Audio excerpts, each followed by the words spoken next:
This story begins in 2076 when the game suddenly became reality. At that moment, a horde of monsters, dangerous dungeons, and other seemingly oddities became part of the human world. Powerful beings mercilessly exterminated people, leaving humanity on the brink of extinction and giving rise to a new world. Suddenly, alongside the destruction of civilization, talents gifted by God appeared, which gave people hope for a bright future. People began to awaken the power within themselves and call themselves hunters to rescue their homeland from the clutches of monsters.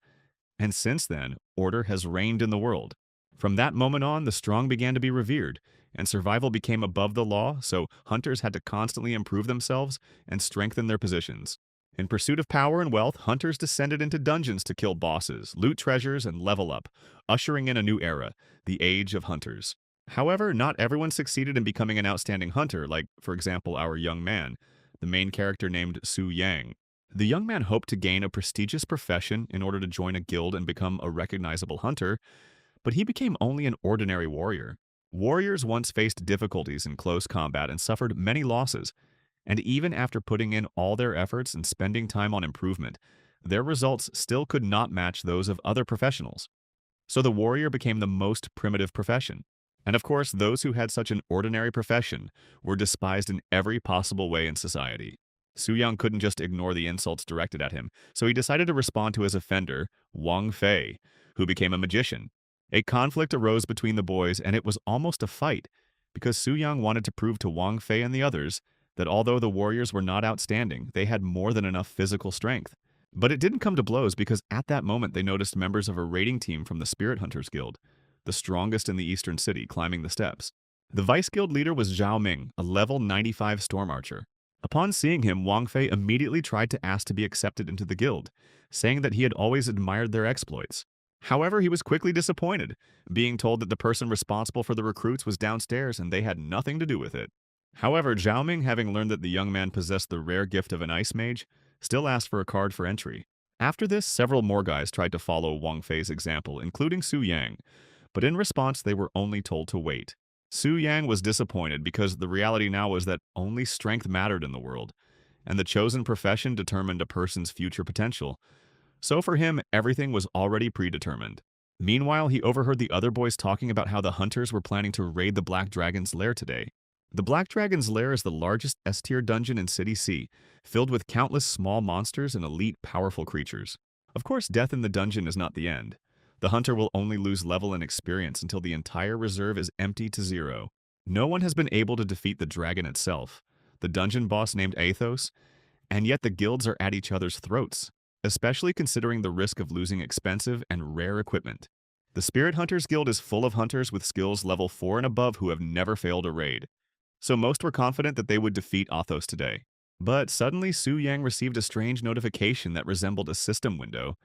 It said that a perfect soul carrier had been discovered, and the incomplete 8085 system would soon be connected. The young man didn't understand what this meant or what was going on, and meanwhile he saw another system notification that the boss's incomplete system was tied to him. But what surprised him most was that the system asked him if he wanted to activate this role, and at that moment the young man realized that the system wanted him to become the boss. Typically, raiders form a team of at least 4 people and a maximum of 24, although raids of 100 players are not excluded. By killing them all, Su Yang would be able to gain a ton of experience and instantly reach the highest level, and then the worthless warrior would become incredibly powerful. Su Yang decided to put aside thoughts like what will happen and what if, and trust the system, accepting the challenge. And the young man's surprise knew no bounds when he realized that the system had turned him into the level 99 boss of Athos. Not only did he now have 5 million health, he also gained several talents and skills. The dragon was indeed monstrously strong. It was immune to 80% of physical and magical damage, and thanks to its dragon suppression, it reduced all attributes of creatures below its level by 20%. In addition, he had the skill Explosion, which dealt physical damage equal to 300% of the strength attribute, and Dragon's Roar, which could stun all creatures with a spirit level lower than his within a radius of 300 meters for 5 seconds. In addition to all this, he possessed the skill Dragon's Eye, which allowed him to see through space within the territory. Su Yang realized that now with such strength, he would be able to defeat players and appropriate their experience for himself, something he could not even dream of in his previous life. Meanwhile, while he was figuring things out, he accidentally used the dragon's roar skill, which slightly frightened his subordinates, and moreover, even now, with such strength, Athos was at a young age, which meant he could become even stronger. In addition to the subordinates, there was also an elf in the dragon's lair who was kidnapped and imprisoned in a cage. Su Yang was surprised when he first saw a living elf, but he was even more shocked when the space suddenly began to change. The young man realized that the reason for this was the emergence of the Spirit Hunters Guild, which always emitted an aura of invulnerability. That's why he even began to worry a little. What if this time they managed to defeat the dragon? Because no matter how strong Athos is, hunters are not stupid either. In order not to lose everything that the young man had just received, he decided to act cautiously and first use the dragon's eye to clarify the situation. Then he saw the members of the raiding team approaching him, which included Li Dan, a level 98 Sacred Shield Master, and Qian Yuan, a level 96 Paladin Healer. Also with them was Lei Shan, a level 99 Master Destroyer, and Zhao Ming. The guys were the leading team of the guild and were incredibly strong, because each of them had reached the fourth transformation. Today, the team was 100% confident that they would be able to clear the dungeon and, most importantly, kill Athos. Su Yang also decided not to stand aside and threw difficulties at the guys along the way, calling on his subordinates to attack the unexpected guests. Since the monsters were as high as level 99, this significantly complicated the process of clearing the dungeon. But even so, no matter what enemy was in front of them, the guild members successfully dealt with it. However, all this was just the beginning, and Su Yang, realizing that one monster would not be enough, decided to throw them a few more of them. The guild members were quite stunned and began to doubt whether they could handle the monsters. But Lei Shan tried to boost their morale, saying that a guild like them would never lose to some monsters. His speech inspired confidence in the rest of the team, and they all realized that they couldn't fail today.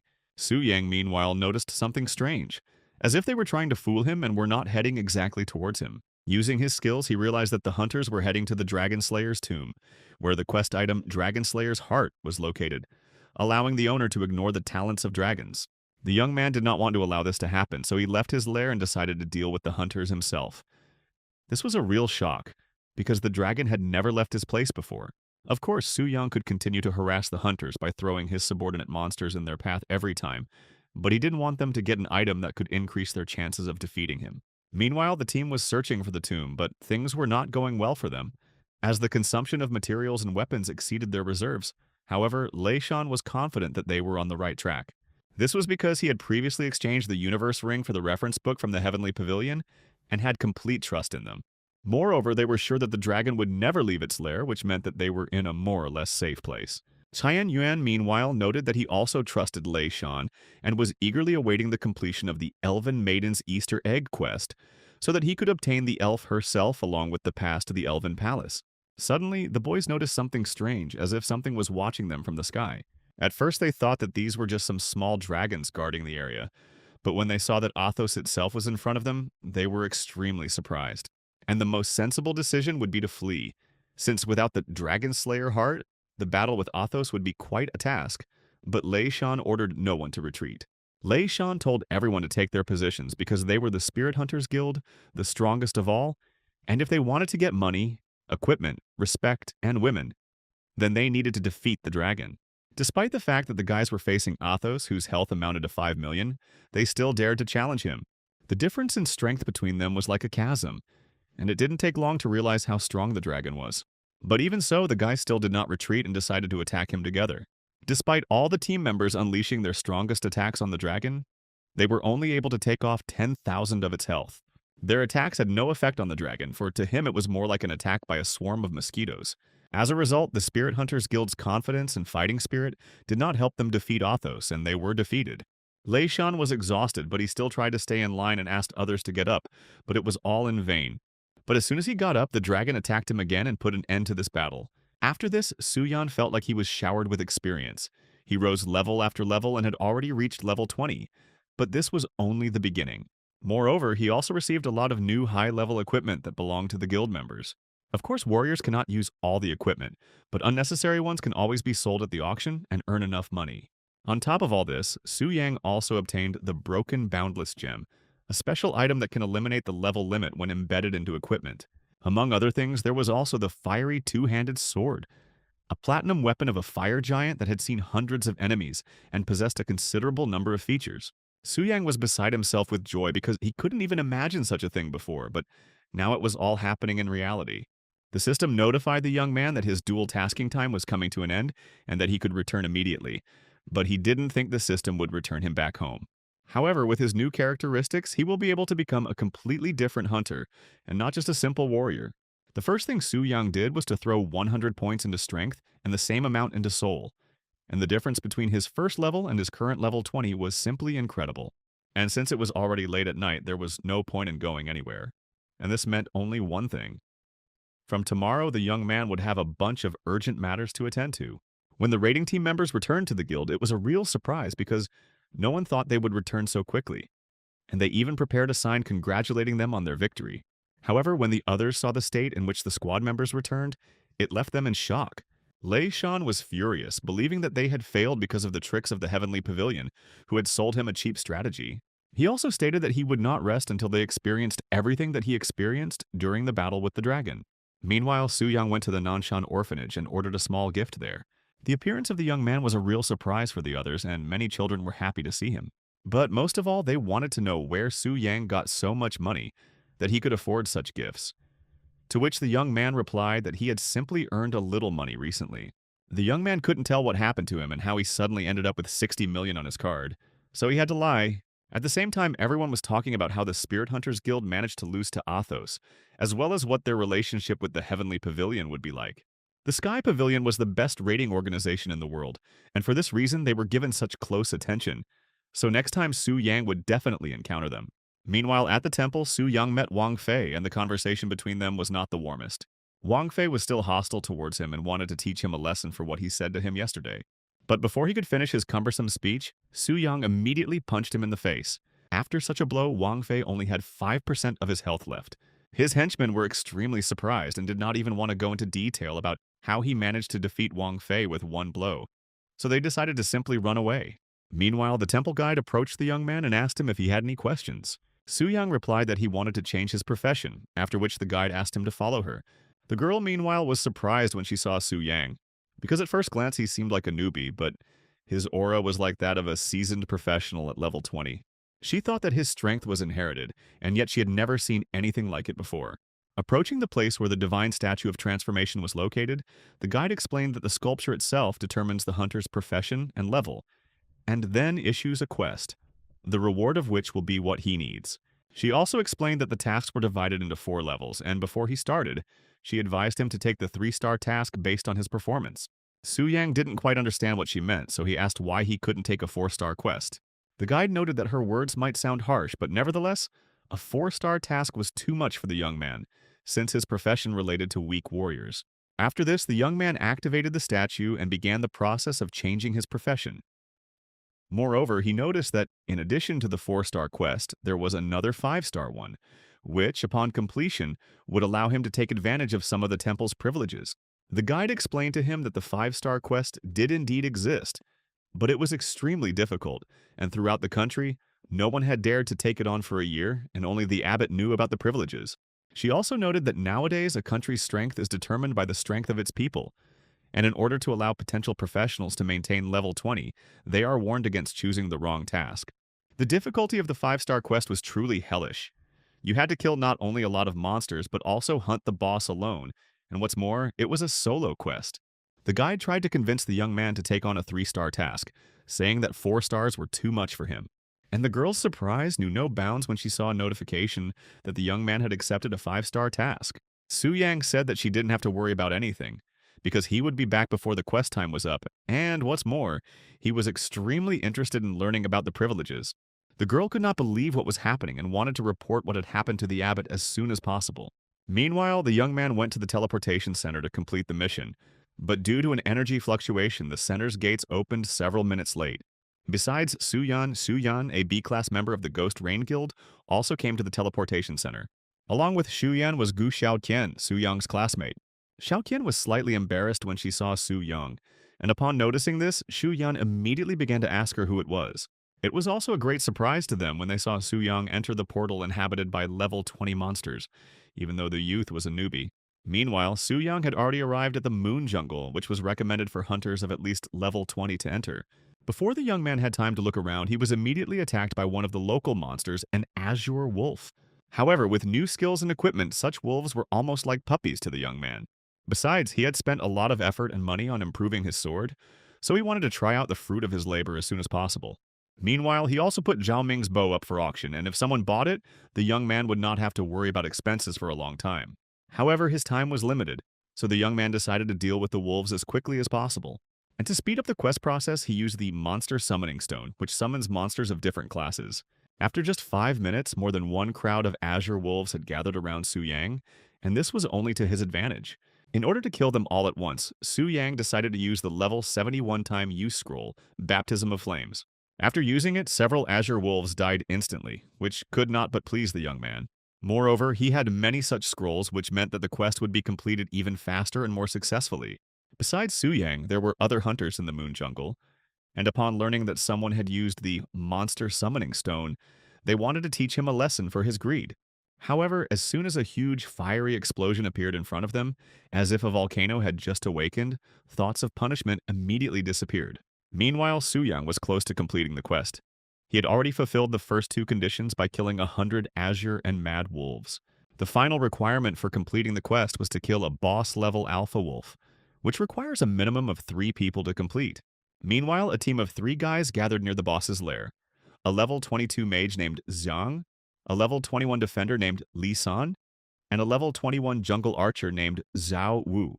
The guys were about to go to the boss when they suddenly saw that someone besides them was also going to him. They thought that this would be to their advantage, and when the boss fought Su Yang, they would immediately steal all the jewels from his lair. Meanwhile, the alpha wolf was enraged by the numerous deaths of his subordinates, which caused his stats to increase by 30%. Despite how impressively strong the boss was, a group of guys still wanted to try to steal something from his lair. However, they were beside themselves with surprise when they saw that the young man was able to instantly defeat the alpha wolf, a boss that is recommended to be taken on by a squad of at least 3 people. Su Yang also received the Alpha Wolf Crystal Core from the boss, which contains all the boss's magical power and can also be used to enhance the effect of silver weapons. Meanwhile, Zhang approached him and said that he was ready to take the Crystal Core if he didn't need it. However, Su Yang immediately pointed his sword at him, claiming that he had heard about his intention to use the core as bait. The young man then left, leaving the others impressed by his abilities. Returning to the temple, Su Yang surprised everyone even more because no one had ever managed to complete a 5-star quest before. Moreover, he managed to complete it in just a few hours, while he was given 3 whole days to complete it. Su Yang asked to tell him about the privileges he would receive from the temple, and the guide asked him to follow her. The girl informed the abbot in advance about the appearance of a talented young man who could be used for the benefit of the temple, and she liked Su Yang. As soon as the young man approached the statue, the task check began, and something strange began to happen to him. Su Yan felt as if something was filling him with powerful energy. He also received the Class Promotion Aura, a special reward for those who complete promotion quests, with the aura's color and bonuses depending on the quest's level. A white aura is awarded for completing a 1-star task with a 2% bonus, and a green aura is awarded for completing 2 stars with a 4% bonus. A blue aura is awarded for 3 stars and a purple aura for 4, with the bonus increasing by 2% for each aura. Completing a 5-star task will grant you an orange aura and a 25% bonus. Meanwhile, the young man received a new profession, Warrior Mage, a special class of warriors with unrivaled close combat skills, powerful magic, and high endurance.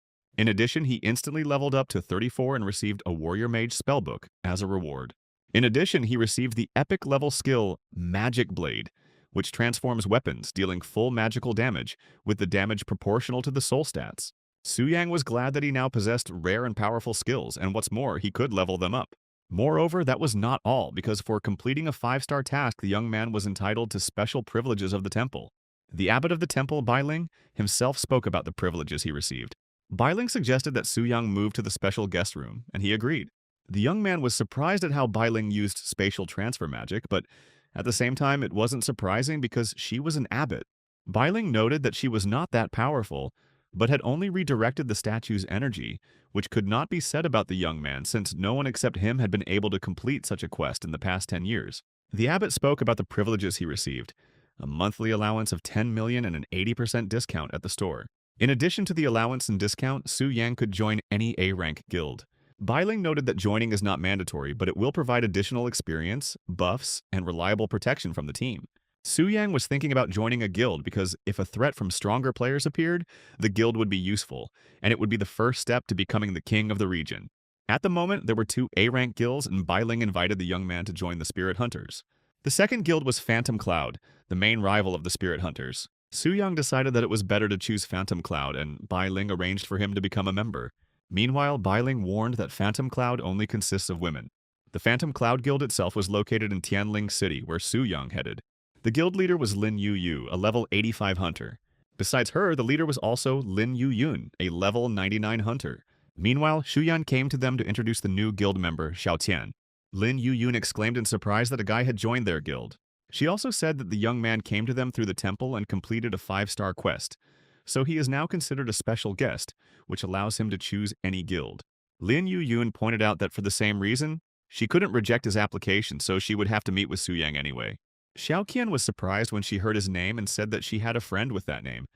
But since he had just woken up yesterday, she thought it was just a coincidence.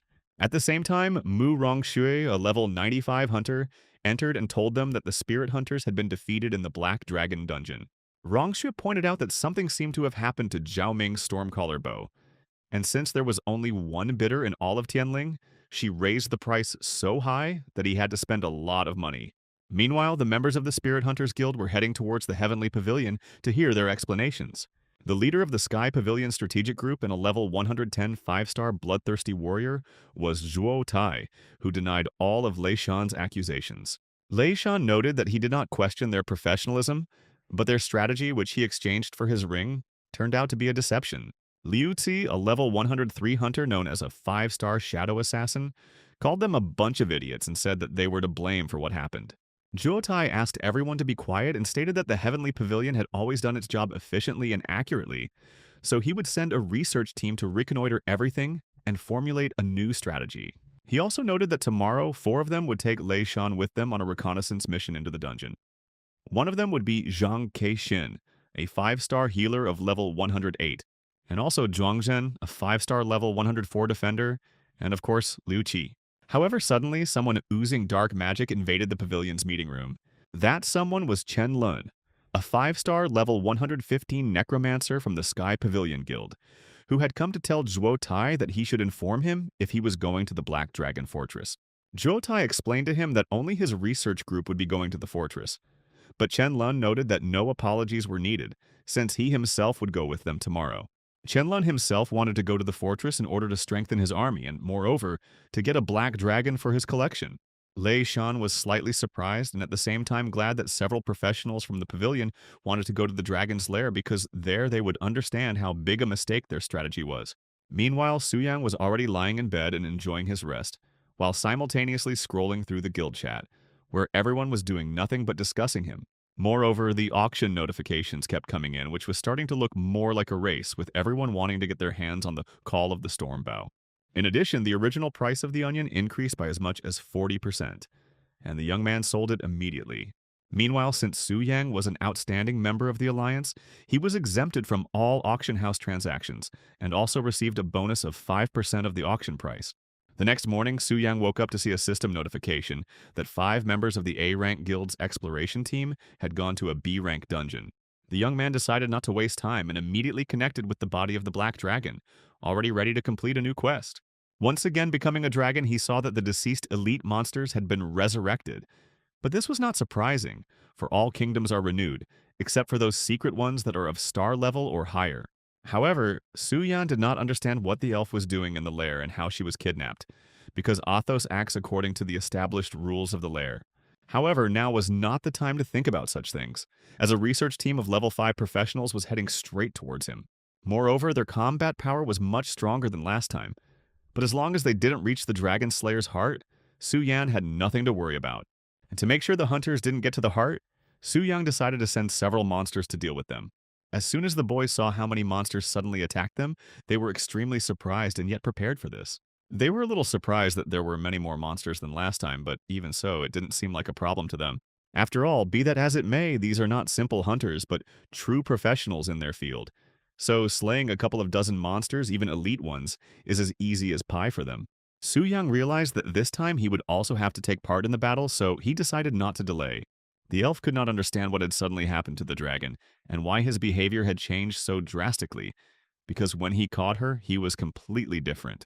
Meanwhile, the guys finally managed to kill all the monsters, and Chen Lun noted that it seemed that Lei Shan's raid had failed precisely because of him, because these monsters did not pose any threat. Lei Shan replied that perhaps their guild was not so powerful in his eyes, but nevertheless it was all a matter of strategy. To which Chen Lun said that it was better not to argue with him if he did not want to become part of his collection. Lei Shan was somewhat surprised by this sudden change in atmosphere, and Zhuotai asked Chen Long to refrain from such intimidation and move on. Suddenly a shadow formed around the group, and this meant only one thing: the appearance of a black dragon. Zhuotai was shocked because the boss should not leave his place, otherwise it would mean breaking the rules, which is impossible. However, thinking about whether this was possible or not was not the best option now because Athos stood right in front of them. However, none of the squad was at a loss. They immediately grouped together and attacked the boss, dealing significant damage to him at once. But be that as it may, without the Dragon Slayer's heart, they could not inflict enough damage on him, even being the strongest hunters. Moreover, the dragon tried to attack the hunters who were fighting from afar, but he failed.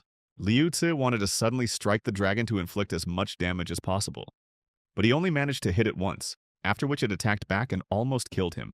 Immediately after this, Athos used the skill Breath of Extermination to instantly deal with everyone. However, miraculously, the boys managed to survive and protect themselves with a barrier. But what interested them most was why the boss wasn't playing by the rules.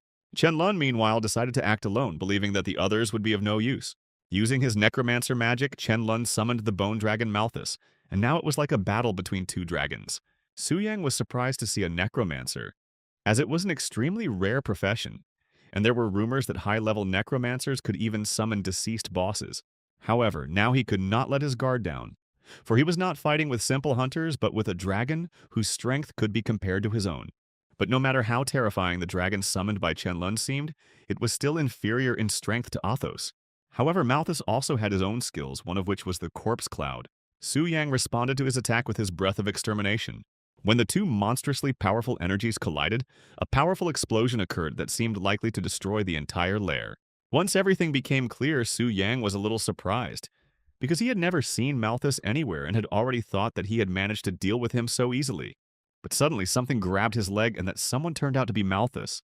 Malthus then unleashed a series of attacks on him, causing Athos's health to drop to 81%. However, Su Yang managed to escape from Malthus's trap and fly away. At the same moment, he realized that, unlike him, Malthus could not fly. Despite being a dragon, Malthus lacked the ability to fly, but could still attack from a distance. However, no matter how hard Malthus tried, he was unable to reach Su Yang with such attacks. Moreover, Su Yang decided to leave Malthus and target Chen Long instead, and Chen Long, realizing this, ordered his dragon to protect him. In fact, it was a simple trick to make Malthus lower his guard so that Su Yang could suddenly strike him. Not only did Su Yang manage to attack Malthus, but the dragon also hit Chen Lun during its fall, pinning him to the ground. However, at that moment, the rest of the group members rushed to Chen Lun and provided him with the necessary assistance in time. Chen Lun asked Zhuotai where Liu Zi was and why he had not returned yet, to which he replied that he should appear any minute. This alerted Su Yang, as Liu Zi was acting from the shadows and was most likely heading for the Dragon Slayer's heart right now. At that very moment, Liu Zi returned, and the others were already impatiently waiting for him to hand over the Dragon Slayer's heart to them in order to finish off Athos. But it turned out not to be Liu Zi at all, but one of Athos's subordinate monsters, who had managed to take the heart earlier and bring it to his master. This caused a real shock among the others. No one understood how it happened that the Dragon Slayer's heart did not end up with Liu Zi. However, as soon as Su Yang touched the heart, something strange began to happen, and soon a system notification appeared stating that due to unforeseen circumstances, the dungeon level had been upgraded from Diamond to Star. Meanwhile, something strange was also happening in the ordinary world. An earthquake suddenly began. The temple was worried about what was happening, and Bai Ling sensed a powerful aura emanating from some hidden realm, although she couldn't imagine that it would affect the ordinary world. Then in the distance, she saw a bright beam, which meant only one thing: something big was coming. At the same time, the group that was in the dungeon did not understand what happened and why the dungeon suddenly became a star level. Moreover, the dragon had also changed. It had become much stronger and a monstrous aura emanated from it. The whole point was that Su Yan raised the Athos dragon's level to 100, after which all of its stats increased, and a new star level skill, Fiery Tongue, Purifying Hell Prison, was unlocked. This skill created a hellish prison with an incredibly powerful black flame that destroyed anyone who dared to resist, dealing 1000% magic damage, and Su Yang could decide for himself whether to destroy the hunter's soul or not. He also received a buff for finding the key item Dragon Slayer's Heart, which returned the dungeon's previous difficulty. However, it still remained a mystery to him what early growth stage meant, but even so, the situation had completely changed. Meanwhile, Liu Si returned and said that he had not found any heart. However, as soon as he saw that the Dragon Slayer heart was right in his possession, he decided to try to take it. Liu Si was confident in the dexterity of his skills, even though Zhuotai ordered him not to do so. But in the end, Su Yang managed to stop Liu Si with a single clap of his hand, resulting in his death. Zhuotai didn't understand what was going on because usually a star-level hidden realm boss would require a team of 10 to 20 people to defeat, while they were only a group of a few people. After this, Zhuotai decided to flee and ordered the others to retreat, saying that they could not cope with the boss. Running away was the rightest and wisest decision, but Su Yang had no intention of letting anyone go. Before the boys had time to run far, the dragon was already in front of them and blocked the exit. He then used Breath of Annihilation, and the damage from this attack was so monstrous that the hunters were ready to bury themselves. Their strength and mana were almost exhausted, so any further attack from the dragon meant only one thing for them: the end. Jutai ordered everyone to put their valuables in the Endless Ring so as not to lose them forever, as it became clear that they would not survive. Qianlun thought differently and was not going to give up, declaring that he would kill the boss no matter what it took. After that, he summoned his undead army using the skill Cloud Legion, which gathered all the dead creatures on the battlefield, and its duration depended on the caster's mana. Soon Qianlun's entire army rushed towards the Black Dragon, and the Necromancer was confident that he would now definitely be able to achieve victory. However, for Su Yan, who had just raised Athos's level to 100 and gained new skills and strength, destroying them was not difficult. As a result, Qianlun's powerful army was instantly routed and destroyed. Qianlun admitted his defeat but stated that this was not their last meeting, and he would definitely return soon. Su Yang didn't take his words seriously and decided to try out his new skill. After this, everything was engulfed in a bright flame, which burned the body of everyone who found themselves inside it. However, after some time, the boys noticed something strange. Their health dropped to 0, but the process of rebirth never began, and Qianlun felt his body begin to decompose. But this was not at all strange, because after using his skill, the Black Dragon decided to get rid of him completely. In the end, Su Yang received about 10 million experience for killing the strongest hunters. Moreover, he got rid of Qianlun forever, and all information about him disappeared from the Heavenly Pavilion. This caused genuine horror among the others, because they did not understand why the dragon destroyed Qianlun, but decided to leave them alive. Meanwhile, Su Yang was resting at home after a long battle, sitting on the sofa and drinking soda. At the same time, he looked through his inventory and admired the new items he had managed to acquire. The one he liked the most was the star-level dagger Shadow Bloodthirst, which had outstanding characteristics. The young man couldn't help but rejoice at how lucky he was this time, because in the last battle he only received diamond-level items, and now he received star-level ones. Moreover, he raised his level to 40, which means it is time for the second transformation. The system also informed him that Qianlun would not be reborn again, and besides, the young man did the right thing, because if the master is killed when he is acting as the boss, then both the boss and the master himself die. The young man also wanted to know what the situation was with the Black Dragon during his tenure, as star-level bosses are called true spiritual beings and have their own consciousness. The system explained to him that bosses in this system have direct influence on their consciousness regardless of level, and when the owner is absent, the boss will act in accordance with the established rules and patterns of behavior. On top of all this, if the host kills the first-level boss, he will automatically switch to another boss, a higher level with stronger abilities. The young man, having received the Dragon's Heart, intended to kill him, because he held in his hands the blood soul of a heroic spirit, which belongs to a hero who slays dragons, someone who possesses power far greater than a 5th-level professional. Therefore, Su Yan's next goal was to kill the Black Dragon in order to become a powerful hero like him. The young man decided to head to the temple for the next transformation, where Bai Ling was already waiting for him. Su Yang was surprised when he saw her and asked how she knew that he was going to the temple. Bai Ling explained to him that the Transfiguration statue had just released a guiding light, which was a signal that an important person from the temple was about to arrive. And in the entire Eastern Spirit City, there was only one such person. However, Su Yang didn't come here to find out about this, but to go through the 5-star quest and the second transformation again. Bai Ling noted that Su Yan could truly be considered a brave man, as not everyone would dare to take on a 5-star quest. She also brought him the silver tier dungeon map he asked for, saying that in addition to silver dungeons, it also contained information about bronze and gold tier dungeons. Before he left, Bai Ling also asked him to be vigilant, as there had been an incident in the dungeon not long ago, and the difficulty had increased, causing many professionals to disappear. In addition, low-level wilderness areas have become overcrowded in recent times, often leading to bloody conflicts due to high competition. At first, Su Yang didn't take the talk about low-level dungeons as a problem until he encountered it himself. In the end, after going through about 8 dungeons in a row, all of them had already been captured by someone else. Su Yang tried to find other dungeons, but it was all in vain because everything was occupied. However, after taking a closer look, he saw Xiao Qian there, and opposite her stood Wang Fei, proving something. The young man decided that he couldn't leave this dungeon, and besides, they already knew each other, so the negotiations should go quite easily. Wang Fei's henchmen claimed that the dungeon belonged to them since their leader saw it first, but they could take Xiao Qian along as a servant. After which, Helan, the third transformation level 61 swordmaster who was with Xiao Qian, pointed her sword at them and told them to watch their words. Meanwhile, Li Zhen, a level 63rd transformation martial artist from the Hunchback Mountain Pavilion Guild, also told Helan to watch himself. Then a small conflict arose between them. They exchanged a few harsh words and were about to start a fight. However, Helan was well aware of her situation and that if they entered into battle now, they would certainly lose. At that moment, Su Yang approached them and declared that if, according to Li Chen, the one with the bigger fists was right, then he was ready to go first. The sudden appearance of the young man surprised the others, and few knew who he was, considering him an ordinary upstart. Li Jin asked him if he understood the whole situation, and also that he was currently threatening a third transformation hunter. Su Yang ignored his words and greeted Xiao Tian instead. He Lan, having learned that the young man was Xiao Tian's classmate and therefore had the same level of transformation, also did not understand where he got so much confidence to provoke Li Jin. Meanwhile, the young man told Helan that he came here to complete the second transformation quest, and it required silver-level dungeons. His words greatly surprised the others, but Wang Fei thought that he was just trying to appear cool and asked him to reveal his personal information so that everyone could see his level. Su Yang, having learned that Wang Fei was at level 10, decided to teach him a lesson by using death punishment, which affects all hunters below level 10. He defeated Wang Fei in an instant, and the peculiarity of this skill is that the player's level drops by 2, and hunters below level 2 will no longer be able to resurrect. This surprised the others, and no one understood what had happened.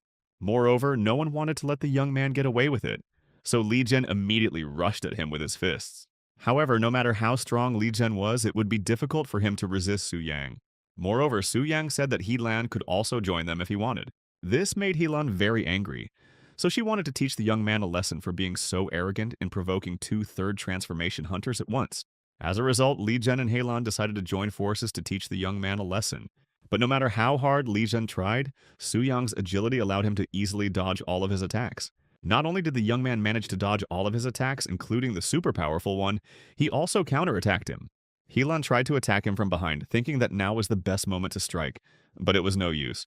Li Jin lost his temper and could no longer control the anger that enveloped him. However, no matter how loud his statements were, it was not difficult for Su Yang to defeat him. Realizing how strong the young man really was, Helan decided to retreat. Su Yang said that he didn't want to fight her because, after all, they were guild friends, so it would be somehow ugly. Neither Helan nor Xiao Tian thought that the person right in front of them was the same Su Yang who had recently joined their guild. After this, Su Yang entered the dungeon, asking to tell the guild leader that it now belonged only to him. It was a dungeon called the Cave of Pain, which contained level 35 goblins. However, such monsters did not pose a threat to the young man, and dealing with them was very easy for him. While wandering through the dungeon, he came across not only goblin archers, but also goblin butchers, and the second one was preparing a sneak attack, and the young man almost fell into a trap. In previous battles, the young man relied mainly on his abilities to defeat his enemies, but if he faced a stronger opponent, he would have to rely on his skills. However, this was also a unique opportunity for him to try out his new skill, Demon Blade, on monsters. Su Yang didn't have to wait long before the goblins decided to attack him from behind, and in an instant, he activated the skill Demon Blade Shield, repelling their attacks. Finally, he finished them off with the same skill, but this time using a hammer.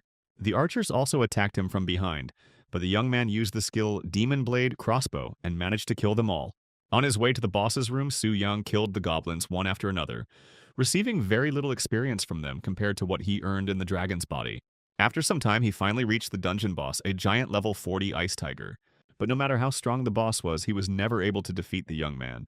As a result, the young man killed the boss and received some experience from him, and also successfully cleared the dungeon. But it didn't end with just one silver dungeon, because he needed to go to another one. Coming out of the dungeon, he saw Helan and Xiao Qian hiding near the entrance, but the girls assured him that they were just passing by. Helan herself was surprised at how the young man was able to clear the dungeon alone, and in less than 5 minutes. After some time, the young man found another dungeon in which the boss was a blood-boiling orc, and after defeating him, Su Yang completed the 5-star quest.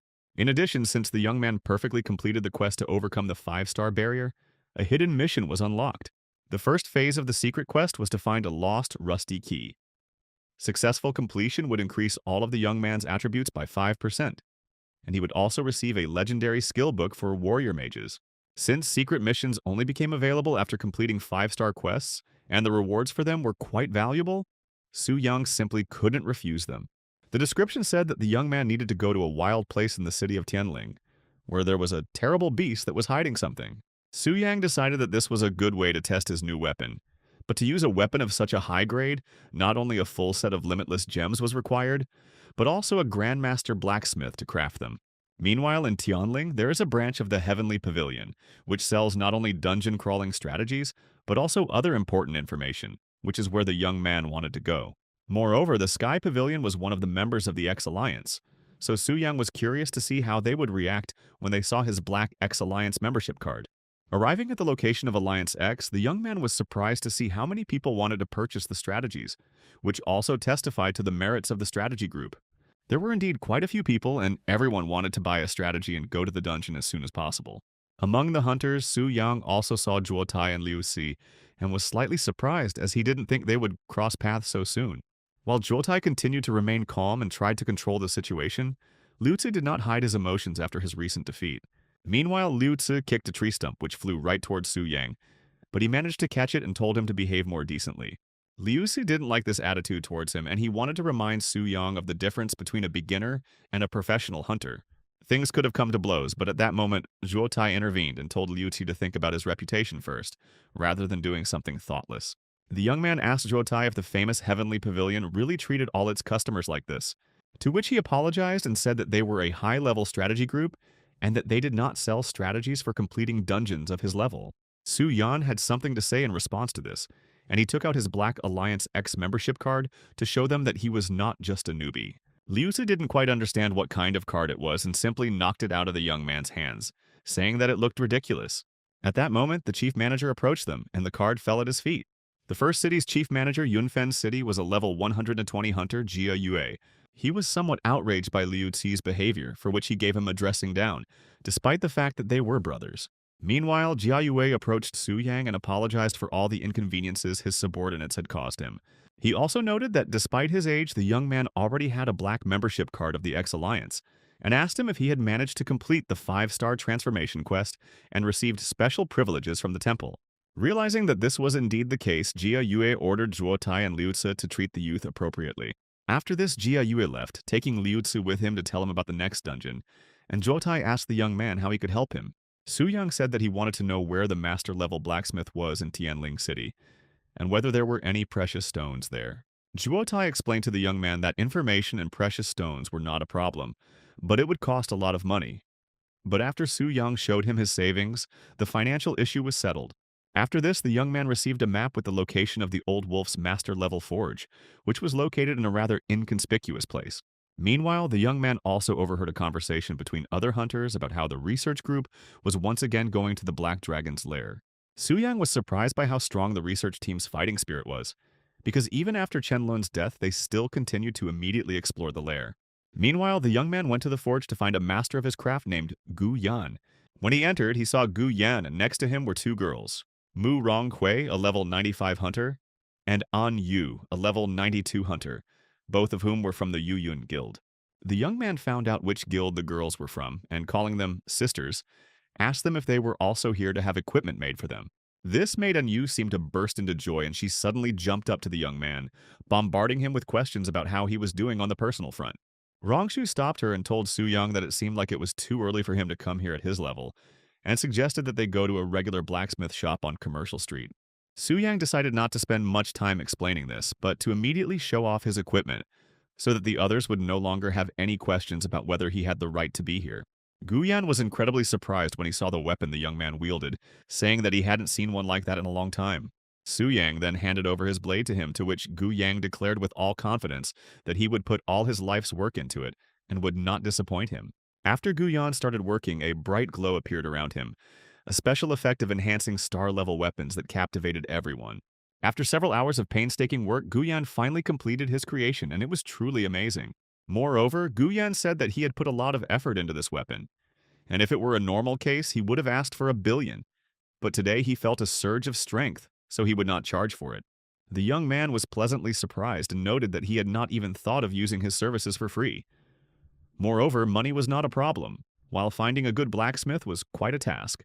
In the end, Suyang offered Guyang 1 billion and said that he would visit him often, and the blacksmith decided not to refuse this offer, saying that he looked forward to his next visit.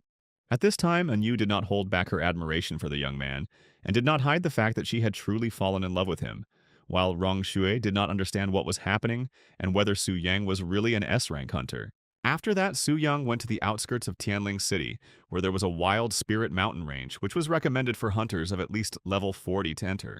The young man came to this place in order to complete the second quest necessary for the second transformation, and with his current strength, he could easily compete with the master of the fourth transformation. Armed and prepared, the young man set off to complete the second quest. There he fought against level 45 bats as well as the hated level 44 soldiers. Su Yang also drank an elixir that increased all his attributes by 100, but it consumed even more mana, 60% faster than usual.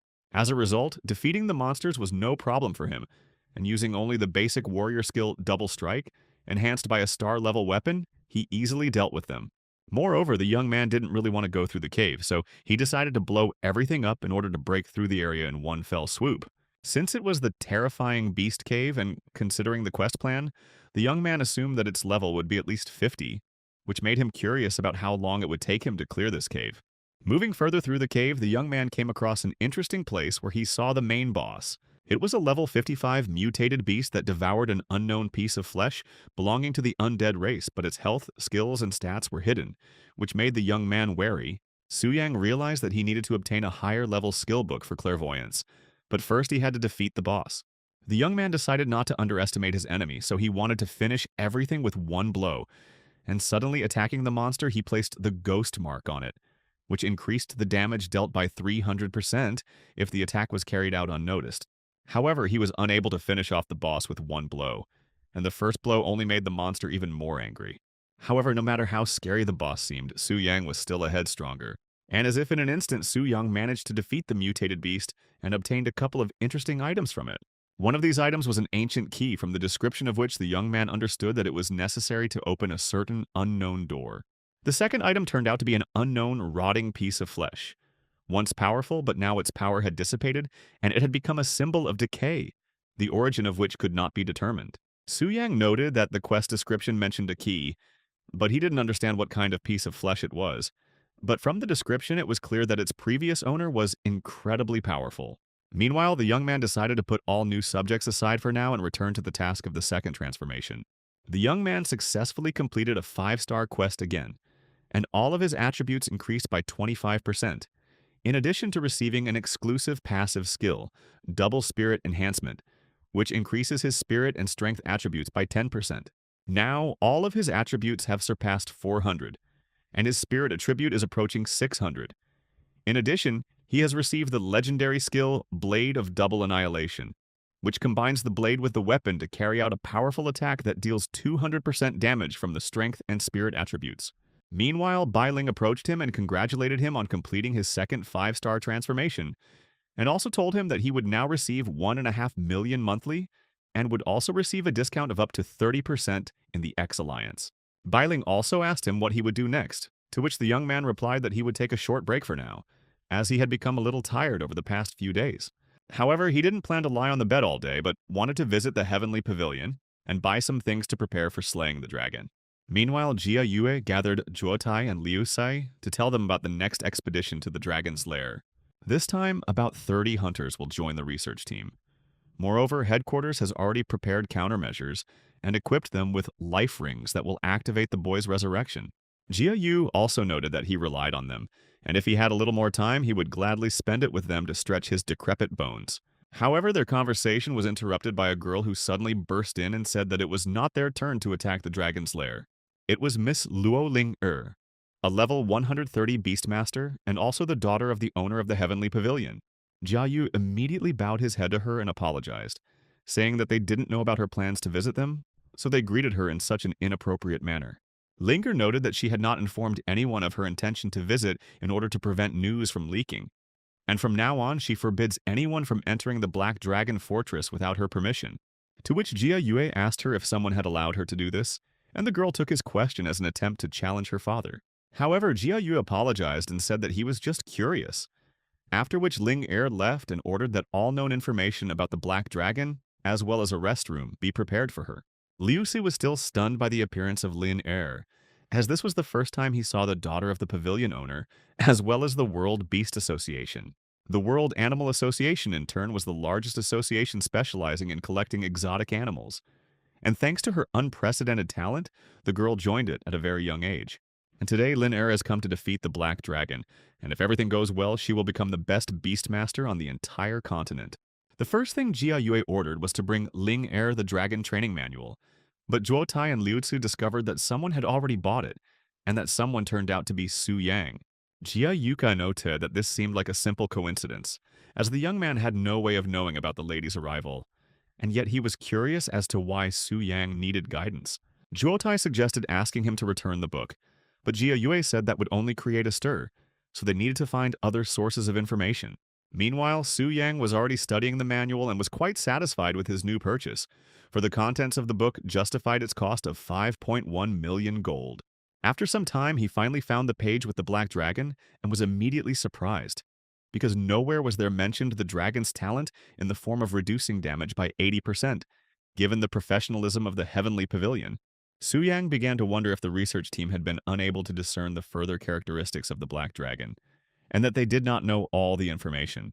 The manual stated that during the research, a dragon was discovered in the northwest region of Luokshu City, Anbei City District, which was in the juvenile stage, which corresponds to the Diamond period. A dragon in its adolescent stage, which corresponds to the period of the Shining Moon, was discovered in the central area of Ye City, Linjiang City District, in Longmai Mountain. And the last unconquered kingdom was located in the southeastern region of the city of Yunfeng, in the city's Tianling district. The well-known lair of the Black Dragon, which was in its adult stage, which corresponds to the period of the scorching sun. Upon closer inspection, the young man discovered that the Black Dragon, while in its juvenile stage, had accidentally consumed an unknown piece of flesh, which led to its ascension.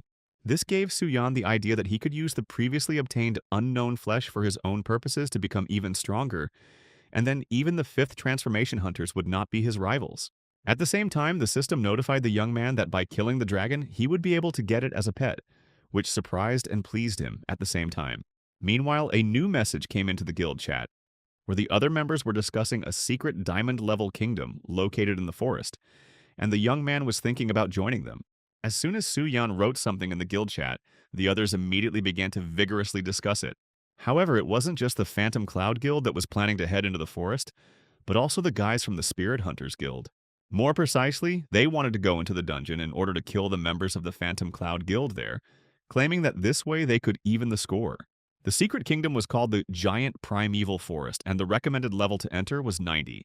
Quite a few people gathered around, despite the fact that this dungeon was similar in level to the Black Dragon's lair, and its difficulty was also high.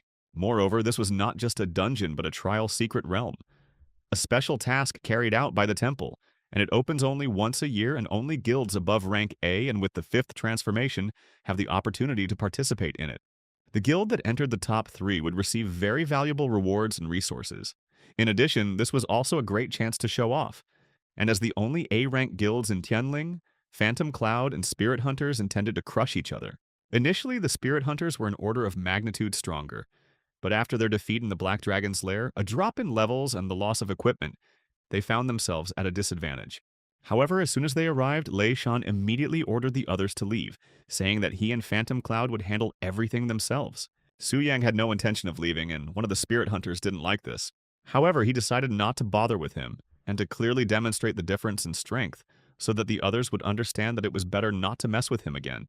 Not only was he able to knock him down by simply grabbing his hand, but he also sent him on a long journey, throwing him so hard that he destroyed more than one tree with his body. Lei Shan was disturbed by what he saw and asked Su Yang who he was, and why he harmed that guy. The young man replied that the guy wanted to harm him, and Lei Shan decided to turn a blind eye to this, believing Su Yang's words. Zhao Ming asked the leader why he ignored what happened, to which Lei Shan explained that the guy was one step away from the fourth transformation, and considering how easily Su Yung defeated him, it would be better for them not to get involved in trouble. Meanwhile, the rest of the guys arrived and Lin Yu-yun demanded that Lei Shan explain what he was planning. Lei Shan suggested that they go to the dungeon first and then discuss everything, but Lin Yu-yun called him ridiculous, reminding him that their previous group outing had once led to everyone's death. Lin Yu-yun asked him if he had come here specifically to hinder them, since they had failed to deal with the lair themselves, causing them to lose all their equipment and levels. Her words deeply hurt Lei Shan, and he declared that if that happened, they would never be able to enter the secret realm. In response to his words, Rong Shui attacked him and demanded that he stop all this chatter, to which Lei Shan suggested that they decide everything before they entered the dungeon. Su Yang also decided not to stand aside and asked Lei Shan who he was to so confidently declare that they would not enter the dungeon today. Meanwhile, with them were also Shu Yan, a level 94 demonic windmaster, and Ji Muzi, a level 92 bard. Su Yang apologized to Lin Yu-yun for not having shown up at the guild yet. Lin Yu-yun was surprised by how capable Su Yang was, as at such a young age he could already be assessed as an S rank. Meanwhile, Zhao Ming attacked Su Yang, starting their feud. The young man decided not to ignore the sudden attack and responded to Zhao Ming in kind. Lei Shan also wanted to intervene, but Su Yang asked him if they had come here just to create unnecessary trouble for them. The young man noted that in that case he would have to teach them a lesson, and these words greatly surprised the others. However, upon seeing him take out the scrolls, Lei Shan immediately ordered the others to immediately activate defensive magic. However, all of this was useless because now Su Yang possessed truly destructive power. Lei Shan couldn't believe his own eyes, and he couldn't even resist the youth's strength. As a result, the spirit hunters suffered another defeat and were once again left empty-handed. The members of Phantom Cloud were also surprised and couldn't believe that such a strong guy had joined their guild. Thanks to this, Ji Muzi managed to draw Su Yang, and Lin Yu-yun realized that he had used the scrolls to destroy the protective formation and then used his own abilities. The girls were extremely impressed with the young man and already considered him the most powerful member of the guild. After this, the guys finally went to explore the dungeon. The first monster they encountered was a level 89 two-headed velociraptor. However, dealing with such a monster was as easy as pie for the holy knight Lin Yu-yun. In addition to the two-headed velociraptor, the boys also encountered a giant bear, an elite level 95 monster. Su Yang decided to keep up with Lin Yu-yun and entered the battle by attacking the giant bear. The young man dealt over 100,000 damage to the monster in an instant, and defeated it as if it were a low-ranking mob. Thanks to the teamwork of Su Yan and Lin Yu-yun, the first batch of monsters were cleared without any difficulty.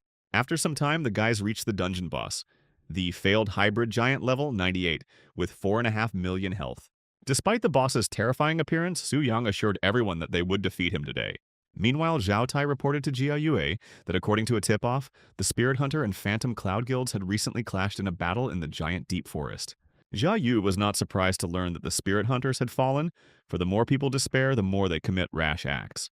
At this time, the Phantom Cloud Guild defeated the dungeon boss and the finishing blow was delivered by Lin Yu-yun. In addition, the guys completed the trial in the secret realm.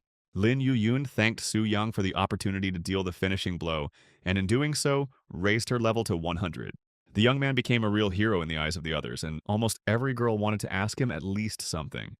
While most were trying to make friends with Su Yang, the rest were already examining the rewards they had received from the boss. Lin Yu-yun suggested that Su Yang also take some reward, but the young man refused, saying that he already had everything. An Yu, meanwhile, suggested that everyone celebrate the victory over the boss and invited Su Yang to join. Su Yang wanted to go with the others, but at that moment the system alerted him of an intrusion into the lair. After which the young man immediately connected to the system and only apologized to the girls that he would not be able to have dinner with them. As soon as Su Yang returned to his dragon form, he decided to see who had invaded this time. He was surprised to see only one person, but his appearance was frightening, and it seemed that he was not quite human. It turned out to be not a human, but a representative of the elven race, Alkarai Lawrence, a court mage of the 140th level. His strength was significantly different from that of ordinary hunters. He didn't care who was in front of him, a priest, a demonic dog, or a bloody warrior. He killed them without hesitation. Lawrence himself felt only hatred towards them, and if it weren't for the princess, he would never have entered the lair. Su Yang was surprised when Alkarai mentioned the princess, and wondered if he was talking about the elf girl locked in the cage next to him. He tried to find out something from her by waking her up and asking if she was an elven princess. The elf was extremely surprised that the dragon could speak, and did not understand why he was asking her about it. Had he really just kidnapped her? Since she remained silent, Su Yang decided to scare her a little, and after that the elf spoke, introducing herself as Lilith Savaraya, the sixth daughter of Queen Savaraya. Su Yang remembered that the countries of the elves, dragons, and giants were in the SSS class space, and among the three clans, only the elves were friendly with humans, and the ruler of the elves was called Savaraya, a very powerful elf. He also showed her that right now one of her fellow tribesmen was trying to save her. However, Lilith was confused, not understanding why he had come to save her. Lilith stated that she would rather sit in a cage for the rest of her life than be saved by Alcara, saying that he and his family were the true scum of society, and that she would never forget their actions. She told Su Yan that Alcarai was a real monster who had tried to get close to her from the very beginning in order to take advantage of her trust. But she came to her senses in time. In addition, the Lawrence family is one of the most powerful in the Elven land, and even the queen finds it difficult to resist their influence, and Lilith is the least favored of the heirs. Su Yang warned Lilith that he was going to give her to Alcarayu, noting that he was of little interest in what was happening there, because otherwise he himself could find himself on the brink of life and death.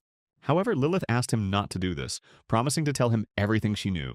Lilith revealed that members of the Lawrence family are born with powerful spiritual powers and have an excellent predisposition to magic. But they have a serious weakness. Their bodies are very fragile. Even if their spiritual strength is equal to 5 to 6 transformations, their physical strength barely reaches 1 transformation.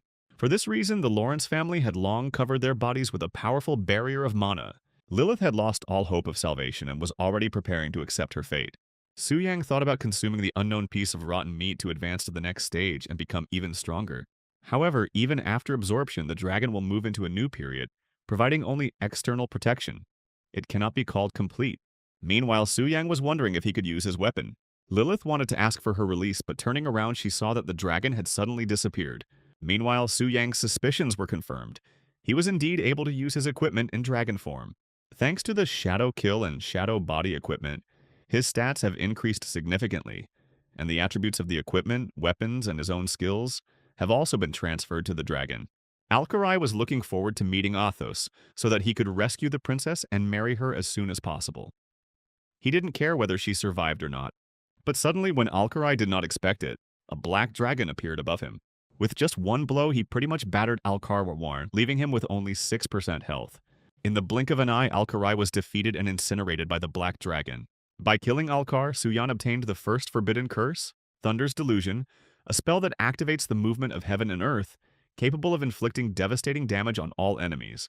Moreover, he obtained the legendary attribute Twilight Wolf Summoning Stone, which once used summons 2 6th-rank wolves to fight by the owner's side. In addition, he received another legendary attribute, Spell Scroll Immortal's Blessing, which allows him to resist attacks from 6th-tier enemies, as well as several Alcra equipment. Meanwhile, Lilith was restless. She was worried about the dragon, thinking what would happen if he lost. However, as soon as she thought about the dragon, it suddenly appeared right in front of her and slightly frightened her. Su Yang told Lilith that after his surprise attack, Alcarai was burned to the ground, so she could rest easy. This worried Lilith even more because Alcar had incredibly powerful protection. But even so, the dragon was able to kill him. Meanwhile, Su Yang asked her why she didn't have powerful abilities like the other members of the elf royal families. Lilith told him that since she carried the curse placed on the elves by the Giant King, it not only blocked her powers, but also significantly shortened her lifespan. This is because in every generation of elves there is someone who will bear this curse, and this time she was the victim, so no one in the royal family takes her seriously. Su Yang was surprised by how hard Lilith's life was, and one could even say that he slightly changed her fate by deciding to let her go. He said that now Lilith is free, at least she is not in a cage, and in addition she can live in his lair for now.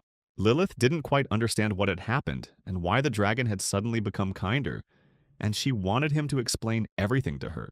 However, immediately after this, Su Yang left the dragon's body and it fell asleep. Returning home, the young man was incredibly surprised because during his absence he had received more than 99 messages. All of these messages were from guild members, and choosing not to reply to everyone, Su Yang only wrote to Lin Yuyun and apologized for leaving so quickly. Lin Yuyun replied that it was okay, as everyone had urgent matters to attend to, but she hoped that they would definitely spend time together next time. She also sent him a photo of their celebration, and Su Yang was a little surprised by how lively it was, and that it seemed like he would be able to get along with Lin Yuyun more easily than the others. The next day, Su Yang went to the temple again for a quest, where he also met Xiao Tian. Xiao Tian noted that she had heard about how she and Lin Yuyun had gone to the diamond-level secret realm. After Su Yang replied that it was true and he had reached level 60 yesterday, Xiao Tian felt uneasy. She thought that they were now from different worlds and would stop communicating.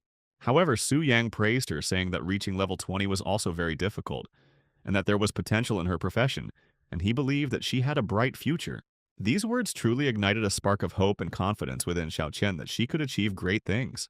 After some time, Su Yang finally received a new 5-star quest where he had to kill the demon spirit cannibal, an incredibly strong platinum level 60 boss. Bailing also warned the young man to be careful, as there was talk of the appearance of the Red Moon.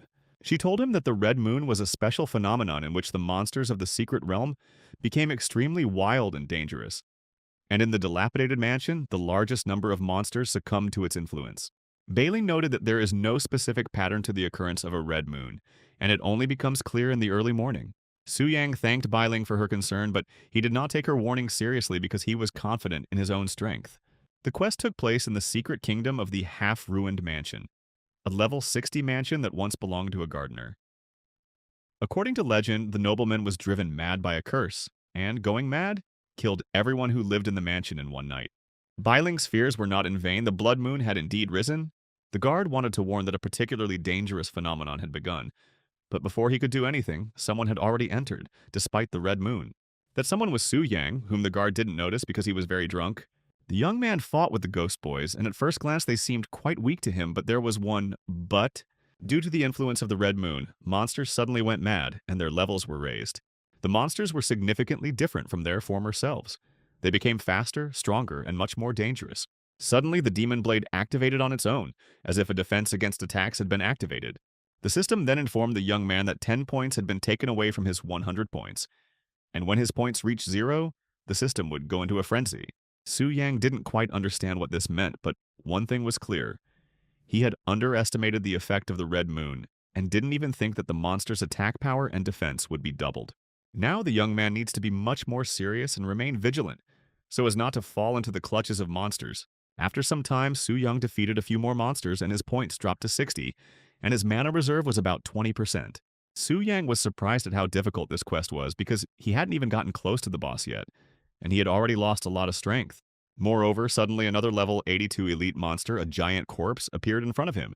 Initially, the young man wanted to use only his skills, but seeing the threat in front of him, he decided to play his trump cards. He summoned the very same wolves that he had received after killing Alcar, and they instantly dealt with the monster. Fortunately, the spirits have no problem recognizing their master, otherwise Su Yang would have had a hard time, considering both wolves were level 125. After some time, Su Yang finally found the room with the boss, and was in anticipation of what awaited him there. As soon as the young man opened the door, he was quite surprised, because some kind of scene was playing out in front of him. And in the center of this very scene was the Red Moon Erosion, a cannibal, a level 90 boss of the immortal species. However, no matter how strong the boss was for Su Yang's moonwolves, he was just easy prey. Su Yang dealt the final blow, and for killing the cannibal he received about 100,000 experience points, as well as platinum rank equipment. The Ring of Will-o'-the-Wisp, the Crystal Core, and the Cannibal's Indignation. The Crystal Core was an item that contained a large amount of mana, which could be used in conjunction with pills or to enhance attributes, increasing them by as much as 80 points. Platinum gear was indeed a good reward, but until the young man reached level 80, he could not equip it. Meanwhile, a group was already standing next to the portal to the mansion, in which Lin Ir was also present. Zhuo Tai was with her, and none of the boys knew who had gotten inside the mansion and who had the courage to do so. Lin Ir didn't understand why nothing was happening, because the power of the dilapidated mansion, under the influence of the red moon, had reached the diamond level, and even she had to be careful, not to mention the others. But suddenly the portal began to open, and everyone froze in anticipation of who would come out of it. Everyone thought that some incredibly powerful hunter would appear, but when they saw Su Yang, they were quite shocked. The young man was also surprised to see them and began to think that they had managed to discover his true body after all. Su Yang's appearance truly shocked Zhuo Tai and Liu Zi, because they certainly didn't expect to see him here. Su Yang first asked them why they were here, noting that the secret kingdom did not need so many people, and in response received a similar question. The first thing the guard did was flare up, saying that if the young man had died inside the secret kingdom, it was scary to imagine what punishment would have awaited him. However, Lin Er intervened and ordered the guard to leave, and she asked Su Yang if he had really managed to cope on his own. After Su Yang confidently declared that he had done it himself, Ling Er acknowledged his abilities and demanded the crystal he had obtained from the boss, offering to name the price. In response, Su Yang just laughed and asked her who she was to demand something so brazenly. The young man had no idea that right in front of him was the youngest genius of the association, and the daughter of the owner of the Heavenly Pavilion. One of Lin Er's servants was about to teach the young man a lesson, but she quickly stopped her. Su Yang realized that he was in a very difficult situation and had just made it even worse. Ling Er summoned her level 90 falcon and said that if the young man could withstand it for 3 minutes, she would pretend that nothing had happened. This was quite unexpected, causing Su Yang to be a little confused and unable to concentrate immediately. Liu Zi noted that the guy was definitely finished now, but Zhuo Tai was confident that he could handle the falcon, since clearing out the secret kingdom during the peak of the Red Moon was a much more difficult task. The falcon was quite agile, and Su Yang had no choice but to show off his power. The first thing he did was to play along with the falcon so that it would attack him, and it would look like he had lost. However, at that very moment, he pierced the spirit with his blade and killed him. This also surprised Lin Er because she didn't think that the young man would dare to kill her spirit. Linger was angry, and a monstrous aura of power emanated from her. The girl was about to teach Su Yang a lesson, but Zhuotai stopped her in time, saying that the young man had a special status, being an important person in the temple, as well as a member of the X Alliance. Linger was surprised that Su Yang had the same status and was also an important person. Moreover, he also took on 5-star quests.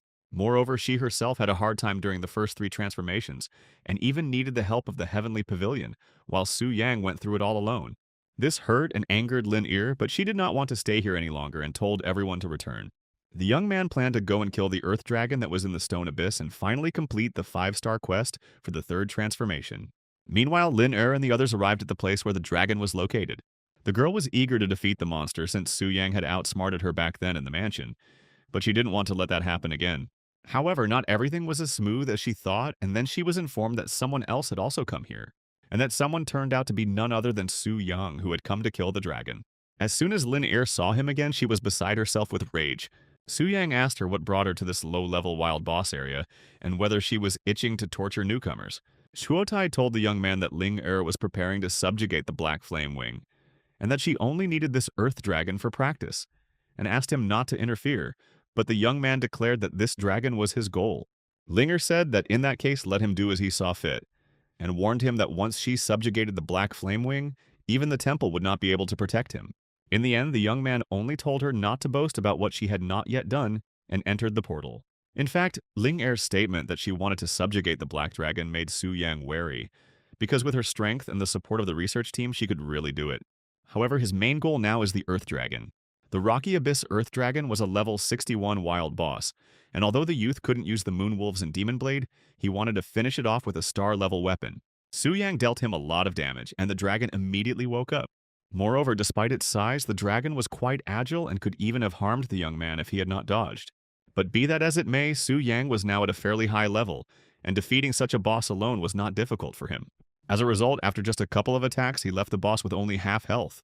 However, everything was not as simple as it seemed at first glance, and as soon as the boss had half his health left, he immediately entered a state of rage. Now Su Yang had problems because the dragon still wouldn't stop, and he didn't know how to stop it himself. While running around the area, the young man came across a small clue in the form of a granite wall, and decided to lure the boss there.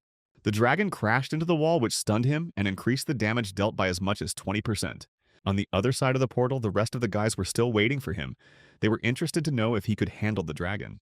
And as soon as the system reported that Su Yang had single-handedly defeated the Rocky Abyss Earth Dragon in just 20 minutes and 18 seconds, thereby taking first place in the rankings, everyone was shocked.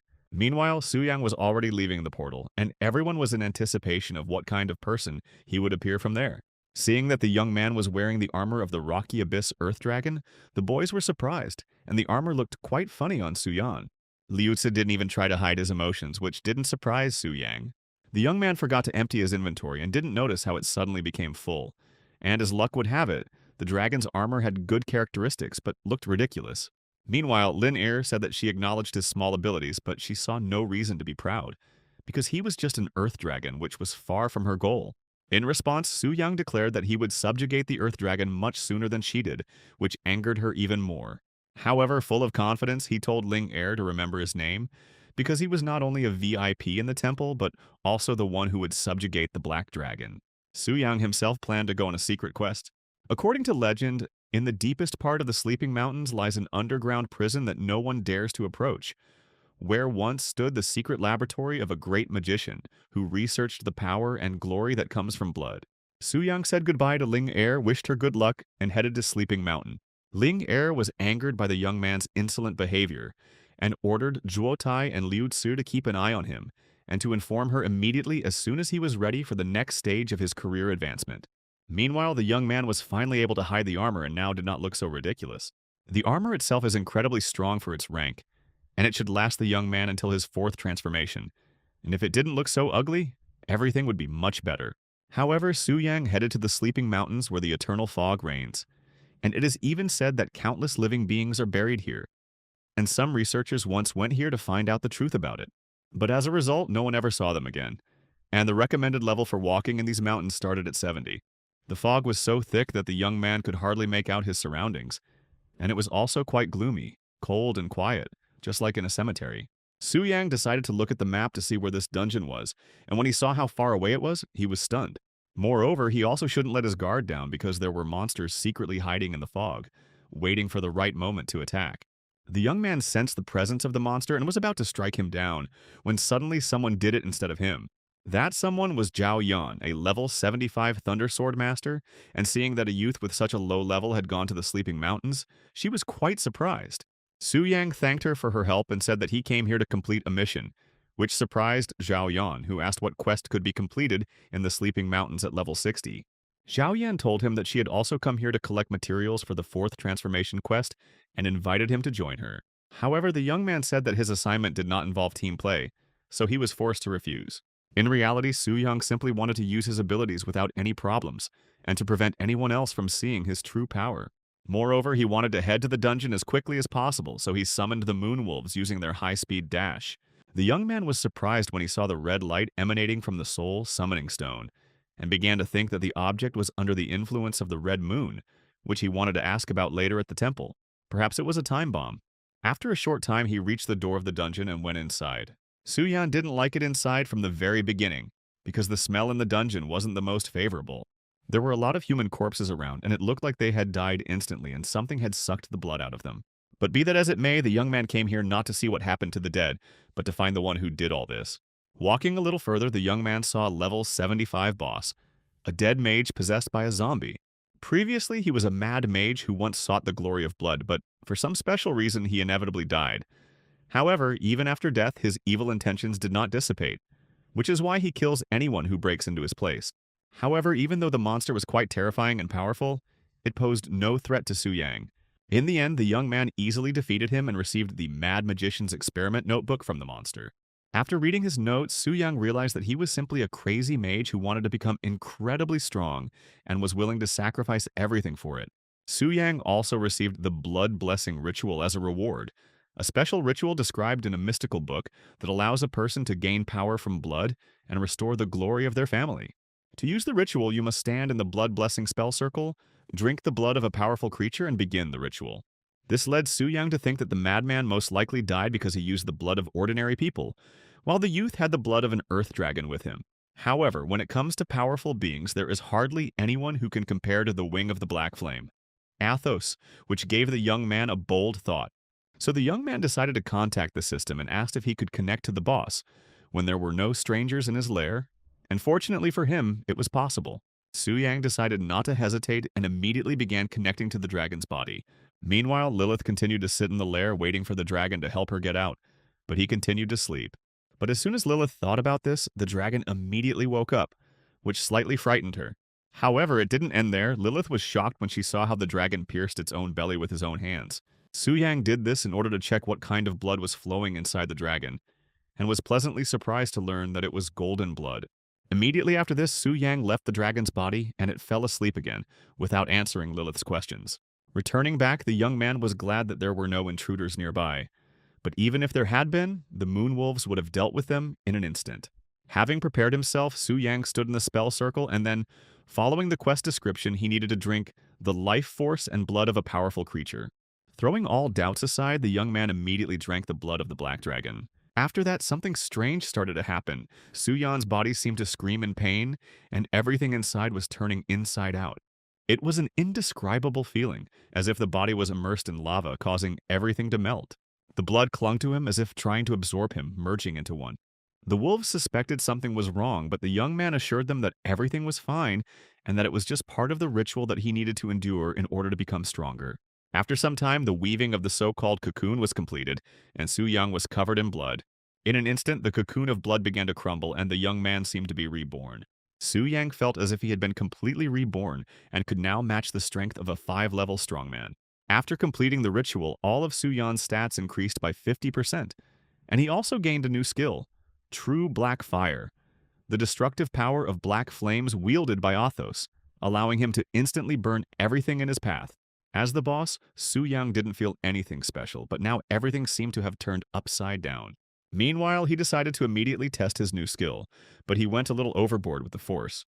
As a result, Su Yang destroyed the dungeon, and along with it, buried the secret of the blood blessing ritual, and now it cannot be used again. The young man was about to head back to the temple to undergo the transformation, but suddenly he heard a voice asking for help. It was the voice of Zhao Yan, who was suddenly attacked by a group of ill-wishers. While wandering around the mountain, she came across Chen Jin, Zhao Si, Wang Xiao and Lei Pu, and their levels were above 90. Zhao Yan asked them if they weren't afraid that the Temple Guild would punish them for what they did. However, Lei Pu declared that they didn't care about the laws because they had been wandering through the wilds for almost a month, and now a fat prey, a beauty at that, had fallen into their hands, and they couldn't miss such a chance. Zhao Yan understood what they were getting at and was not willing to endure such humiliation, preferring to kill herself. But suddenly someone cut off Lei Pu's hand, and he didn't even have time to react or understand who it was. And it was none other than Su Yang who heard the voice of Zhao Yan, who had also heard about a certain bandit gang attacking solo hunters. However, the bandits did not consider him a threat and wanted to get rid of him immediately. Despite the fact that Zhao Yan told Su Yang to leave since they were not his rivals, the young man insisted on his own and wanted to teach the impudent people a lesson. Previously, the young man would have needed to use the legendary artifact to fight 4 hunters of the 4th transformation. But now everything was different. Now even level 90 hunters weren't a problem for him, at least not those.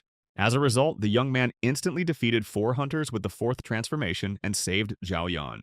Zhao Yan was surprised by Su Yang's strength, and after thanking him, she promised to keep everything she saw a secret.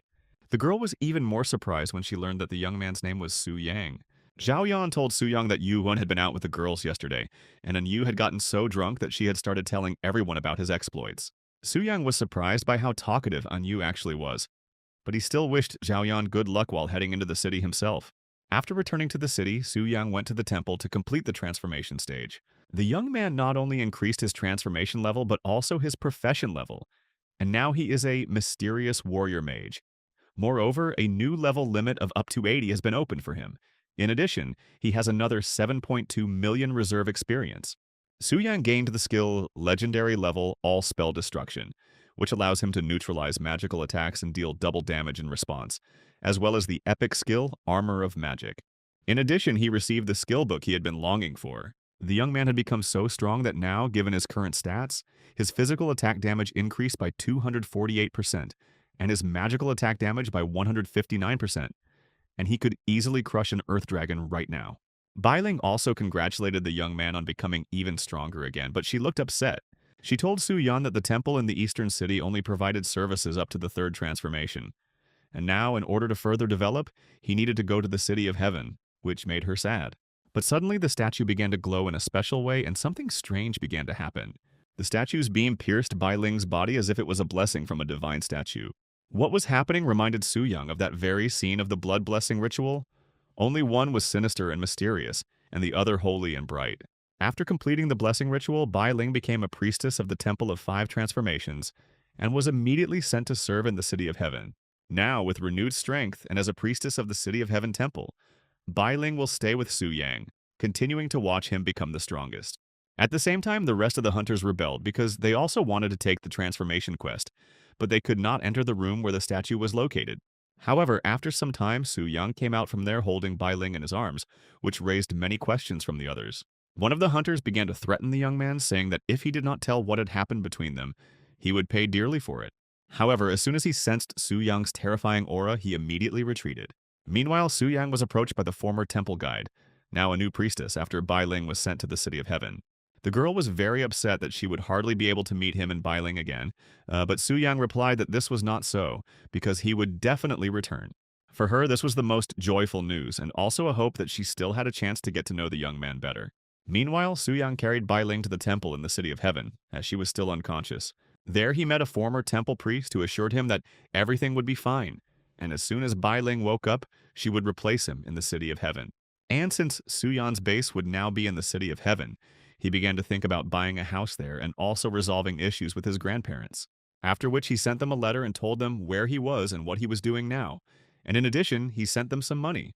The young man himself was already inspecting his new cottage with a beautiful view of the sea, which cost him almost 10 million. Moreover, since such a large house is very difficult to maintain, the young man acquired several maids who had to take care of the house on a daily basis. For the first time in a long time, the young man understood what it was like to relax when you had a lot of money. This kind of life truly made Su Yan happy, and he enjoyed every moment, because before he could not even imagine that he would live like this. Meanwhile, Bai Ling finally woke up and did not immediately understand where she was. There was a priest next to her at that time who told her everything, and also noted that the divine statue had not given prophecies for many years, and this time the appearance of the spirit seemed to be connected with a new hero, and asked her what she thought of the young man. Bai Ling said that he is like a heroic man who always performs miracles, and he not only has exceptional courage and strength, but also a kind and steadfast heart, so she is confident that he will bring new light to this world. The old priest confided in Bai Ling, saying that she was a good judge of character, so he could confidently entrust the City of Heaven to her. But he was worried that the red moon had not dissipated for many days. This meant only one thing: that very event that Bai Ling forgot to warn Su Yang about. Immediately after that, Bai Ling ran to find Su Yang to tell him about the red moon's invasion. Meanwhile, the young man was about to go to bed when he suddenly heard someone screaming. Running out into the street, he saw one of the maids pointing her finger at the sky in horror, saying that there was a monster there, and it wasn't a hallucination or anything like that. The system immediately notified the young man that a rare event, Red Moon Invasion, had been activated, and now he needed to defeat the invading monsters. Moreover, the first monster he encountered was the giant Axe Hands monster, a boss from the demon clan whose level was unknown. But the strangeness didn't end there. Suddenly, Su Yang noticed how Ling Er appeared, declaring that he was the target of the event that night. Ling Er told him to leave, saying that this time she would be the one to eliminate the Red Moon's invasion. The young man didn't understand what was going on and asked Ling Er to explain what the Red Moon invasion was. But she replied that she didn't have to tell him, and that it would be better to ask someone else. Then Lin Er released her spirit to fight the monsters.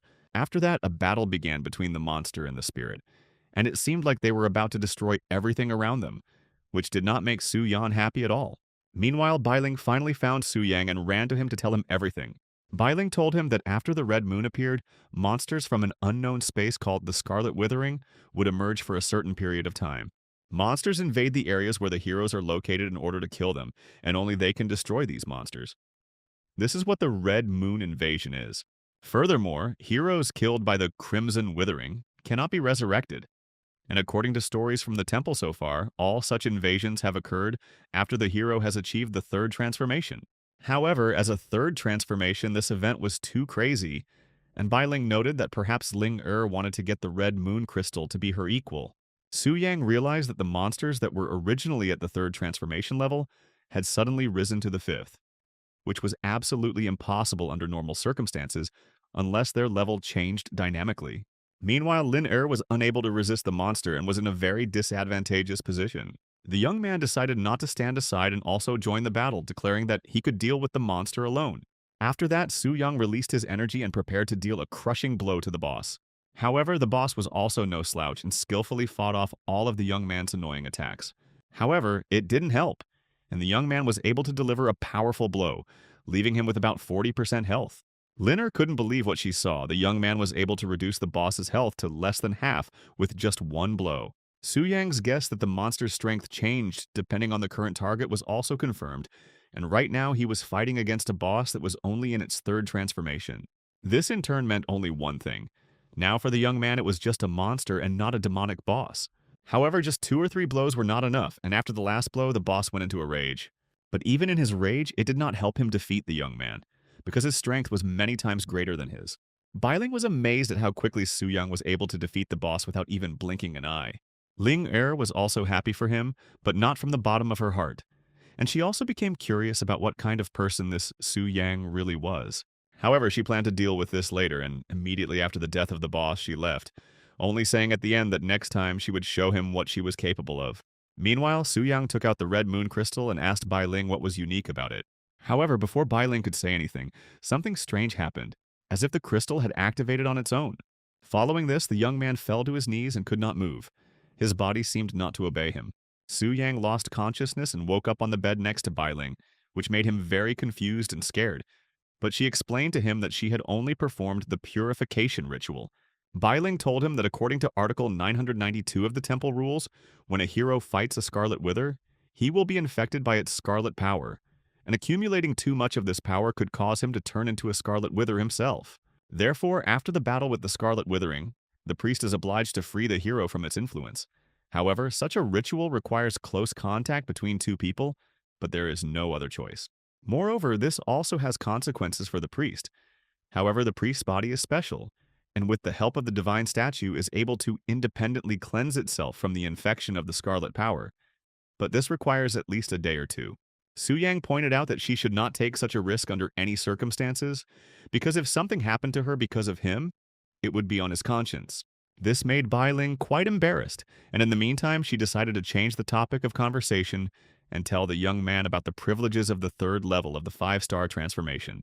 Starting with the third transformation, the hero becomes a VIP member of the temple and can enjoy some privileges such as an increased monthly allowance of 1 billion instead of 50 million. In addition, the discount on the purchase of goods increases from 30% to 50%, available with the Alliance X Black card. And what's more, the young man gains the right to join an S-class guild. But that's not all. The most important thing is opening access to the Red Moon Crystal Core exchange point, opened by the temple, where you can exchange Red Moon Crystal cores for various items. Moreover, he can exchange the cores for various forbidden spells and artifacts. And to see the items available for exchange, one only needs to place one's hand on the divine statue. Su Yang decided not to waste time and immediately look at what items were available for him to exchange. Opening the exchange point, the young man saw that he had access to the first order spell for 300 cores, the second order spell for 900 cores, and the semi-artifact longsword Song of Day and Water for a whopping 4,000 cores. In addition, another half-artifact, the spellbook Heart of the Ocean, was available for 4,000 cores, and finally, a full-fledged artifact, the Eternally Golden Spear, for a whopping 10,000 cores. Su Yang was surprised not only by the items put up for exchange, but also by their prices, because even the lowest item was worth around 300, while he only had 3 such cores. Meanwhile, Bai Ling was forced to return to the temple and warned Su Yang that an important foreign guest would be arriving in the City of Heaven today. At the same time, a portal appeared in the center of Longxia, from which the same foreign guest emerged. This guest turned out to be Minzi Genxi, a level 128 Beastmaster from the Flower Realm, and also the daughter of the Minzi family. Elder Li Lao, the consul for external relations of Longxia, himself came out to meet such an important person.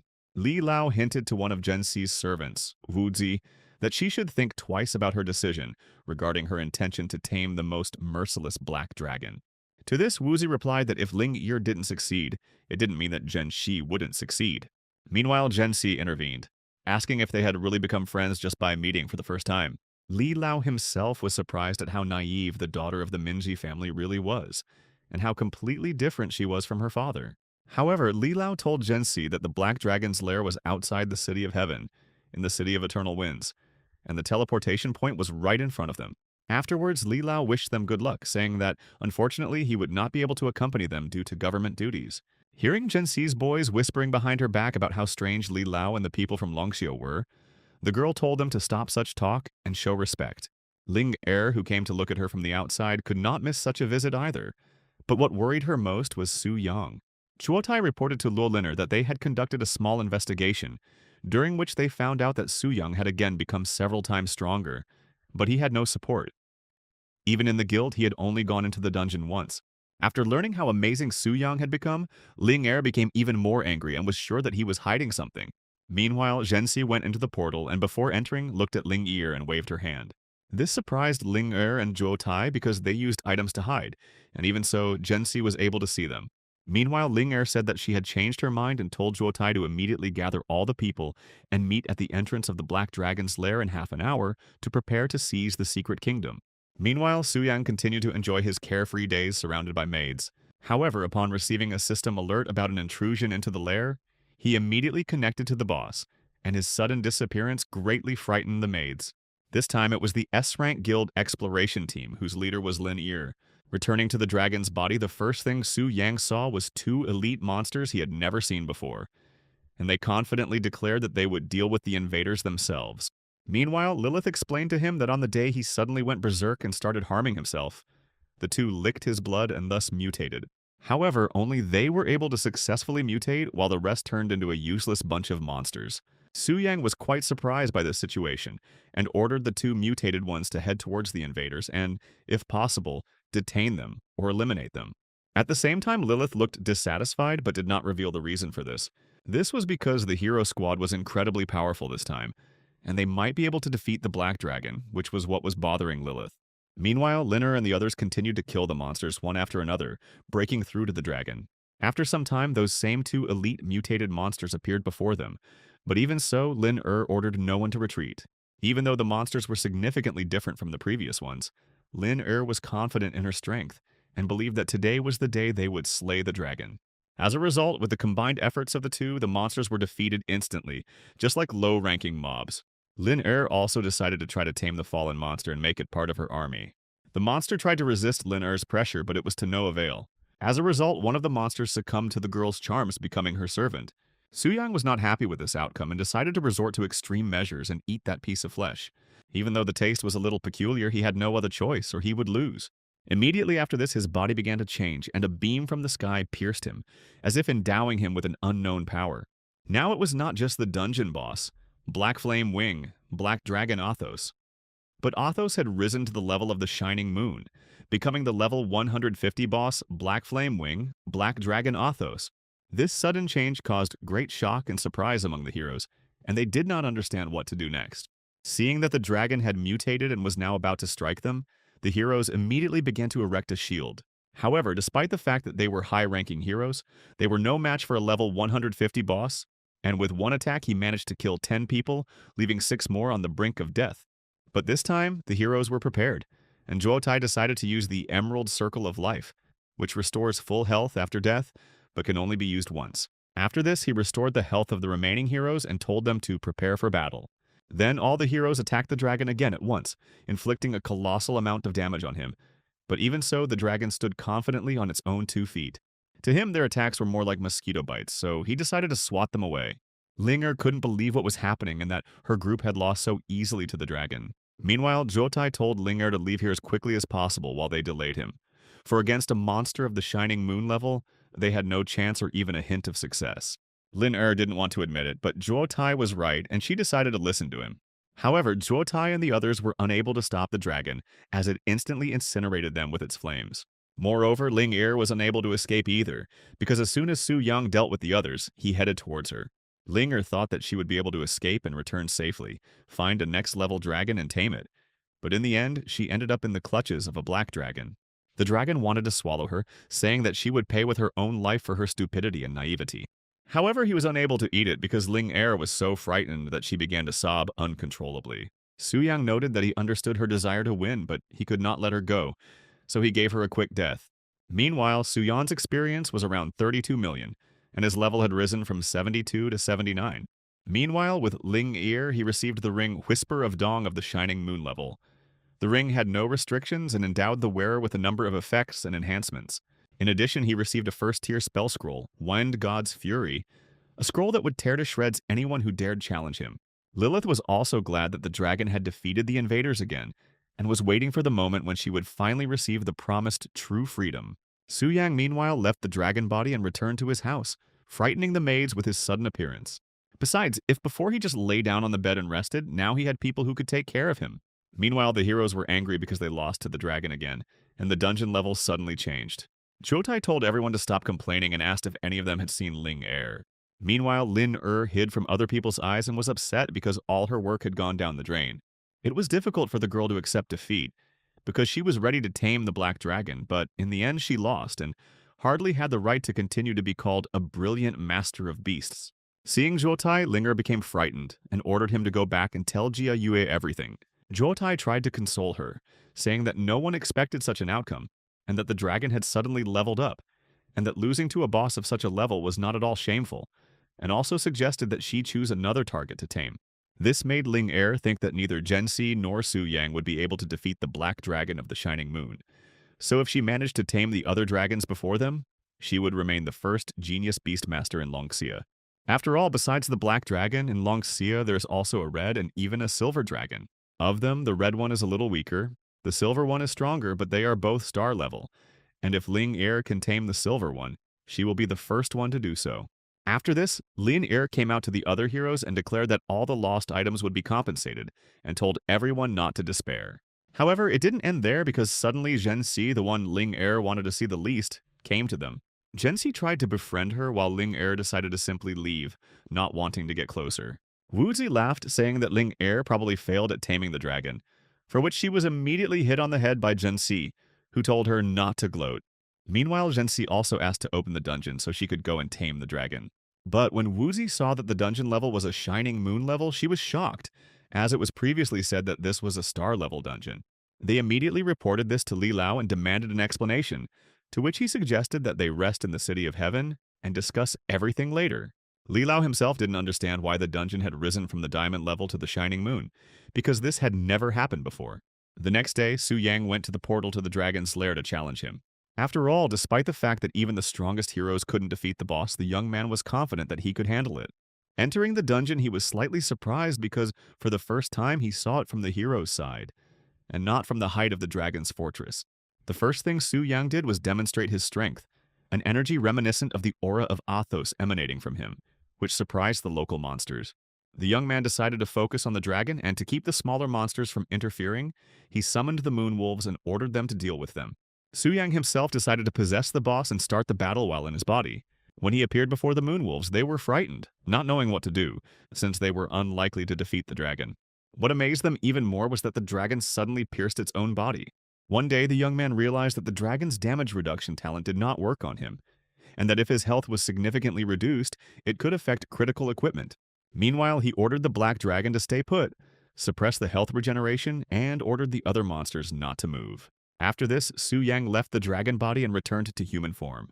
He then attacked the dragon, confident that he could finally defeat it. However, everything turned out to be not so simple, and after 2 hours of hard fighting, the boss's health dropped to only 19%. It was a long battle, but the young man was not going to give up and wanted to finish everything as soon as possible. Suddenly, Lilith woke up from a scream that resembled the roar of a black dragon. Moreover, the monsters from the dungeon began to disappear as if dissolving, and the dragon's aura disappeared along with them. This marked the end of the Black Dragon Athos, who fell at the hands of Su Yan. The young man couldn't believe it was all over because he had received over 1 billion experience points for killing the dragon. His level had risen from 79 to 80, and he still had 53 million experience points left in reserve. In addition, he received an incredibly powerful Black Dragon weapon, which instilled fear in everyone with its very appearance. It was a unique dragon-bone greatsword, Athos the Devourer, which had a number of properties, unique features, and no limitations. Su Yang immediately decided to test it, and with just one swing, he destroyed a significant part of the dungeon. In addition, for completing the quest to destroy the dragon, he received its heart, which increases spirit by 50%, strength by 100%, and allows him to ignore the racial abilities of dragons, increasing damage to them by 500%. Moreover, now the Black Dragon Athos will fight on the side of the young man. You just have to summon him. Thus, Su Yang gained not only incredible strength, but also a powerful ally. Immediately after that, he went to the top of the dragon fortress to meet Lilith. He extended his hands to her, saying that he had come to save her, which left Lilith confused. She couldn't believe that someone had managed to subdue the black dragon because she considered it impossible. The elf believed that black dragons were the strongest and most cruel, and even death could not force them to submit. In the past, the strongest elves tried to tame the black dragon but failed, whereas the young man before her succeeded. Lilith wasn't entirely sure that the young man could be trusted, and yet she had no other choice.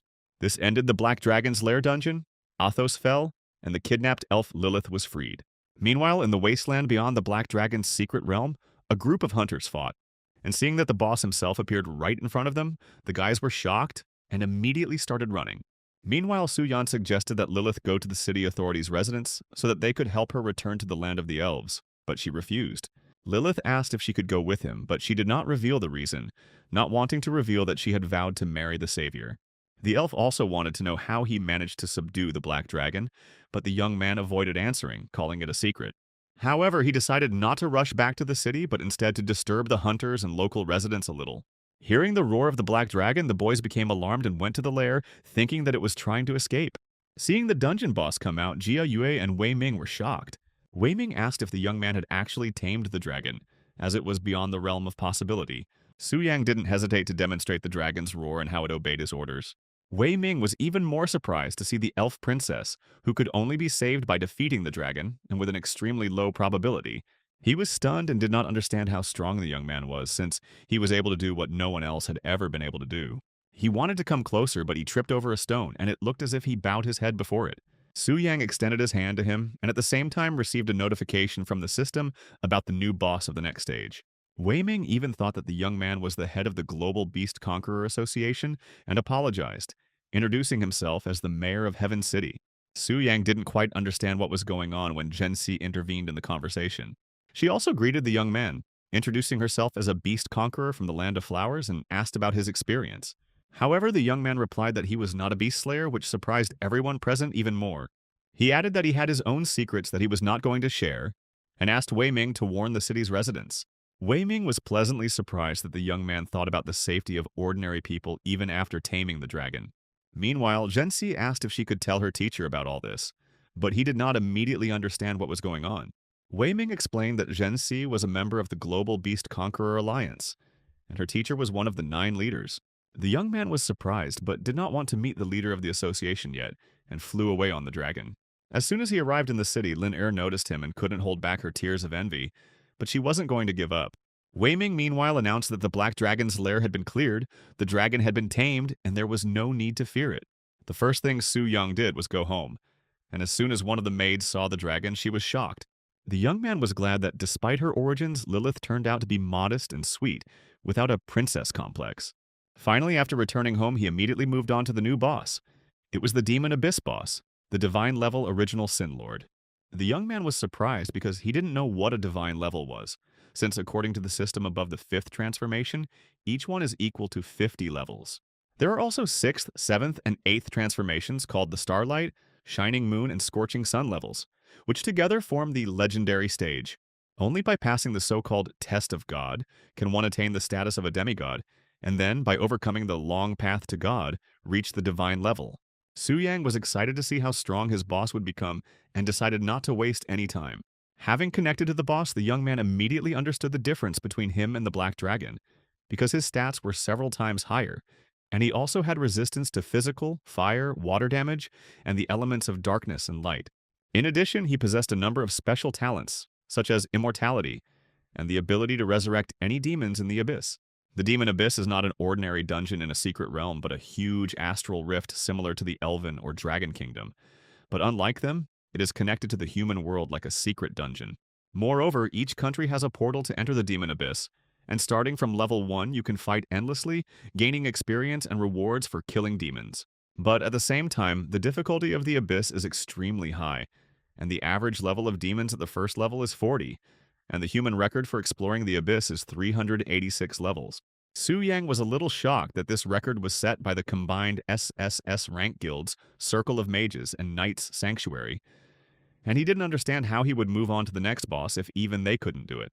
Looking more closely, he noticed 4 thrones nearby, only one of which glowed in a special way, while the other 3 did not. The young man decided that this was the right moment to use his talent for resurrecting demons. So he resurrected the boss of the 7 deadly sins of the Scorching Sun level, a gluttony named Beelzebub. Su Yang was a little disappointed that the demon was only at the level of the Scorching Sun, because he had hoped for at least the strength of a demigod. However, everything turned out to be not so simple because Beelzebub had a special talent of eternal hunger, devouring everything non-demonic, becoming stronger, and could reach the divine level. Suddenly, the young man heard a knock at the door and ordered Beelzebub to return to the throne and await further orders. Beelzebub felt himself chosen because lust and greed were dead, and the ruler resurrected him because he wanted to prove his loyalty. Su Yang meanwhile severed the connection with the boss and returned to his human body again. At that moment, one of the maids came to him and said that Wei Ming wanted to talk to him personally. Su Yang didn't understand why Wei Ming had come, but he explained that the young man's feat had caused a real sensation among the beast tamers. This is because black dragons are the strongest and most brutal species, and their domestication was a real breakthrough in the history of animal control. At the same time, many beast conquerors doubted this, as they had not seen everything in person, So the Beast Conquerors Association announced that one of the leaders had already arrived in Longxia to meet with the talent. Moreover, he was supposed to arrive no later than 10 minutes later, which surprised Su Yang. Meanwhile, Luo Dashi, one of the 10 leaders of the Global Beast Conquerors Association, arrived at the teleport center of the City of Heaven. Linger was surprised to see Luo Dashi, and he was also amazed and said that he had heard about her attempt to tame the Black Dragon. The girl admitted that this was indeed the case, but her strength was insufficient, and the title of Lungxia's first talent no longer belonged to her. Luo Dashi advised her not to get hung up on titles because the most important thing is what she is truly strong in. Linger said that there was a secret realm called the Dragon Spirit, and recently the association found a special shrine in it that was connected to the Dragon Kingdom. However, the conditions for entry are extremely strict, and to do so you must have your own huge dragon, and there's only one person in the world who has succeeded in doing so. That person is Vela from the Eagle Federation. Since then, many hunters have started trying to tame dragons, and Ling too. According to researchers, the stronger the dragon in the secret realm, the higher the chance of receiving blessings and rewards, which is why Ling wanted to tame the Black Dragon. However, Linger was not going to give up and now wanted to tame the Silver Dragon because, despite its weakness, it surpassed the Red one in potential. Luo Dashi advised her not to rush since the secret kingdom of the Silver Dragon had already been secured for her family, and suggested that she go with him to meet that mysterious hunter. But Ling didn't want to see Su Yang after he tamed the dragon and made up an excuse to leave. Meanwhile, Luo Dashi went to Su Yang to personally see his outstanding talent. But a small incident occurred.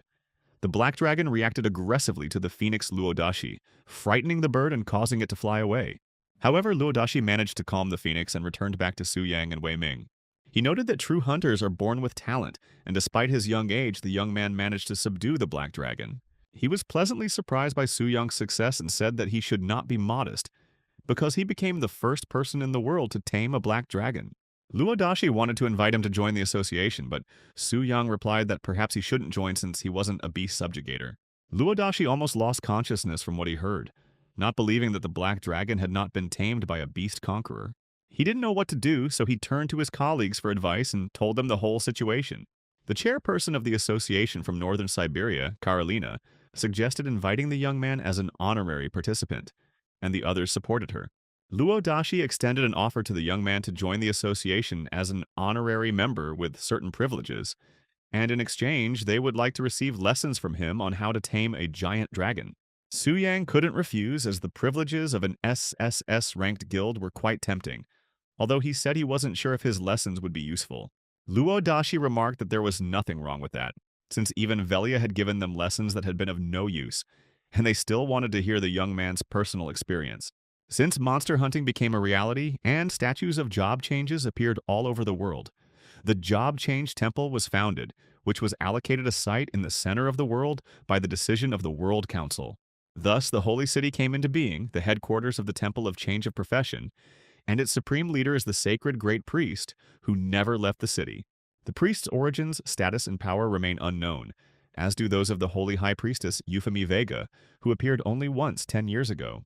The head of the SSS-ranked guild Circle of Mages, Orgus Stone, the strongest mage in the world who completed the god's trial of 9 transformations and reached the level of a demigod, one day decided to challenge her. But even at level 300, Orgus was unable to penetrate her protective light shield, after which no one dared to doubt the temple's power. At this time, the statue informed Euphemie that an abnormal phenomenon had occurred in the abyss. The previously killed king of the original sin gluttony, Beelzebub, had reappeared, and the reason was unknown. Euphemie decided to see with her own eyes what was happening in the abyss, and asked the statue for a blessing. Using the Eye of Insight ability, which allows her to see any place in the world regardless of distance and time, she peered into the abyss. As expected, the inside of the abyss was dark and ominous, which is not surprising for such a place. Euphemie discovered the throne room of the 7 original Sin Kings, and according to records, the maximum depth of the abyss was 386 levels. For every 100 levels, one of the kings of sin appeared. At the 100th, Beelzebub; at the 200th, Asmodeus. At level 300, there should have been Mammon, greed, and all of them were thought to be destroyed. But for some unknown reason, Beelzebub was resurrected. Euphemie wondered how this was possible, whether the source of this was a magical power that even the Eye of Insight couldn't detect. Using even more force, Euphemie was finally able to determine who was behind all of this, and was shocked to learn that it was a human. But that was not all. Suddenly she felt the presence of someone behind her, and this someone told her to get out. It was Pride, Lucifer, a divine-level boss. Although Euphemie possessed great power, she was unable to resist Lucifer and therefore decided to retreat. Lucifer herself was eagerly awaiting her meeting with the ruler. Euphemie couldn't believe what was happening and didn't expect that there could be such powerful beings among the original Sin Kings. But what struck her most was that there was a man behind this. Who was he if even the king of original sin served him? Soon a global announcement was issued that the world boss, the Lord of Original Sin, had appeared in the deepest part of the demon abyss. Killing him will reward you with a unique, limited divine weapon from the Confrontation of Sins series. This series of weapons is considered essential for fighting the overlord, and the chance of getting a trophy increases depending on the profession level. Additionally, killing the world boss will unlock a new expansion, Ascension to Divine Status. The expansion will also add a 10th transformation, the Divine Level. After the announcement, Luodashi went to meet with the chairman, wished Su Yang good luck, and said that they would be in touch again. At this time, Bai Ling noted with concern that anomalies were starting to occur in the world one after another. However, Su Yang assured her that everything would be fine, as he would definitely take care of everything, so she had nothing to worry about. Moreover, the largest SSS-ranked guilds will definitely begin to act in the near future, and given the previous events, reaching the Overlord will be a matter of time, and before that, Su Yan needs to be fully prepared. By killing the original Sin Kings, you can obtain the unique limited edition artifact Sin Resistance. And although Su Yang's Devourer is also unique and limited, it still lags far behind. Meanwhile, he wondered if he could obtain the Sin Confrontation series of weapons by killing the demons inside the Lord's body.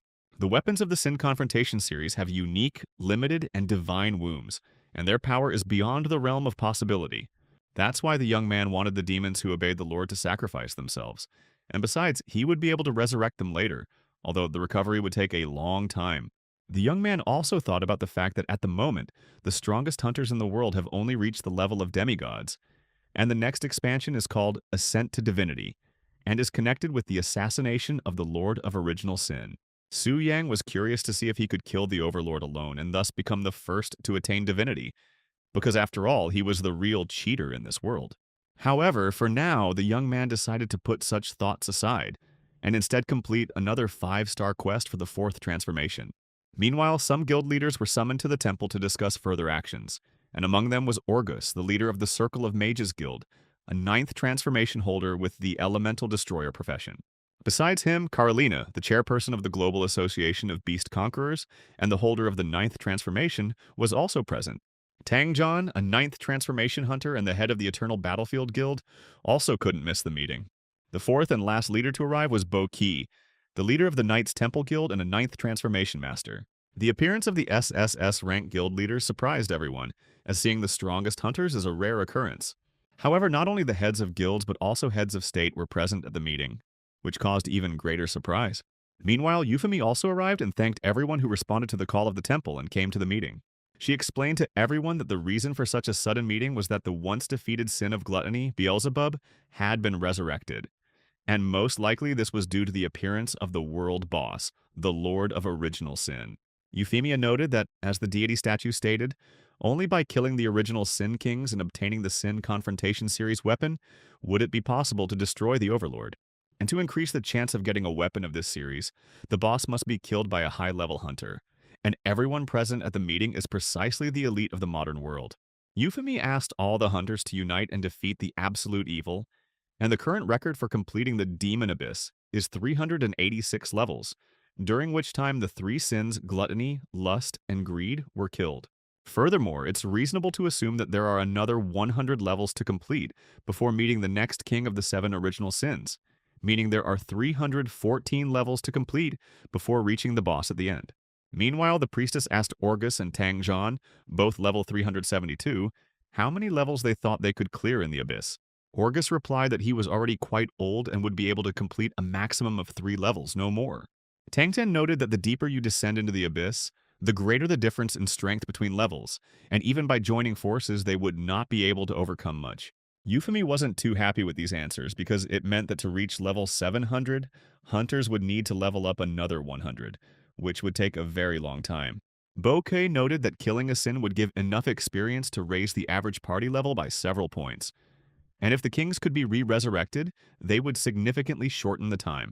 Meanwhile, he also touched on the issue of how the artifacts from the Confrontation of Sins series that the boss can drop, will be distributed, which caused tension between chapters. Boka said that there was no point in wasting time on conflicts and mistrust, because the weapon of sins was the key to defeating the ruler and one of the most important items for ascending to deity. After this, the leaders began to argue about who would receive which weapon, as well as discuss the risks, since the boss only drops an artifact with a certain probability. However, Euphemy didn't like the fact that the guild leaders suddenly started to suspect each other and consider each other potential enemies, so she ordered everyone to be quiet. The priestess explained that this was a matter of ascension to divinity, so the temple would not be left out, and that their enemy now was the Lord and his demons. So she asked everyone to wait until the expedition was formed, after which the results would be announced. Afterwards, Tang Zhan asked to speak and said that if the guild became one to challenge the abyss, it might cause disputes on the one hand, and lead to a shortage of hands on the other. So he proposed that each country unite and form their own abyss fighting team to take turns fighting the kings, a proposal that was supported by the other guild leaders. As for the weaker countries, Tong Zhan stated that this was not a problem they should solve in order to defeat the sins, because ultimately everything depended on individual, guild, or national strength. Euphemia also supported Tang Zhan's proposal, and after that, a vote was held, with 80% of votes being in favor. The priestess noted that given the complexity of the abyss, countries without ninth transformation specialists would not be eligible for the challenge, and those remaining would be chosen randomly, with the results announced after the meeting. However, this was only the first agenda, and Carolina will talk about the second. Carolina noted that the emergence of the secret kingdom Dragon Spirit made it possible to enter the kingdom of dragons, home to powerful creatures that offer a wealth of experience. Carolyn's proposal was to travel to the Dragon Kingdom and gain as much experience as possible, but only someone who had subdued a dragon could enter the kingdom. Carolina confirmed this and added that, until recently, only Velia had been able to subdue the dragon. But now a young man from Longxia had appeared, subdued the black dragon, and joined the association as an honored guest. Boka was slightly surprised because the young man had subdued the black dragon, which meant he was worthy of becoming a full member of the association and perhaps even its head. So he asked Carolina why she had only accepted him as a guest. Carolina explained that it wasn't that simple because the young man wasn't actually a beast slayer. His profession was that of a warrior mage. What they heard shocked the others because, even for a beast conqueror, taming a dragon is an extremely difficult task, and here a warrior mage did it. Orga stated that this was impossible since he himself had tried to force the giant dragons to obey, but without success. To this, Carolina asked him if he really thought that since he couldn't do it, others wouldn't either. After this, Carolina and Orgus exchanged a few insults, and it almost came to blows, and Bouquet tried to stop them, saying that everyone was looking at them now. The rest of the room also heatedly discussed what had happened, as everyone had tried to tame a dragon at least once, but to no avail. Euphemy was also beginning to lose hope and wondered if the young man would be able to do what even 8th and 9th transformation hunters couldn't. Carolina told Euphemia that she could check the information about the young man through the association's membership list. Looking at the young man's characteristics, Euphemy was surprised as he was only in his 3rd transformation. Carolina noted that they also planned to invite the young man to a lecture at the association to share his experiences. Moreover, Carolyn, as a beast tamer, didn't care that the secret kingdom might not be within the association's specialization, because she wanted all people to tame at least one beast. Orgus, meanwhile, said that he himself would go to Lunxia to meet the young man, but this aroused the suspicions of the others that he was planning something. Meanwhile, Suyang was reading the description of a new quest. This time, he had to kill the Ice Witch of the Frozen City in a diamond-level dungeon. Even though it wasn't recommended to go through the dungeon alone, the young man didn't care, because now even the level of starlight wasn't an obstacle for him. After some time, Suyang reached the Frozen City, where there were also other hunters who had failed to defeat the witch. Meanwhile, a young man on a black dragon appeared in front of them, which greatly frightened those gathered. They were surprised and at the same time happy because they had the opportunity to see that very talented young man. Besides the witch, the dungeon was also inhabited by large snow monsters of level 92, and along with them, small snow monsters of level 89. However, at the sight of the giant dragon, they all began to tremble and beg for mercy. This was only to Su Yang's advantage, so he decided not to waste time and immediately headed towards the witch, ordering the dragon to take a shortcut. Soon the witch became angry because a stranger had invaded her chambers and, what's more, had destroyed her palace. However, neither her strength nor her anger helped, and in the end she was incinerated by the dragon in an instant. Meanwhile, Lin Yuyun and Rong Xue also wanted to take the test, but the guys advised them to leave because there was already a brave man there who would surely pass. When the boys spoke of the brave man, they meant the very man who had managed to tame the black dragon, although they did not know his name. Rongshui pointed out that in that case they should try next time, but Anu asked her not to rush, saying that she wanted to see who had tamed the dragon. Meanwhile, Tangjan and Orgus also came to meet the young man. After some time, Su Yang left the dungeon and pleasantly surprised everyone with his appearance. Lin Yuyun, Rongshui, and An Yu were incredibly surprised to learn that the one who tamed the black dragon was Su Yang. Su Yang was also surprised to see them, and Lin Yuyun told him that they had come to help Rongshui with the materials, but it looked like they would have to wait for the next witch. However, the young man asked not to rush and took out the Heart of Ice from his inventory, a material dropped by the boss. Rongshui refused to accept such a gift, saying that it would be better for the young man to keep the item for himself, and she would wait for the next boss. However, Su Yang insisted that she take the Heart of Ice, and in the end, Rongshui agreed. Meanwhile, Orgus approached the black dragon and said that he just wanted to touch him. This greatly surprised the young man because he did not understand who this old man was, and why the dragon allowed him to do this without resistance. Orgus, meanwhile, assured them that he did not intend to cause harm and moved them to a more secluded place. Su Yang realized that since they had moved, Orgus wanted to talk in person and asked their names. Orgus and Tangjan stated their names and introduced themselves as guild leaders, which greatly surprised Su Yang. The young man didn't understand why such people were looking for him, a newcomer who had just completed the 4th transformation quest. Su Yang asked if they had come to talk to him about his experience in taming the dragon. Orgus didn't even try to hide his intentions, saying that he had been looking forward to it. However, Tangjan asked Orgus to remove the magical power so as not to frighten the young man without reason. Tangjan said that they learned about him from Carlina and actually came to exchange information. Orgus noted that if the young man shared his experience of taming a dragon with him, he would receive a couple of scrolls of forbidden spells as a reward. For Su Yan, this offer was quite profitable because the scrolls were his main trump card. Moreover, he won't be able to deceive Tangjan and Orgus because they are the best hunters in the world, so he decided to raise the stakes a little. Su Yang said that scrolls were good, but they were disposable, so he asked why he wasn't offered a forbidden magic skill book. Orgus asked why he needed her, since he was a warrior, and could he really break the rules of professions and use magic like a mage?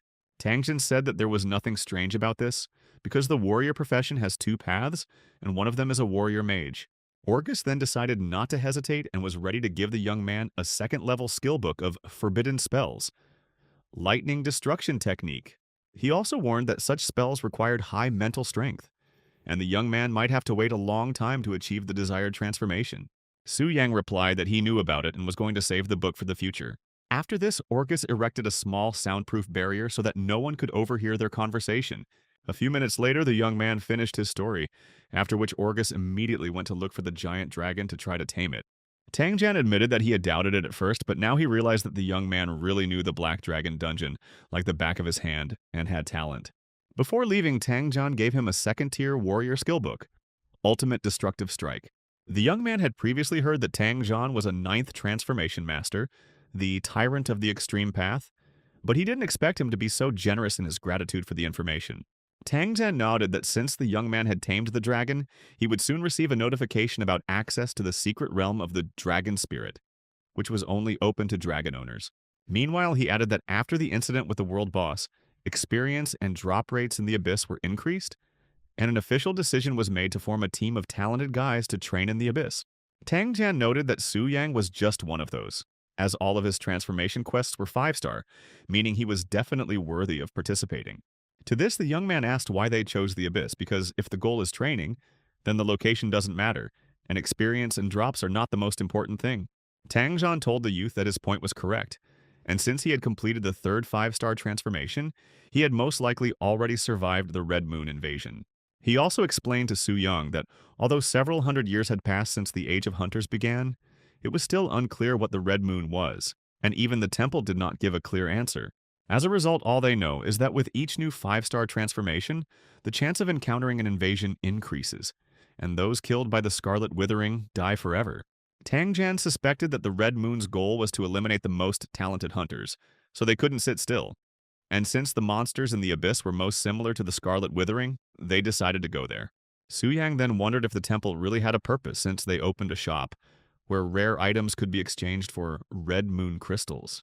However, all he knew now was that he needed to become stronger, so he returned to the temple and completed the transformation.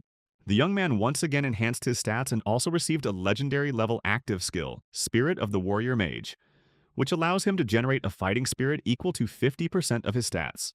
However, no matter how loud it sounded, Su Yang knew that it was not enough, and this made him a little upset, which Bailing noticed. But be that as it may, he tried to keep a cheerful face and insist that he was fine, telling others not to worry. Furthermore, Su Yang decided to implement that very plan and connect it to the boss system. The first thing he decided to do was to resurrect the sin of wrath, Samael. Samael was glad that the Lord resurrected him, but his joy quickly passed when he said that in the name of the king, he would grant him death. Samael did not understand what was happening and why the Lord decided to kill him, because he was quite strong and had unique abilities. However, he did not want to die, so he promised to prove his loyalty and do whatever it took. Su Yang explained that he had reasons for granting death and ordered him to return to the extreme darkness, promising to ensure a majestic return. The Lord's words gave rise to optimism in Samael. He thanked him for his trust and said that he was ready to die before the next call. After that, Su Yang took out the Lord's sword and killed Samael. Meanwhile, Beelzebub sensed Samael's death and was perplexed as to why the ruler personally granted him death. For killing Samael, Su Yan received 13.4 billion experience, and his level instantly rose from 85 to 100, and the surplus of 7 billion went into reserve. Moreover, he also received rare items such as Samael's flesh and blood, which increases health by 10 million, and Samael's broken heart, which gives 10,000 strength. In addition, he received the demonic horn of Samael, a powerful forging material, and the demonic spring of Samael, which grants immunity to destruction by demonic power up to level 400. Su Yang was stunned by these items because his current strength was only 2,127, and his health was 53,175, and by using them, he would increase his parameters by 1,000 times. With such a huge amount of health, even without activating the boss form, he can already be considered a full-fledged boss, and this is without taking into account other artifacts. With such strength, Su Yang would be able to easily defeat even the strongest black dragon, and this made him happy.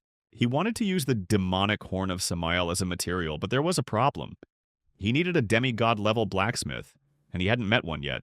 While thinking about how to use the Samael demonic source, the young man recalled Tang Zhan's words about the monsters from the abyss being similar to the Scarlet Withering. Su Yang thought, if encountering the Scarlet Withering could lead to infection by the Red Plague, then fighting the demons could lead to being corroded by the demon's power. This raised the question, if the abyss is similar to the Red Moon, perhaps there is also a being similar to the Lord of Original Sin, hiding behind the light door of invasion. Moreover, hunters who died in the abyss can be resurrected, while those killed by the Crimson Withering cannot, which suggests that there might be someone stronger than the Overlord. However, he decided to put these thoughts aside because now his goal was to kill the ruler. Meanwhile, he received a new drop, a semi-divine artifact, Armor of the King of Wrath, which increases stats and has a passive skill, Thirst for Destruction, which increases attributes by 1% for every 1,000 kills. In addition, the artifact had an active skill, Tormented Wrath, which took away 70% of health in order to double attributes for 10 minutes. But this was not what Su Yang wanted. Of course, the young man was glad that he received an artifact with such unusual abilities, but he still wanted to get the weapon. Su Yang was about to disconnect from the boss when the system suddenly notified him of the presence of an unconfirmed special drop. The young man was curious to see what was there, and it turned out to be an artifact from the Confrontation of Sin series, Wrathful Punishment, a demigod-level weapon with monstrous characteristics. This, in turn, could not help but please Su Yang, because this weapon is the key to killing the Overlord, and even the strongest hunters, such as Tang Zhan and Orgus, are too weak against it. Su Yang was incredibly happy with this outcome, but suddenly one of the sins returned to its throne, which surprised him a little. It was the sin of pride, Lucifer, which was significantly different from other sins. While the other sins craved murder and blood to prove their power, Lucifer was characterized by masochism and similar tendencies. Su Yang didn't really understand what Lucifer meant, but as long as he was in the body of the Overlord, he had to play his role with dignity. After this, Lucifer reported to the ruler that yesterday people tried to look into the bottom of the abyss, and she assumed that it was the Great Priest. This slightly surprised Su Yang, because even hunters like Tang Zhan and Orgus were taking things step by step, while Euphemia chose to act directly, which only proved her strength. This made Su Yang think, and in the meantime, he thanked Lucifer and told her to return to her seat. The young man did not expect that such powerful people were hiding in the temple, so it was not surprising that their power had remained for so long, although so far it had nothing to do with him. Meanwhile, Orgus went to the nest of the giant silver dragon and tried to tame it using Su Yang's method, but to no avail. In one day, Orgus had already visited 3 dragon dungeons, and there were almost no such dungeons left, so he was thinking about heading to the Longxia dungeons. But suddenly a system notification appeared that the first weapon from the Confrontation of Sin series had been received. Upon seeing this notification, Orgus became furious and wanted to immediately find out who dared to break the rules established by the temple. Orgus could not believe that someone could defeat the king in just one day, and wanted to punish the one who broke the laws of the temple. At the same time, in the Flower Kingdom in the town of Kyoto, they were also surprised that someone had already obtained the weapon of the king of original sin. The shogun of the Flower Kingdom was Tokugawa Senno, who discussed the topic of dragon taming with the head of the Minji family, Junichiro. But as soon as the system's announcement appeared, the conversation suddenly changed, and Sano became curious about who dared to do this. Sano decided not to waste time and wanted to go to the holy city to hear an explanation of what was happening. Meanwhile, the temple was also shocked by this news, but Euphemy did not close the temple but ordered the barrier to be sealed and the passage to be opened. The news truly surprised her because since the beginning of the Age of Hunters, the temple had helped to pacify conflicts and maintain order, and such betrayals had not happened for a long time. Gathered around the round table, everyone wanted to hear an explanation directly from Euphemy. Sano stated that at today's meeting they were obliged to catch the thief and force him to return the artifact, asking the priestess to ensure justice. Euphemy announced that someone had broken the temple's rules, killed the king of original sin, and stolen the artifact, calling it a challenge to both other countries and the temple itself. The priestess added that if this sinner agreed to admit his mistake and return the artifact, then the merciful god would give him a chance for redemption, and she, as the third sacred priestess, swears in the name of the statue to abandon the persecution. However, in response to this, Euphemy heard only deathly silence. This made Euphemy extremely angry, and she decided to not hesitate to use force to find out who was lying and who was the real thief. Now, if anyone present lies, the sacred light above him will disappear, but no light will go out. At this moment, Tongjian asked if there was anyone who had not passed the temple's inspection, hinting at Euphemia herself. Euphemia admitted that she made a mistake by not adding herself to the list of suspects. But be that as it may, her light was so bright that only a fool would suspect her of lying. This only gave rise to new questions and confusion because if no one present was lying, then it means that someone else killed the king. Carolina noted that not all countries' elite military forces were present here right now, and as far as she knew, several demigod-level fighters had not shown up, which made her suspicious of them. To this, Euphemie replied that her spell not only detects lies, but also that even if the subject had not participated in the murder of the king, but merely passed information to the killer, it would be considered treason. As a result, they were never able to find out who actually broke the temple rules and killed the king. After this, Euphemie stated that this event was indeed very strange, but since it happened, they could only move on, and since Gluttony had been killed, they needed to look for the next king on the 200th floor of the abyss. Meanwhile, she asked Sano if the Flower Kingdom would be able to continue participating in the subsequent battles. He replied that of course they would like to continue, but unfortunately their strength was insufficient, as the original Sin Kings at levels above 100 were already beyond their capabilities. Euphemie noted that in such a case, according to the order of the draw, the Eagle Federation would replace the Flower Kingdom to continue the expedition into the Abyss, and also promised Sano compensation from the temple. Moreover, the priestess announced that from today onwards, the entrances to the Abyss in various countries would be guarded by the Holy City's troops to ensure control of entry and exit, preventing the recurrence of such incidents. Su Yang himself was surprised when the system announced that the first weapon from the Sin Confrontation series had been obtained, and he was also glad that his name was not mentioned in the message. The young man understood that this incident would certainly attract the attention of influential people, which meant that he needed to be extremely careful and under no circumstances let others know that he possessed the weapon of the King of Sin. Moreover, the transition to the new transformation will also have to be postponed, otherwise others will have doubts about how he raised his level so quickly. Meanwhile, he wondered if there was any suitable place to level up his experience, where he could spend a little time to clear himself of unnecessary suspicion. Without thinking twice, the young man decided that the most suitable option would be to become a dragon hunter and destroy all existing dragons. However, he had no information about the current dragon dungeons, so he turned to Bailing for help. Bailing told him that the Silver Dragon Dungeon was located in the Southwest District, Nine Rivers City, and the Red Dragon Dungeon was located in the Northern District, Anling City, and both dungeons were at the star level. Meanwhile, she warned him that at the moment, the first 50 people had already signed up for the Silver Dragon Dungeon from the Heavenly Pavilion. Su Yang didn't find this strange because he had assumed that Ling Ir, even after failing to defeat the Black Dragon, would still continue to try to subjugate the dragon. However, due to the fact that the young man was a VIP client of the temple, he could afford to reserve a dungeon, and only 5th transformation hunters could take a place in line before him. Of course, such impudence could affect the relationship between Su Yang and the Heavenly Pavilion, But the young man didn't care.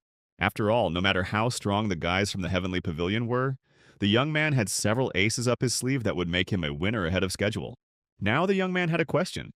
How can he swallow two objects? Because he couldn't just eat them whole and the taste wouldn't be very good. Su Yan began to fantasize about how best to prepare blood and flesh, and also Samael's broken heart. But this did not last long, and after some time, Su Yang decided to throw away his thoughts and simply absorb Samael's flesh. The taste, of course, was not the most pleasant, but nevertheless it was necessary to become stronger. Moreover, the young man's body changed slightly again and became even more muscular. It was pure madness because now with such a level of health and strength of almost 30,000, he could stand without wincing under blows or destroy everything with one flick of his finger. Meanwhile, the young man decided to visit Lilith to find out how she was and if everything was okay with her. Having knocked on the door, the young man did not hear an answer and decided to enter the room, where he accidentally saw Lilith, who had just come out of the shower. This made Suyang quite embarrassed, but he still said that he only wanted to see how she was doing, and then left. His behavior made Lilith laugh, and she was even glad that Suyang was not at all like the people of the royal court. Meanwhile, Lin was angry because someone dared to occupy the dungeon she was about to go to. One of the servants of the Heavenly Pavilion named Tang Si told Ling that the dungeon was booked by a VIP client from the temple, which made her wonder if Su Yang was trying to stop her again. Meanwhile, Tang Si suggested that the lady wait in the secret kingdom of the Silver Dragon, and when that same VIP client arrives, discuss everything with him and offer something in return. However, Ling was so angry that she told Tang Sung to leave. Ling thought, if it was really Su Yang who had just tamed the Black Dragon, then she would not be able to compete with him, and decided to ask the teacher for help. She explained the whole situation to the teacher and asked him to persuade Su Yang to hand over the secret realm of the Silver Dragon to her. The teacher promised to ask him, and while waiting for the answer, Lin couldn't find a place to stay.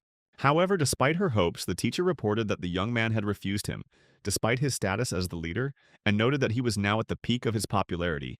Even the god of war rated him highly. This truly surprised and upset Lin. She couldn't believe that the young man had become so strong in such a short time, and that the god of war Tang Zhan was supporting him. Meanwhile, Su Yang went to the secret realm of the Silver Dragon. Although the boss of the realm was a 106th star level Silver Dragon, in the eyes of the young man, he looked like a goblin. The youth's strength was so incredible that the dragon's attacks did not even touch him, and he could stop them with his bare hands. In the blink of an eye, the dragon was finished, as if it wasn't a boss at all. By activating the Devourer effect, the sword absorbed 10% of the Silver Dragon's stats, making the young man even stronger. After this, Su Yang thought about the kings of original sins.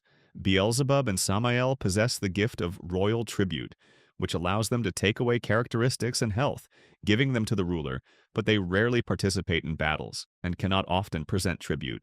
This led the young man to the idea that if they could leave the abyss and appear in the real world, they would be able to actively take away characteristics and pay tribute to the ruler. However, he quickly came to his senses, realizing that such a plan was too dangerous and crazy. Therefore, instead of thinking wildly, Su Yang decided to head to the next secret dragon realm. Meanwhile, the system notified him that the secret realm of the Red Dragon in Longxia had been conquered by Zhen Shi. Now 3 hunters have tamed their dragons, and Zhen Si has become one of them, ahead of Ling. At the same time, Zhen Si was upset because she hadn't been able to talk to Su Yang, but she believed that the opportunity would come again. Meanwhile, Ling was crying bitter tears, not believing that someone had beaten her to it again, and this time it was Zhen Shi. Zhen Si's success also came as a surprise to Su Yan, who became his rival, so he needed to prepare thoroughly before opening the next secret kingdom. Furthermore, the news of the formation of a punitive coalition to combat the abyss was officially announced, and the murder of Samael forced them to increase their vigilance and begin to act soon.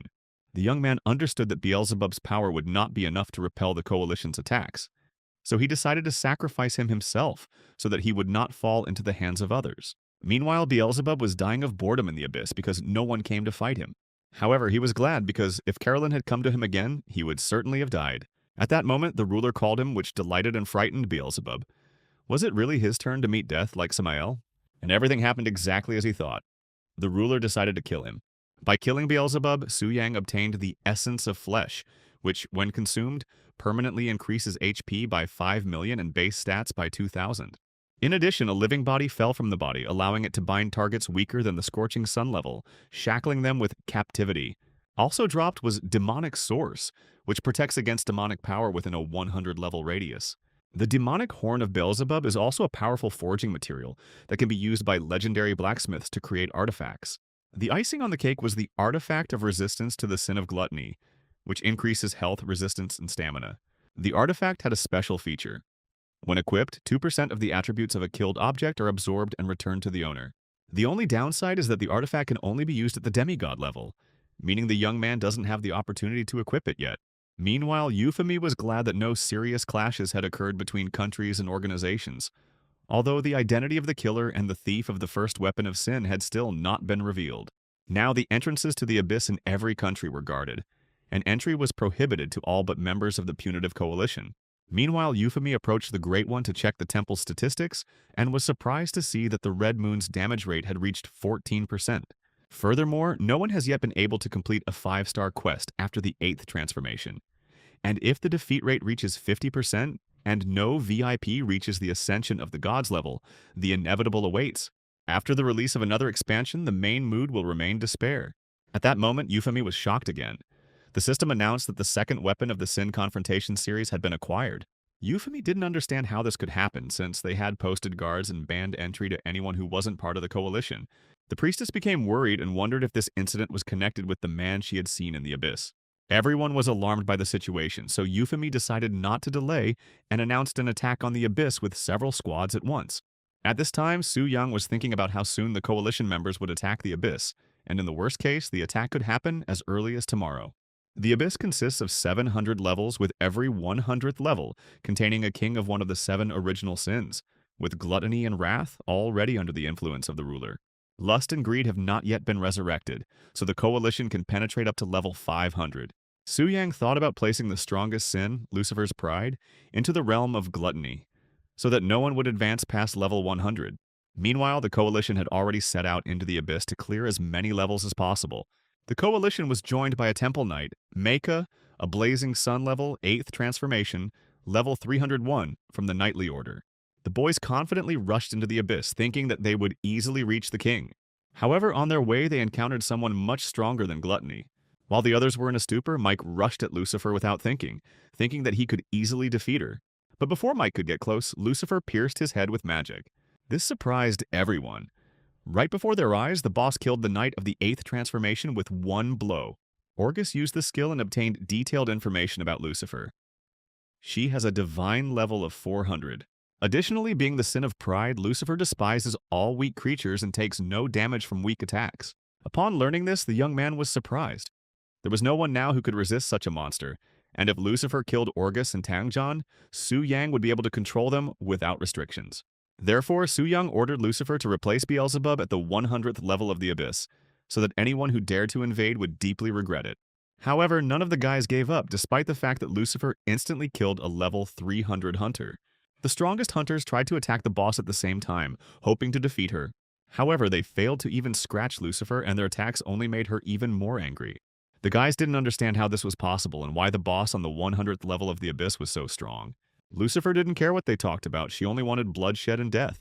After the second attack, the hunters were exhausted and lost all hope of victory. Tangjan wanted to suggest a way to defeat the boss, but he didn't take into account that Lucifer was already preparing to deliver the finishing blow. In the end, the strongest hunters were defeated, which meant one thing. The abyss became an incomprehensible place for them. Boka noted that as soon as Lucifer swung her sword, he knew that with their strength, they didn't have the slightest chance. Carolina and the others agreed, but in that case, they would not receive the weapon Sin Resistance and would not be able to kill the Lord. So Tangjan added that in this case, they would not be able to complete the final stage of the Ascent to Deity of the 10th transformation. Orgus was of the same opinion and said that after the High Priestess, Lucifer was absolutely invincible. The boys thought that dark times had come, but this time Su Yang will be the catalyst for ascent to godhood. Moreover, thanks to Lucifer's royal tribute, the young man received incredible power, and the marks on the souls of the dead allow him not only to subjugate them, but also to track their location. Meanwhile, he was slightly surprised that among all the negative emotions, there was one who thought positively. Atar Kazan, a level 320 and 9th transformation holder with the profession of miraculous priest. He came from the land of Shiva, which made a strange impression not only because of its exotic coloring, but also because in the era of the advent of the hunters, it still adhered to the traditional caste system. The young man was interested in what the guy had in mind, and thanks to Lucifer and her mark, he had such an opportunity. Su Yang peered into Atar's thoughts and realized that the Shivas wanted to become a global superpower, which required them to suppress the other powerful hunters and, most importantly, to obtain the legacy of the Ancient Devourer. Ancient Devourer Yoan, that was one of the names of that very sword of Su Yang, knocked out from the black dragon Athos, a descendant of the Ancient Devourer. According to the description, Athos was a descendant of that very Ancient Devourer, but the young man thought it was just a legend. Moreover, even elves and dragons trembled before the shadow of this creature, and the last two phrases of the description revealed the main meaning. Those who entered the secret kingdom of the dragon spirit would receive the legacy of the nameless hero and the ancient devourer. Besides Attar, his brother, Amino Kazan, also wanted to do this, having learned about the ancient devourer near the secret kingdom of the dragon spirit. However, now only one person from Lunxia can enter the dragon spirit realm. Previously, Attar would never have competed with Lunxia, the Eagle Federation, or the Flower Kingdom, but he was sure that after the secret kingdom, everything would change. To do this, Attar wanted to kill all the hunters, because even though they are in another dimension, they cannot return after death. And to do this, it is enough to kill the target several times. Su Yan didn't like Attar's plan and decided to teach him a lesson. The young man had been eavesdropping on the other hunters' conversations for so long that he forgot about the need to free Lucifer. Looking at her, he was surprised. After a long time, she continued to stand in the same pose, paying respect.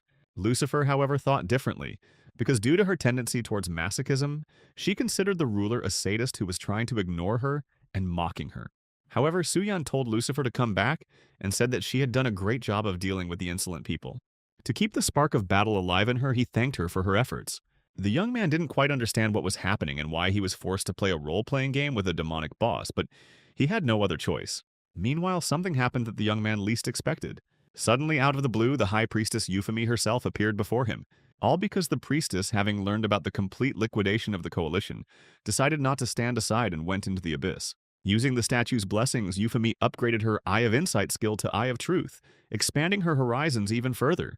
Having descended into the abyss to the ruler, she ordered him to tell who he was. However, her confidence immediately disappeared when the Lord called her name and reminded her of the fate of the coalition, which was trying to descend to the bottom of the abyss. Euphemy noted that the last time she used the Eye of Insight, the ruler was in a slumber, but now he gave off a completely different feeling. Realizing she was in a losing situation, she decided to retreat and reconsider her strategy with the coalition. However, Su Yang was unwilling to let her go, saying that she couldn't just come and go as she pleased. The young man was also curious about what items he could obtain by killing the high priestess. But be that as it may, he was unable to kill Euphemy. Since the moment his vigilance was relaxed, the priestess immediately slipped away. Returning to the temple, Euphemy felt relieved, as she had previously experienced monstrous pressure from the ruler. At that moment, the priestess of paradise ran up to her, concerned by her appearance, asking if everything was okay. Euphemy decided not to talk about what had happened, and asked about the situation of the invasion force heading towards the holy city. After that, she said that she would go and rest and tidy herself up, asking Raya to let her know if anyone came. Meanwhile, Su Yang in the body of the overlord was observing the temple, thanks to the energy of Euphemia, which somehow miraculously created a portal between dimensions. Su Yang realized that Euphemia actually didn't want to leave the holy city, but simply couldn't. Otherwise, with her strength, she might be able to compete with Lucifer. However, what interested the young man most was whether, while in the body of dark energy, he would be able to subjugate the statue and replace the data. But no matter how hard he tried, protecting the statue was on a completely different level and was beyond his power. However, Su Yang did not give up and decided that if he couldn't subjugate the statue, he would certainly be able to subjugate some priestess. And it worked. Having entered Raya's body, dark energy began to consume her, absorbing her mind. As a result, Raya fell victim to the Dark Fall, and after transforming, she became a level 130 succubus, becoming a demon priestess. Su Yang didn't fully understand what had happened and who Raya really was now. But at that moment, something more happened. The divine statue reacted to his actions. After which, the statues all over the world activated, and the system made a worldwide announcement. The original Sin Lord enslaved the temple priestess with the power of his essence, thus creating the first demon priestess. And the demon faction was opened. In addition, hunters who fall into the abyss and are enslaved by the devil's power will no longer lose their minds, but instead become members of the demon faction. A feud was also started. Now murders between different factions do not entail judicial intervention. In addition, the Demon Abyss, the City of Demons, and a new demonic statue were opened. This caused a real shock to everyone. No one understood what was happening and why such changes had suddenly occurred. The situation in the world was completely out of control. and all that was left for the hunters was to remain calm and prepare for the coming battle. Su Yang was so shocked at this time that he didn't know that his fleeting experiment would trigger such a large-scale event. Moreover, the beginning of a world quest was announced, the goal of which is to kill the Lord of Original Sin. But considering that the hunters were unable to resist Lucifer, things are worse for them. Moreover, under such circumstances, many may feel that this quest is no longer feasible, and then joining the ranks of demons may become a very attractive option. Through the soul mark, Su Yang felt that at least 6 or 7 top hunters were already thinking about this. Meanwhile, the young man could now use the demonic statue, thereby speeding up the leveling process several times. The young man wanted to kill the ruler and resurrect him so that he would retain his power. But this was not the case, because after the ruler was killed, the one who wielded his power automatically became the ruler. Meanwhile, the defenders of the temple noticed the demon and immediately tried to destroy it. They attacked the succubus at once, hoping to destroy her completely, but in an instant she disappeared. Euphemy was at a loss, not knowing what to do next or how the Lord had managed to break into the temple. Su Yang meanwhile transferred himself and the succubus back to the abyss, but a surprise awaited him there. Having moved into the abyss, he saw a strange cloud in the sky, and at that very moment, he realized that he was in the very city of demons. Among the revived demons, there were those who rejoiced at the resurrection and those who were not. So Su Yang ordered Raya, as the first demon priestess, to deal with them. However, he understood that it would be difficult for one demon priestess to control them, and only strength mattered, just like the invincible Euphemia in the human world. Su Yang realized that it was time to resurrect another powerful priest, and resurrected another original sin. This time it was the Queen of Envy, Livia, who felt envy and hatred towards Lucifer, and wanted to take a place next to the ruler. Now Livia is not just the queen of the original sin of envy, but a powerful demonic priestess. Meanwhile, the system informed Livia that she would soon be given knowledge of the Red Moon as a great priestess of demons. And together with the Lord, they must resist this invasion. This greatly surprised Livia, as she had never seen anything like it before, and she decided to ask a passing demon about it. He told her that he had heard about the Red Moon, and that there were rumors that even hunters with a 5-star transformation could encounter it. Livia was perplexed and wondered if all this was coming from the demonic statue, wanting to ask the Lord about it in more detail. However, the ruler did not answer her call, and Livia thought that he had again fallen into hibernation, a state from which it was impossible to awaken him no matter how hard you tried. At the same time, she was curious about when the original Sin Lord would once again reach the peak of his power and lead them into an attack on the human world. Meanwhile, the strongest hunters have once again gathered in the Holy City. Euphemia thanked everyone for taking the time to come to the meeting, as they have been meeting frequently lately due to special circumstances, for which she apologized. Orgus noted that there was no need to apologize, since everyone understood the situation perfectly well, and asked to move on to the topic of the day. After which, Euphemy decided not to drag out the meeting and announced that 2 important issues would be discussed today: changes in the demon faction and the opening of a portal to the elven kingdom. First of all, the priestess said that she really hoped that, no matter what, none of the hunters would decide to join the demon faction, as this would undoubtedly be an act of betrayal. The hunters then began to discuss the previous battle against Lucifer and the fact that they could not win this battle since they could not even defeat her, let alone the ruler. However, Carolina asked the guys not to be so pessimistic because, be that as it may, there is still a path to alliance. Meanwhile, Euphemy continued, saying that the entrance to the Elven Kingdom had always been one way, and humans couldn't enter without permission. But if they managed to complete the alliance quest and open the entrance, it would bring great benefits. Tang Jian noted that to complete the quest, they first needed to defeat Lucifer, but they were unable to deal with divine-level enemies, and suggested turning to the elves for help. Tang Jian was filled with anger that he couldn't resist Lucifer, but once they defeated her, the other sins would no longer be a problem for them. The others supported his words, and Boki added that they had better establish contact with the Elven Kingdom as soon as possible, since they had catastrophically little time. To which Euphemy said that she had foreseen this and had made arrangements with the elves in advance. After her words, she transferred a level 160 elf, a court mage of the 6th transformation, Alan Lawrence, to their world. Alan greeted everyone and expressed his respect, saying that he was the eldest son of the respected Lawrence family. Euphemia thanked him for agreeing to help, and asked Her Majesty the Queen's opinion regarding their request. However, Alan was in no hurry to answer because, like everyone from the Lawrence family, he was saying hello. Alan set his sights on Euphemia, saying that she was truly beautiful, which drew the ire of Orgus. Nevertheless, Alan read out the Queen's decree, noting that the elves were happy to help humans in the fight against the Lord of Original Sin, but under their own conditions.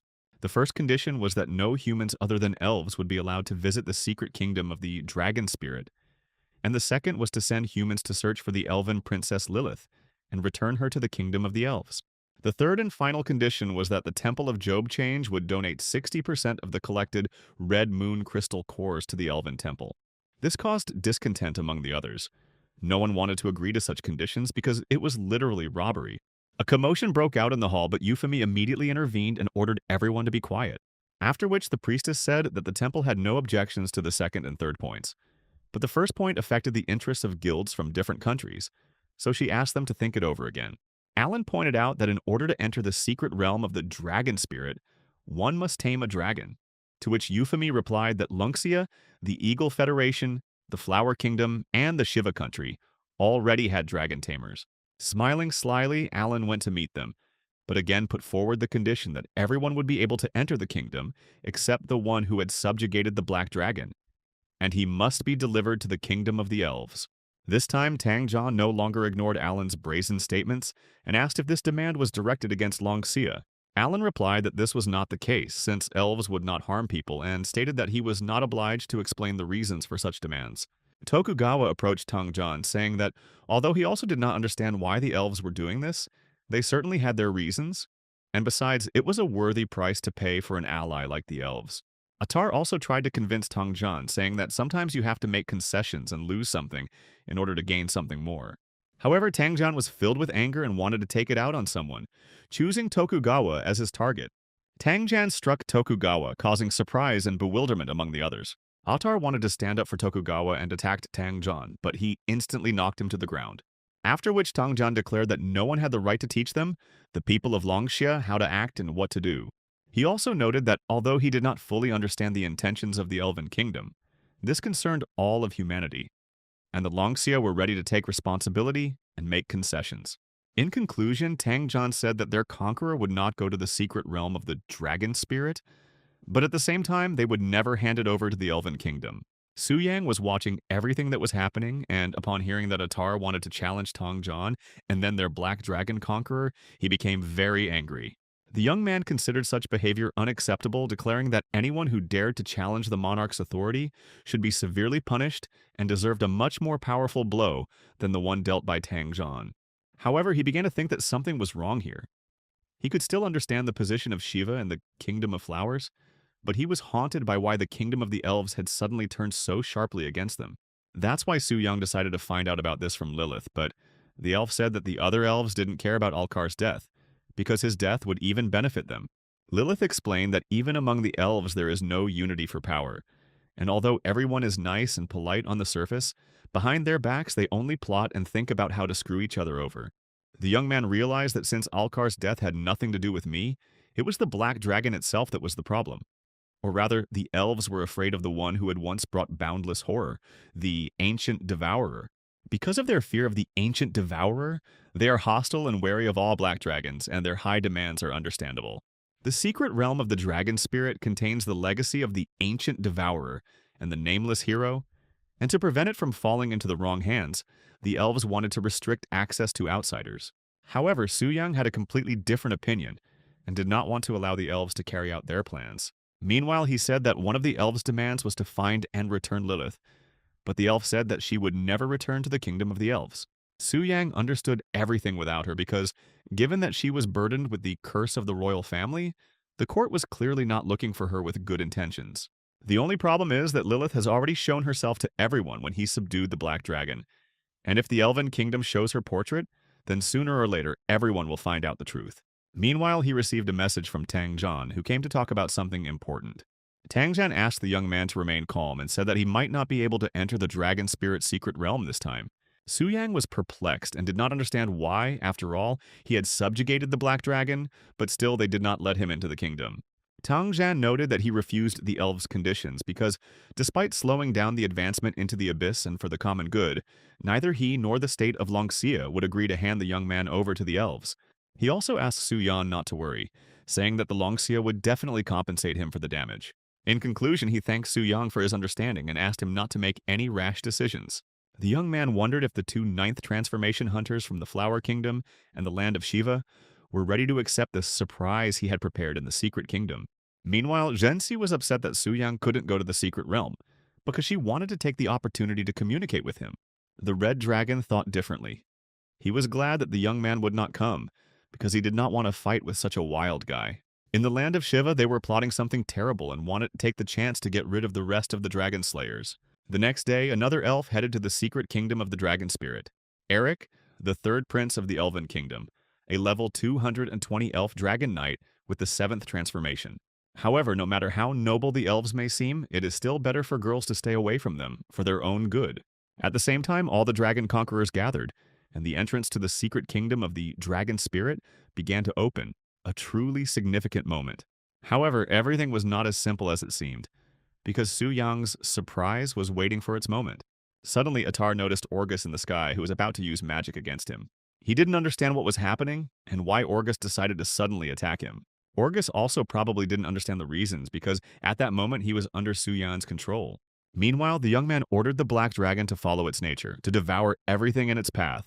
Tokugawa declared that Orgus had gone mad and that they must be stopped immediately. However, in addition to Orgus, Su Yang also controlled the mind of Atar, who attacked Tokugawa. Su Yang activated Forced Suggestion, which only lasted for 1 minute but was enough to cause chaos. And indeed, a battle ensued between the two hunters, during which they destroyed a considerable part of the surrounding area. As soon as Orgus got out of Su Yang's control, he was surprised and didn't understand what was happening. No one understood what had happened and why they suddenly started attacking each other, wondering who had the power to control them. Atar noted that his instincts as a priest of the divine sign were not wrong, and someone was secretly controlling them. However, in an instant, this ceased to be important for the boys because they had just seen a black dragon fly into the secret kingdom. Tokugawa suggested that it was Su Yang who controlled them and forced them to fight each other. But Atar called his assumption crazy and more like a joke, because the young man was only a low-level hunter of the fourth transformation and would hardly be able to control their minds. Orgus noted that ever since they began their campaign against the Abyss, strange events had been occurring one after another, like a curse.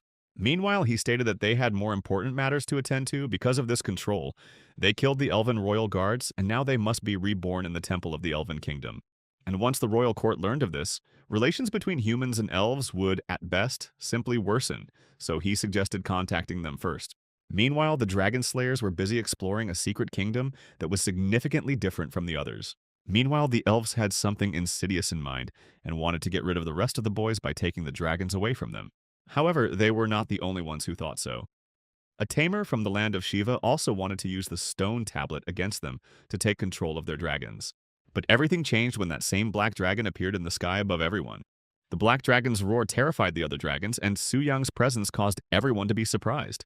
The elves were unhappy with his presence because they were promised that the black dragon would not be allowed into the secret kingdom. The dragons were in panic, so Eric ordered the elves to attack the black dragon tamer. However, they were unable to resist Su Yang. The young man instantly killed several level 150 elves at once, which caused even greater surprise. The elves were surprised that the young man, possessing the fourth transformation, had such power, so they decided to also use their trump card. However, Su Yang had far greater trump cards than they thought, which took them even more by surprise. One of the elves tried to escape, but Su Yang was able to stop him using Beelzebub's power. Moreover, the young man openly expressed his disrespect by stepping with his boot right on his face. Meanwhile, Su Yang declared that if anyone dared to offend him, he would take revenge 100-fold, no matter who was in front of him. Meanwhile, the rest of the elves rushed to help their comrade, promising to kill the young man.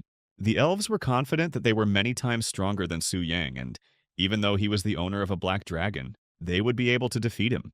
But in reality, Su Yang possessed much greater power than they thought, which caused even more surprise. Alan didn't understand how it happened that he died again and lost to the young man. After 2 deaths, the elves had lost too many levels, so Alan decided to retreat using the Scroll of Return. However, Su Yang instantly cut the scroll into pieces, saying that no one would leave the secret kingdom without his consent. Alan realized that he was in a hopeless situation, so he wanted to somehow negotiate with Su Yang, saying that he would fulfill any of his conditions. Su Yang asked him why he looked so scared, since he was the one who openly declared that he would kill him. Alan apologized, saying that they simply didn't know him, and now they truly realized their mistake and were asking to be let go. But Su Yan said that thanks to Alkar I, he already understood what hypocrites the elves were, and he would kill them again and again until their levels dropped to 0 and they could be resurrected. after which the young man staged a real genocide of the elves, killing them one after another, time after time. The elves tried to stop him, saying that this way humans would not be able to fight side by side with the elves, but Su Yang stated that he didn't care at all. As a result, only Eric remained, with whom Su Yang wanted to fight with swords without any tricks. Eric used the storm elemental enchantment on his weapon and directed a powerful stream of energy at the young man. The elf used a series of his skills and was confident that this series of attacks would be able to kill Su Yan. But be that as it may, all his attacks were like a mosquito bite, and in the end he took away only 10% of the boy's health. After that, it was Su Yan's turn to attack, and in just a few blows he completely finished off Eric and killed him. Vishnu from the country of Shiva wanted to return home and tell his superior everything, but Su Yang killed him too. Meanwhile, Gensi and Velia ran up to him asking why he killed Vishnu. The youth explained that Shiva had secretly planned to kill them all here, so he simply got ahead of Vishnu and did it first. Finally, Su Yang said that the secret realm of the dragon spirit was not a paradise for leveling up. It lurked dangers they could hardly even imagine, so he advised the girls not to stay there for long. After killing 6 elves, Vishnu, and dragons, the young man received over 30 million experience points. But compared to his current accumulated experience, it was like a drop in the ocean. In addition, the items received were also useless for the young man. Meanwhile, the young man had reached the first stage of the sword's absorption limit, and now he needed to kill a scorching sun-level dragon to increase the sword's stat limit to 20,000. Su Yang wondered if the nameless hero buried where he was the original owner of his dragon heart, and it seemed that the young man had guessed everything correctly. Moving in the direction indicated by the light, he came across the location of the Ancient Devourer, the path to which lay through thick fog. Su Yang was greatly surprised to see the remains of the body of the Ancient Devourer, which was several times larger than his giant black dragon. The young man decided that this was an excellent opportunity to examine the monster's body more closely, but at the same time he was slightly frightened by the thick fog that began to appear around him again. Through the fog, he barely noticed the hand of the Ancient Devourer and decided to try to climb it. As soon as the young man touched his hand, the monster immediately seemed to activate, and dragons, which apparently had been previously absorbed by the Ancient Devourer, resurrected around him. It was no problem for the young man to deal with them, and meanwhile he began to think that perhaps this was a test from the Ancient Devourer himself and the nameless hero. However, as soon as Su Yang killed one of the dragons, it immediately resurrected, which was not surprising. The young man didn't care how many times he had to kill the bone dragon because he was ready to kill as many times as it took. As a result, after some time, the bone dragons turned into a pile of bones. Su Yang didn't understand why this test was necessary, but it nevertheless took a lot of his strength. But the surprises didn't end there, and when the young man tried to climb to the top, someone stopped him again. Moreover, this someone managed to freeze the black dragon, which greatly surprised Su Yang. After which the stranger attacked the young man, but Su Yang was not at all frightened, and even being in a disadvantageous position, he did not worry. Moreover, such an opponent was only to Su Yan's advantage, since it was a good chance to show off his strength. Moreover, Su Yang was furious because it took him a long time to tame the black dragon, but someone managed to freeze it in an instant. He was already about to take revenge on his offender when suddenly he announced that the young man had passed the test, after which Athos's body gradually recovered, as if nothing had happened. Meanwhile, Su Yang asked the stranger what his name was, and whether he was really that nameless hero. However, he did not answer and in return asked him who he was, but after Su Yang introduced himself, he asked again who he was. Su Yang was confused and didn't understand what these two consecutive "who are you" meant. Did the stranger really understand that the young man was the original Sin Lord? But what surprised Su Yang most was that the stranger disappeared again in an instant.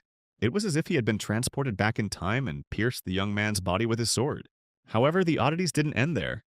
Despite the stranger piercing him with a sword, Su Yang didn't feel any pain, and even his health points didn't decrease. The stranger was also surprised, talking about some fix that didn't work. Meanwhile, Su Yang wanted to take revenge on the stranger and attacked him, but he managed to dodge his attack, after which a small fight broke out between them, and neither Su Yang nor the stranger were inferior to each other in skill. Moreover, the young man completely forgot what fear was and even stopped the stranger's sword with his teeth. Su Yang was able to take possession of the stranger's sword, and now he was unarmed, which made the young man's position more advantageous. However, everything was not as it seemed at first glance, and sitting down on the ground, the stranger seemed to plunge into another world. The stranger severed his connection with his sword and his body began to dissolve. In the end, he only told Su Yan to kill Chloris. However, the young man heard this name for the first time and did not understand what it meant. Meanwhile, the system notified the young man about a new superior item, the Crimson Blade, which had been acquired, information about which was unavailable, and some kind of error had been detected. Su Yang didn't understand what all this meant, but a system window still appeared in front of him, describing the skill rectification that absorbed red moon crystals to carry out a rectification attack. The young man decided to find out more about this fix and, taking the red moon crystal out of his inventory, used it. And it worked. The blade absorbed the crystal, thereby increasing the charge from 152 to 153.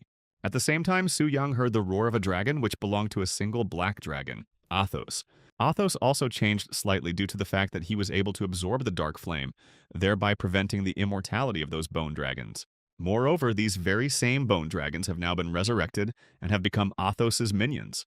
The young man realized that if he allowed Athos to absorb various elite monsters and bosses, he would have a powerful army of undead, and Athos would become not just a dragon necromancer, but a true Lich King. But what also surprised him was that some numbers began to appear above the creatures, and Su Yang assumed that this was related to his new blade. Since he had no other option but to try using correction, he decided to use it on one of the bone dragons, after which the dragon completely disappeared, and the system notified Su Yang that the correction resulted in the crimson charge level increasing by 0%, and the sword charge was 111. Su Yang couldn't believe it because he had completely destroyed the creature at the level of direct rules, and even the undead that could resurrect were instantly killed. This reminded the boy that the previously unnamed hero had also tried to use the fix on him, but it hadn't worked, and he wondered why. He asked the system for a hint but received nothing in response. Nevertheless, he wanted to sort this out later, because now it was more important that Athos received the inheritance, and the young man received a godlike artifact. However, red moon crystals are now too rare, and the only way to obtain them is through a random red moon invasion, so the young man wanted to find another way to obtain them. Meanwhile, the entrance to the secret kingdom of the dragon spirit opened again. Gensi suggested that Valia go first, and Valia assumed that the girl wanted to wait for Su Yang. Suddenly, their dragons began to tremble with fear, which meant only one thing. There was a black dragon somewhere nearby. The young man came down to them and remarked that they had both worked hard and also expressed the hope that they would not tell anyone about what had happened. Gensi expressed her respect to the young man and assured him that they would not tell anyone about the incident, as she could see from his eyes that he was a good person. The girl would have liked to talk more with Su Yang, but unfortunately she was unable to do so again. Su Yang was surprised that in Gengi's eyes he turned out to be a good person, noting that the girl was indeed quite strange. The young man also wanted to leave the secret kingdom, but after what happened, the situation outside became a little more complicated, and he would not be able to simply leave. Based on his assumptions, since faction quests appeared in the world and humans became demons, it would be logical to assume that demons should also be able to somehow join the human faction. He didn't fully understand how everything worked and decided to check if it was true by launching an immediate parallel incarnation. Returning to the body of the ruler, the system immediately notified him that the properties of the one-way entrance to the abyss had been cancelled, and the demons located in the abyss could now freely leave it and move to the outside world. If ordinary demons leave the abyss, they will most likely only become sources of experience for people, but what will happen if the king of original sin leaves the abyss? So he decided to call upon Lucifer and ordered her to pass through the gates of the abyss. At the same time, one of the gates of the abyss was located on the northern Siberian plain. The temperature there was below minus 30 degrees, so the guards were sure that even if the demons came near them, they would immediately turn into ice cubes. However, Lucifer was able to get into the ordinary world and instantly killed 2 guards. After this, Lucifer returned to the ruler and told him that she had managed to pass through the gates of the abyss, but her powers had dropped to the level of a demigod. However, even at this level, Lucifer was many times superior to the strongest hunters, so he ordered her to go to the human world and punish all the disobedient ones in his name. In addition, he told her to bring a person who would be his guide while he slept, which Lucifer was quite surprised about. Not long before Su Yang left the secret realm, Orgus confronted Tang Zhan and demanded an explanation from him.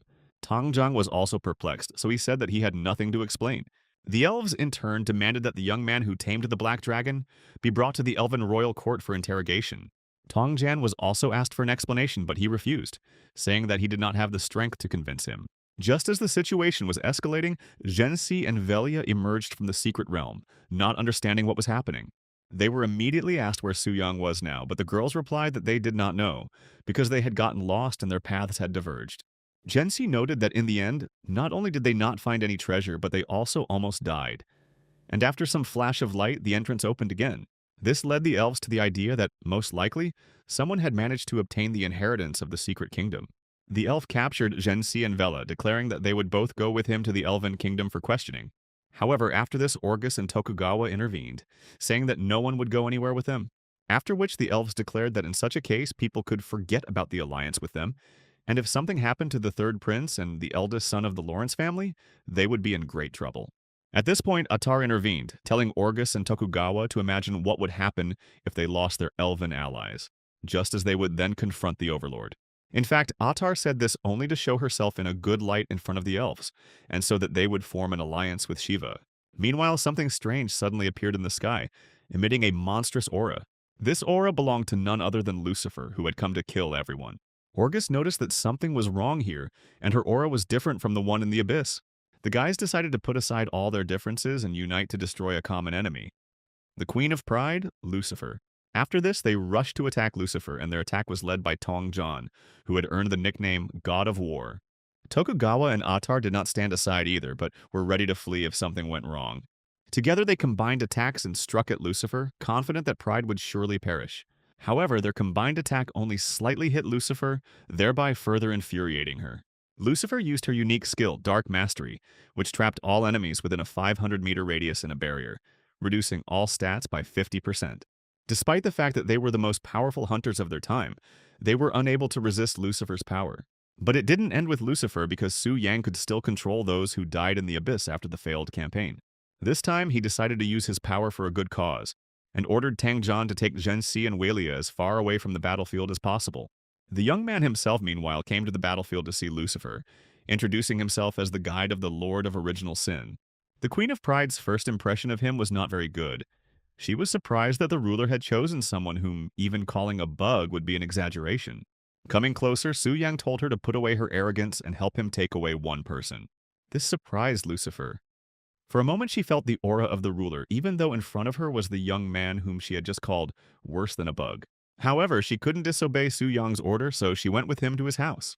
Using her power, Lucifer grabbed Lilith and dragged her into the abyss. This was Su Yang's plan to prevent the elf from being found and returned to the kingdom. Lilith herself was frightened and did not understand what was happening, because the young man decided not to tell her about it. Meanwhile, the hunters were once again lamenting their failure and could not believe that such a great difference in strength existed in the world. Meanwhile, Orgus asked the boys if anyone had seen Tang Jon, but everyone answered no. However, Atar noted that before he was sucked into the dark space, he saw Tang Jon, and Lucifer's skill seemed to have no effect on him, as if she hadn't considered him an enemy in the first place. Orgus did not understand Atar's arguments and asked again what he meant. Atar stated that he had a terrible idea. Perhaps Tang Jon and Longxia had betrayed humanity and allied themselves with the demons. Orgus denied his words, saying that Tang Jon was not like that, but Atar insisted on his own. Other hunters supported Atar, saying that it was indeed suspicious. He also reminded them of the portal entrance incident where they suddenly attacked each other, causing Su Yang, who was originally forbidden from entering the realm, to successfully enter, and Longxia to benefit from it. After which, Orgus also began to doubt Tang Jiang, because the power that could control him was only within the power of demons. However, Tokugawa noted that not only Tang Jon, but also Zhensi and Vela had disappeared, and asked Atar if he suspected that they too were in cahoots with the demons. Atar was agitated because he had forgotten about those two, and said that Tang Jon probably wanted to take possession of the secret of the Dragon Spirit's secret realm for himself, so he kidnapped them. Atar himself didn't know what exactly Tang Jon had done and what he had planned, but having one death less, he wanted to find a way to annoy him. Suddenly, Atar felt someone's presence behind him, but he didn't notice when Tang Jon appeared. With a powerful blunder, Tang Jon knocked Atar out and said that next time he would arrange for him to be quickly resurrected if he decided to slander him again.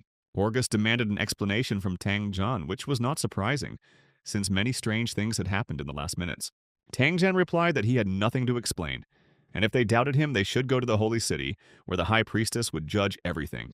Valia defended Tang Jon, saying that he had carried her and Zhensi to the border of Longxia, and then immediately turned back. Meanwhile, Orgus and Tokugawa began to suspect Su Yang of having ties to demons, but they immediately dismissed the thought, as he was a newcomer who had just reached the 4th transformation. After this, Orgus suggested going to the Holy City and asking the High Priestess to judge them, and at the same time sort out the affairs of the Kingdom of the Elves. Everyone supported the idea, including Atar, who intended to take revenge on Tang Jon for hitting him. But in the end, Tang Jon's words were confirmed. He did not lie and had no connection with the Abyss. However, this was not what everyone wanted to know, because there was something much more interesting. Euphemia asked Velia and Gensi, who were in the dragon spirit secret realm, whether everything they said about the secret realm was the pure truth. After this, the light above them began to fade and the girls began to get a little nervous, realizing that they found themselves in a hopeless situation where they couldn't lie. Orgus and Tokugawa were furious and demanded an explanation as to why the girls had deceived them. Tangtan wondered if all these events were related to Su Yang.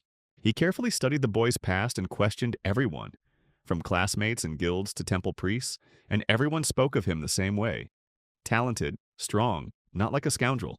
Even if we assume the worst and admit that Su Yang is connected to the Abyss, he still did not implicate Tang Zhan, Gensi, and Welia, and Tang Zhan was at a loss as to how to treat the young man if he was truly connected to demons. Euphemia said that since the girl's lies had been exposed, there was no point in concealing them anymore, and trying to hide the truth could backfire. The High Priestess suggested discussing everything in person in the confessional if that would be more convenient, and the girls agreed. 10 minutes later, Euphemia came out of the confessional with a very angry look. Pointing her staff at Attar, she asked if it was true that he had planned and ordered Vishnu to kill all the participants of the Secret Kingdom. Attar was perplexed and didn't know how to answer, not understanding how Gensi and Velia found out about this, because they certainly couldn't capture Vishnu. Euphemia stated that according to the testimony of the girls in the secret realm, Dragon Spirit, Su Yang uncovered Vishnu's plan and killed him. They themselves were not involved, and now he wants to find out the real culprit. Boka intervened in the conversation, asking how Su Yan managed to kill Vishnu with the 6th transformation, but Carlina interrupted him, saying that the main thing now was Attar. Attar was cornered, didn't know what to answer, and the light above him had already gone out. Then Euphemia sentenced Attar, 3 death sentences, place of imprisonment in the Holy City, term to be determined later. Tangjian asked Attar if nothing had happened to Gensi and Velia, since he wanted to put all the blame on Su Yang. Attar declared that this was slander, and although there had been such a plan, he had not made a pact with the Abyss. In addition, he accused the young man of killing the elves and named Lunxia as the culprits. Tangjian could not stand the loud accusations and decided to teach Attar a lesson, with a powerful blow that almost sent him to the world of resurrection, after which he dealt another blow and sent Attar to prison to await the final verdict. Attar himself did not want to stop and promised to take revenge on Tang Zhan. Meanwhile, he sent his brother a final message before his imprisonment, asking him to tell the Elven Kingdom about Su Yang's murder of the Elven Prince, and to organize an alliance between Shiva and the Abyss to take revenge on everyone. Watching from the sidelines, Su Yang was surprised by Attar's decisions, as joining the demons was the same as committing suicide. Attar didn't suspect that Su Yang was actually the Lord of Original Sin, and if Shiva joined the demons, Su Yang would be able to control them at his own discretion. As for the Elven Kingdom, except for Lilith, all the elves the young man met were imbued with arrogance to the marrow of their bones, so he was deeply indifferent to them. Moreover, due to the events in the secret realm of the Dragon Spirit and the fear of attracting the attention of the Holy City, the young man did not level up for a long time. But now everything has changed. No one knew who Su Yang was yet, and they treated him carelessly, calling him a weakling. Nevertheless, they wanted to establish a relationship with the young man, since it was him that the ruler had chosen as his guide. As Livia was the High Demon Priestess, she was in charge of the demonic statue's transformation process. The young man wanted to complete another 5-star quest, the 5th transformation. He also wondered if he could create a VIP room in the Demon Temple for the strongest demons to complete 5-star transformation quests. If all goes well, they will encounter the Red Moon invasion and be able to obtain crystals by killing Scarlet Wither monsters. Then, as the original Sin Lord, Su Yang will force them to give the crystals to him. So he wanted to get rich from the Red Moon crystals and make full use of the new Crimson Blade. Meanwhile, he received a 5-star quest for the 5th transformation, Double Harvest, where he had to kill 10 demons and 10 5th transformation hunters. As a reward, he will receive the secret weapon Demon Soul Reaper, an upgrade to the legendary level, a 50% increase to basic stats, a skill upgrade, and 1,000 free stat points.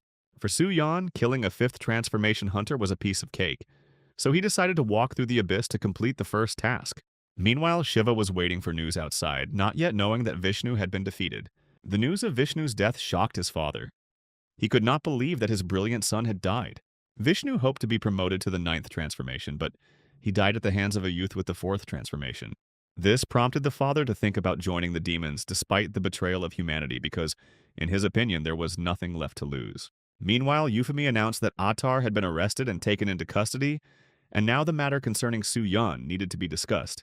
Orgus noted that he could believe in the murder of Vishnu with the 6th transformation by a youth with the 4th, but he considered the murder of an elven prince with the 7th transformation to be absurd. Valia admitted that the young man seemed to have used an object that completely paralyzed Eric. He could neither move, nor use objects, nor perform skills, and she had never seen anything like this. Bouquet noted that it sounds like a capture state, but for a low-level hunter against a high-level hunter, the damage and CC time should be significantly reduced. Orgus added that this rule doesn't apply to Suyan right now, and either he's hiding his true level, or the item is extremely powerful, so much so that it ignores the level suppression effects. Tangjan said that no matter the method, at least Su Yung did not cause harm without reason, and he considered him innocent. Tokugawa noted that for them the youth might be innocent, but for the Elven Kingdom he was definitely guilty. Suddenly a temple attendant burst into the temple and told Euphemia about the emergency, after which Euphemia announced that the meeting was temporarily suspended, as Attar, through Amino, had persuaded Shiva to go over to the demon's side. Amino decided to join the demons, believing that if becoming the strongest through inheritance is not possible, he needs to contact the Abyss and take revenge on those who have offended him. Meanwhile, 20,000 people, legendary level hunters, have already been transported into the Abyss, of which more than 1,000 have completed demonization. The Temple of Rebirth did not turn a blind eye to these actions and sent hunters to prevent Shiva from becoming demons. Amino ordered that the Brahmins be converted into demons first, and that the Kshatriyas and commoners loyal to the temple be detained as hunters. Amino didn't want the plans to fail, so he himself went into the Abyss. During this time, the hunters were getting used to the changes in strength and were looking forward to what lay ahead. However, their joy did not last long. Suddenly, a young man came to them whom everyone saw for the first time. They tried to attack him but were unsuccessful, and Su Yang said that he was a guide from the Demon City who had come to direct the newly arrived hunters. He noted that he was one of the first hunters to be transformed into demons, and the high priest had tasked him with escorting the new recruits. After some time, Su Yang took them to the city and explained what was going on. One of the now demons became curious to know where he came from. Su Yang replied that he was from Longxia, which surprised the others, but they were glad to meet him. They also asked if there were any rules in the demon city, such as not attacking each other. Su Yang explained that there is such a ban and the demon priest punishes those who violate it. However, outside the city, in the Abyss, there are no restrictions. The law of the jungle reigns there. Might makes right. After this, Su Yang took out his blade and cut off the head of one of the newly transformed demons.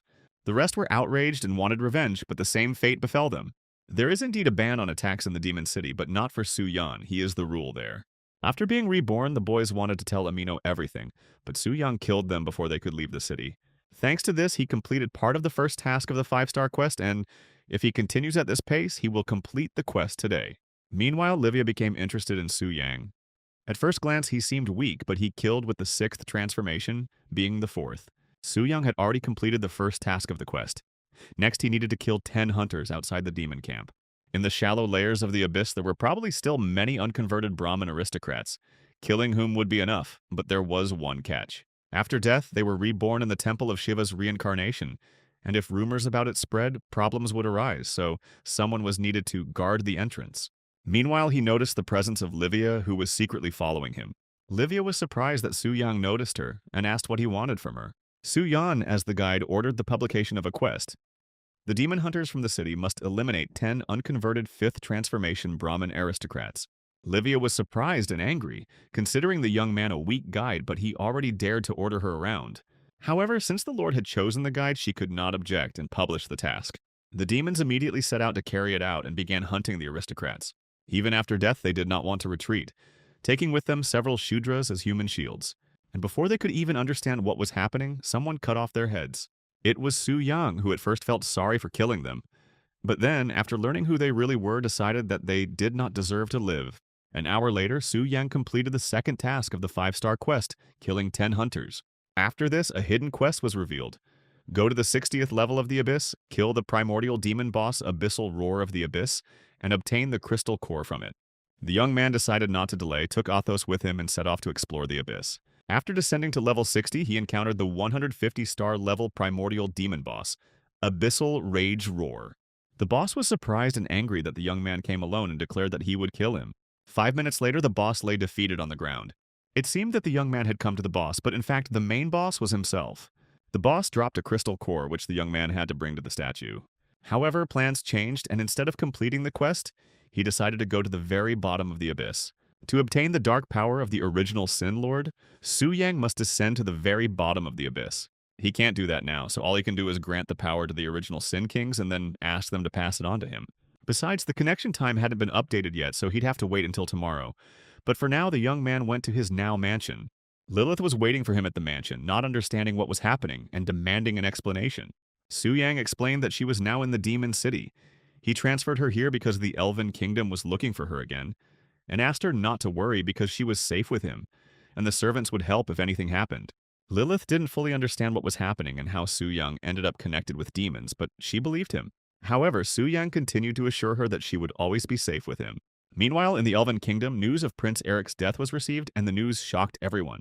The head of Tasi admitted that he did not know the details of the incident, since at that time he was negotiating with people outside the Secret Kingdom.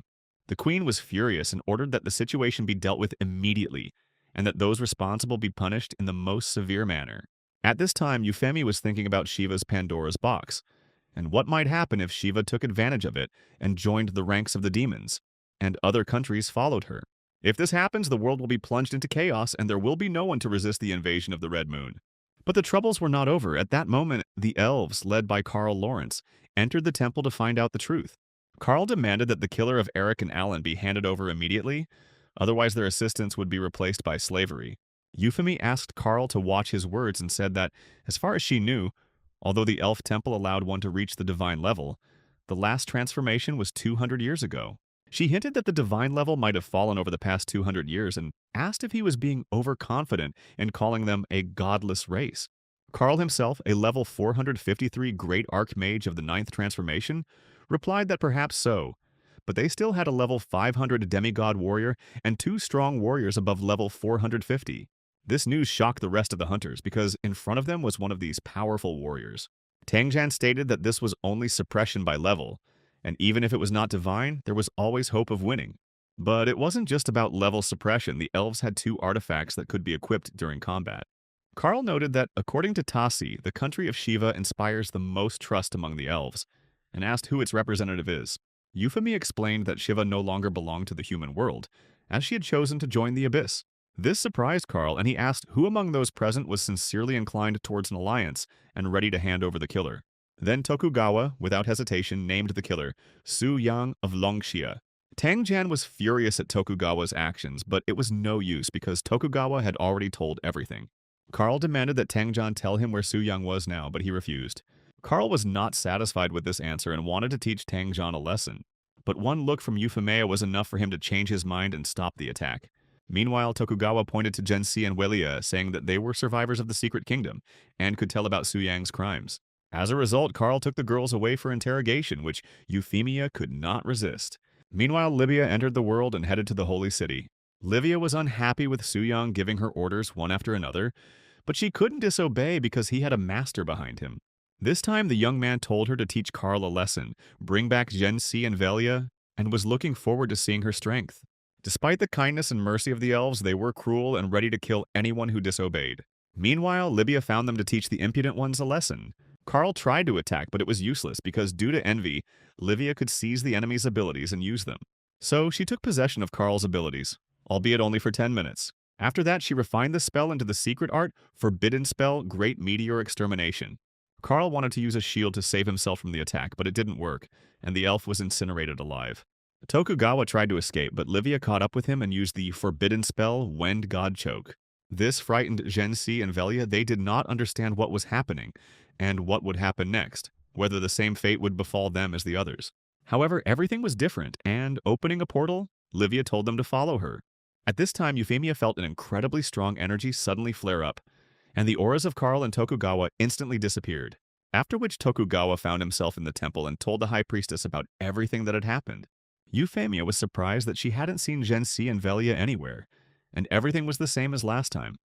The girls survived their encounter with Lucifer outside the secret realm. Previously, they blamed Atar, thinking that he wanted to frame Lungxia for conspiring with the Abyss, but now he is in prison, and the girls again remained alive after an encounter with Sin. Having eliminated all the options, Euphemia noted that only one remained: Su Yang.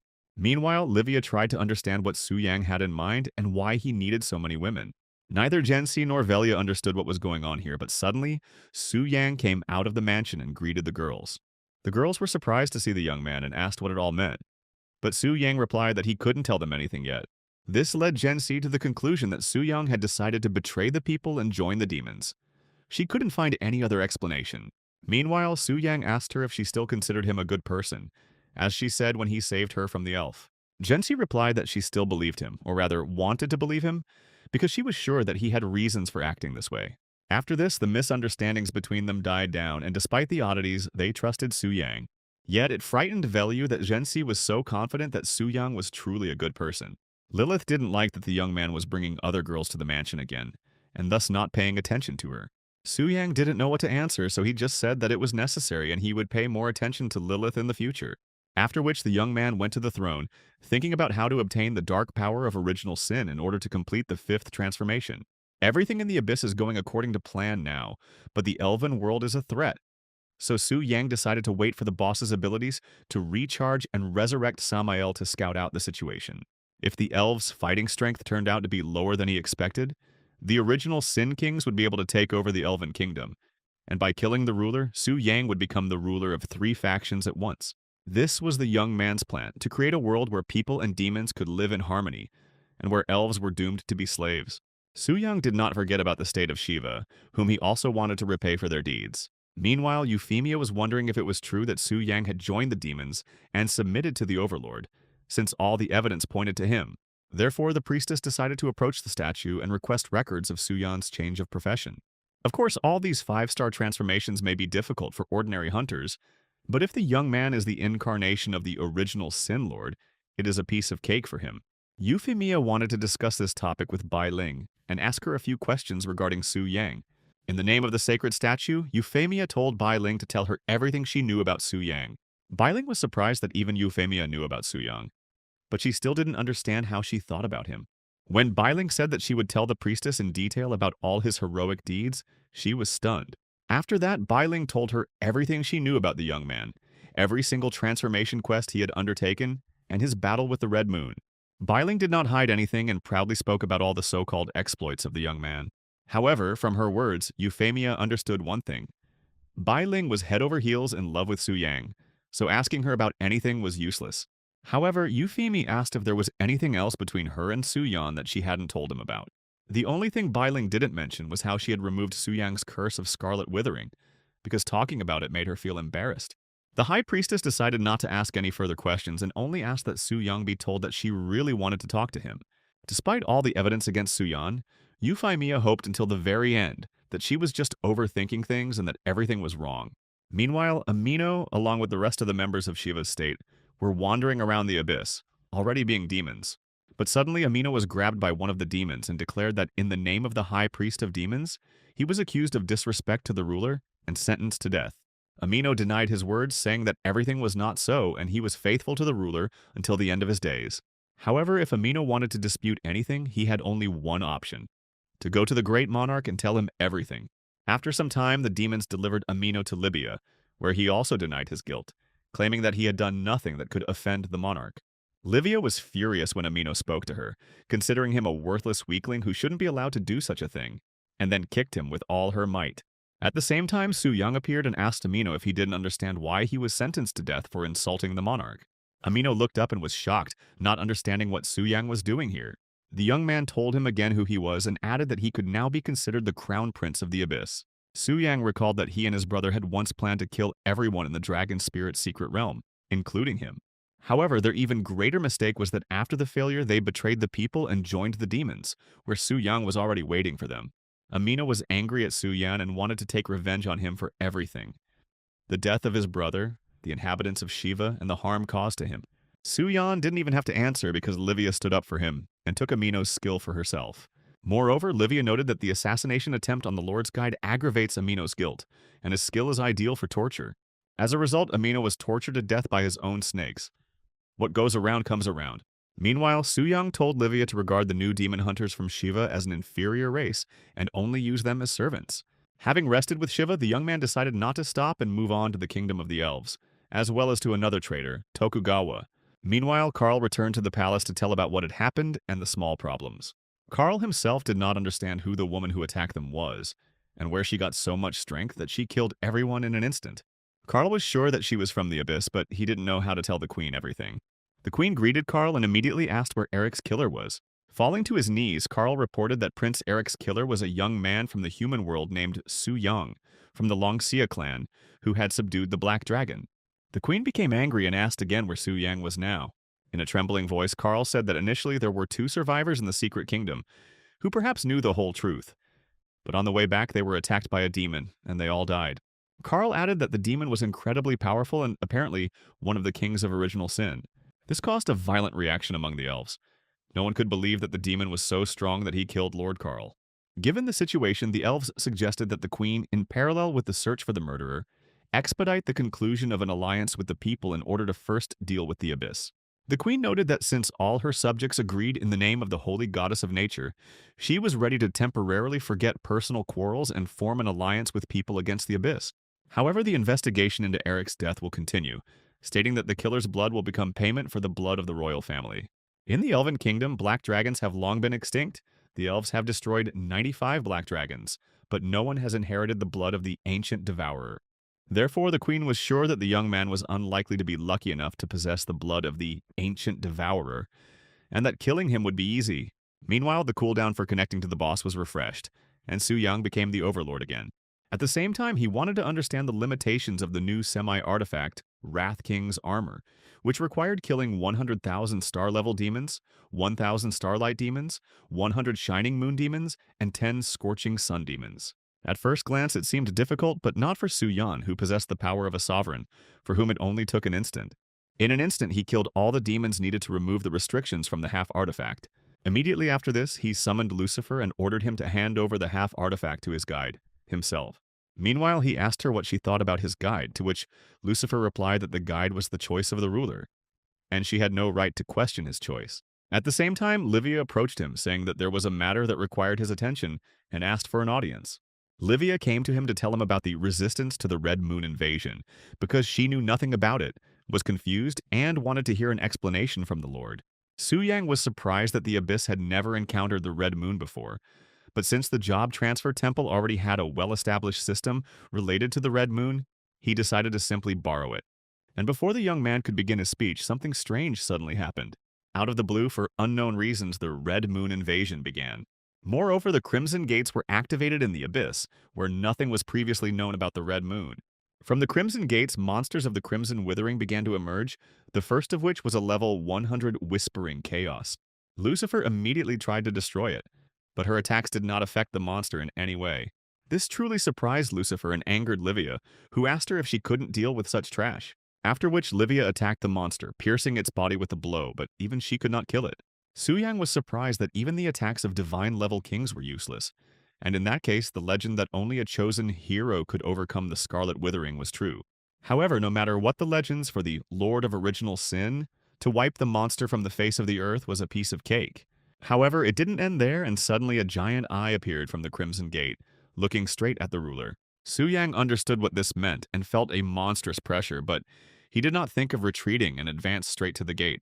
But no matter how powerful the original Sin Lord was, even he couldn't resist the pressure of the Crimson Withering. It suppressed him without a chance to escape. But what kind of ruler is he then if he cannot resist anything? As a result, Su Yang was unable to explore the world beyond the Crimson Gate, as he was barely able to escape due to the incredible pressure. Lucifer and Livia noted that the Lord's soul seemed to have changed slightly strangely. It seemed like he had been subjected to the Scarlet Desecration. Su Yang stated that it didn't matter and suggested that they first continue the previous conversation by telling them what the Red Moon was. After this, the Lord ordered Livia to spread the news of the Red Moon, and if the Crimson Gates appeared, to immediately kill the heretics coming out of them and bring him the Red Moon crystals. Moreover, he promised to grant a thread of primordial power to anyone who brought 1,000 Red Moon crystals. At the same time, Euphemy was perplexed. Not even half a month had passed since the last Red Moon, and another one had appeared in addition to the Abyss, world bosses, and a bunch of problems with the Elven Kingdom. Euphemy did not understand what was happening to the world, and prayed to the Lord to send a true savior to the faithful servants who would lead them out of this hopeless future. Su Yang decided to visit Lilith, and as soon as he opened the door, the elf immediately threw herself into his arms, because she had a nightmare that the Red Moon had swallowed him, which frightened her. However, their conversation was interrupted by Lucifer, who came to give him a small gift from the ruler. Lucifer didn't have the best opinion of the conductor and handed over the half-artifact without even looking at the young man. Meanwhile, the demons hunted the Crimson Withering monsters and tried to obtain as many red moon crystals as possible.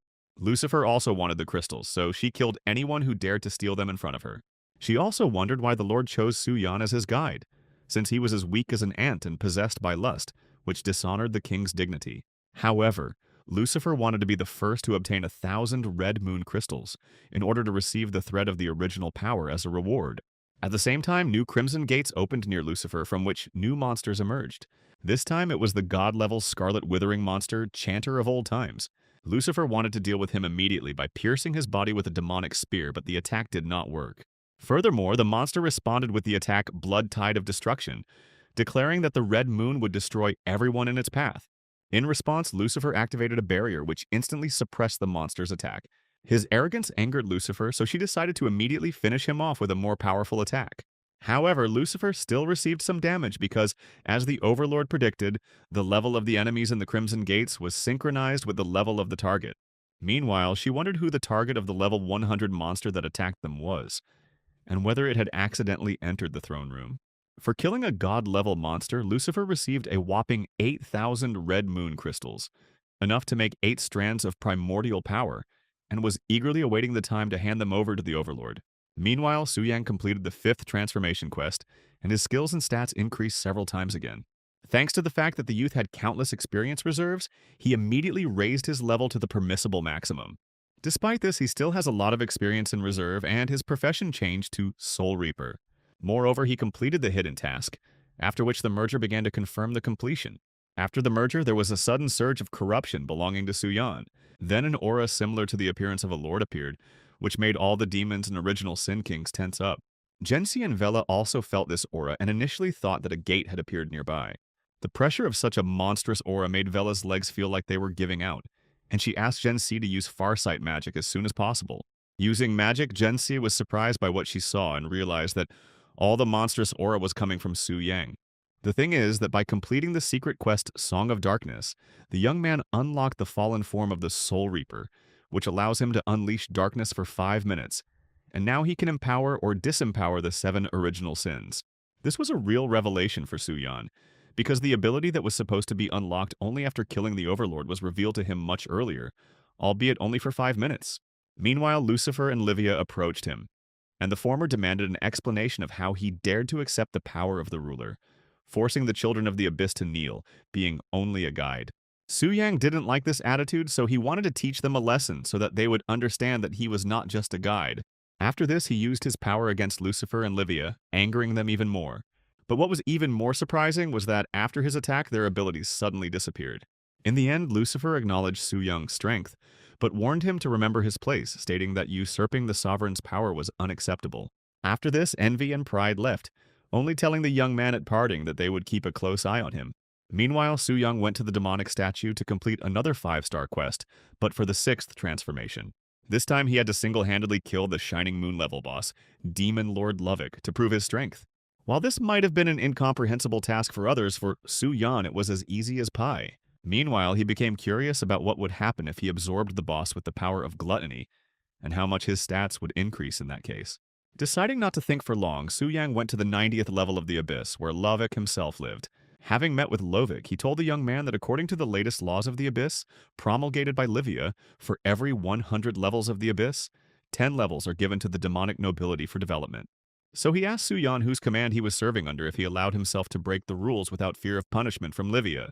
However, Lovick stated that it did not matter whose subordinate the young man was, for the fundamental law of the Abyss was that the strongest survived. Su-yan also had something to say to Lovick, and using the skill of pride, he knocked the boss to his knees, and since he was recognized as weak, he could no longer cause any harm to the youth. Lovick began to apologize to Su-yang, saying that he did not immediately recognize the guide and asked for forgiveness, granting him the mercy of sparing his life. However, Su-yang said that he was going to test his new powers on him right now, so he had better not resist and do everything he told him to. Having tested the abilities of pride, Su-yang decided to immediately try the skills of greed, sacrificing one of his items in order to take possession of an item of the same level from an enemy. After which he asked Lovick if he had any star-level equipment, and he replied that he did and was ready to give everything. Moreover, he also had a lot of shining moon-level equipment. Su-yang said that there was no need for that, as he only wanted to replace his star dagger, which was a bit outdated. and then used the greed skill against Lovick. The young man mastered Lovick's star-level shield, Demon's Roar, which possesses the unstoppable effect, granting immunity to all types of control and reducing damage taken by 50%. Having experienced pride and greed, the young man decided to use laziness as a last resort. This is a major sin that creates an area around the user in which all items, equipment, and skills become invalid. Su Yang cast a forbidden spell on Lovick and ordered him to use it against him, but the monster failed, making a bit of noise before simply disappearing. The young man was incredibly happy that he had acquired such powerful skills, but the mana consumption was also monstrous, and he almost ran out of it in just a second. There was another great sin that Su Yang wanted to experience: lust, but he decided to put it off for another time. As a result, having finished the test of sins, Su Yang cut off Lovick's head and thus completed the quest. At the same time, the royal court was concerned about the disappearance of Lilith, and the issue of an alliance with humans was being decided. Meanwhile, the queen was informed that her daughter was in Su Yang's hands, and there were people who personally saw her entering and leaving his house. This truly angered the queen, because a certain Su Yang not only arbitrarily tamed a black dragon, which is considered a harbinger of disaster, brutally killed her son Eric, but also kidnapped her beloved daughter.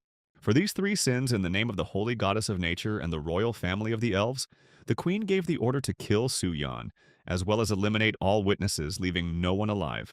She also ordered Carl to go back to the human world to discuss the alliance, and choose a day to begin the expedition to the abyss, and temporarily handed him the royal artifact, Branch of the Sacred Tree Blessed by the Goddess.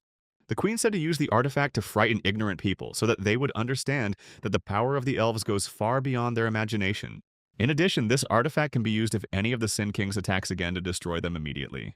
Immediately after this, the queen declared the meeting over and spilled her royal blood on the branch. She considered this a necessary measure to ensure the death of the young man, and the royal blood itself significantly strengthens the branch and reveals its full power. Moreover, she also endowed Carl with the blood of the original source so that he would find her as soon as possible, and the blood itself was supposed to help him in this. After Carl left, the queen asked Marita what she had learned that she was so obsessed with the return of her cursed daughter, and was even willing to sacrifice priceless primordial blood. Marita, the high priestess of the elves, said that this was an order from God, and that she would soon understand everything herself, and that the survival of the royal court depended on it.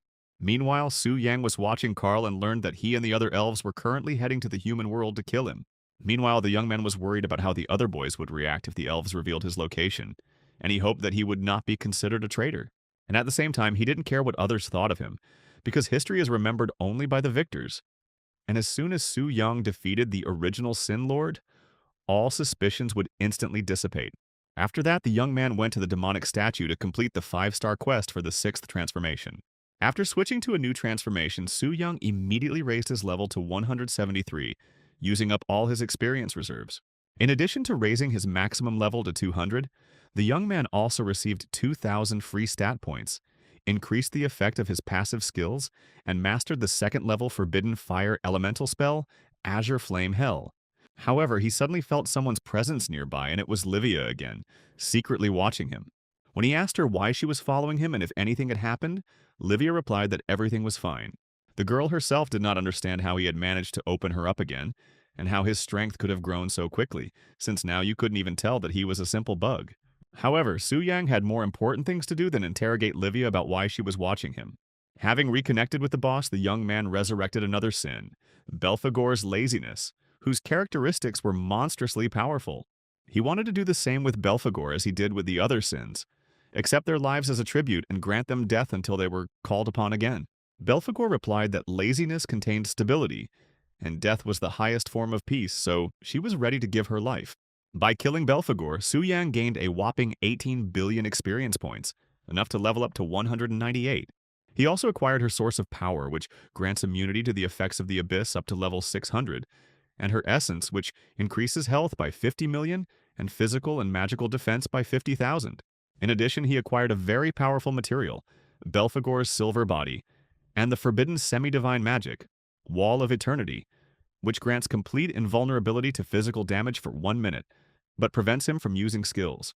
In addition, he received an artifact from the Confrontation of Sins series, Weapon of Justice, linked to the soul of Belphegor and possessing the ability to steal characteristics against a combat target, 30% resistance and 20% health, and also creating the same field of laziness. All 7 great artifacts had similar abilities, their purpose being to create the core of a clearing squad endowed with the same powers.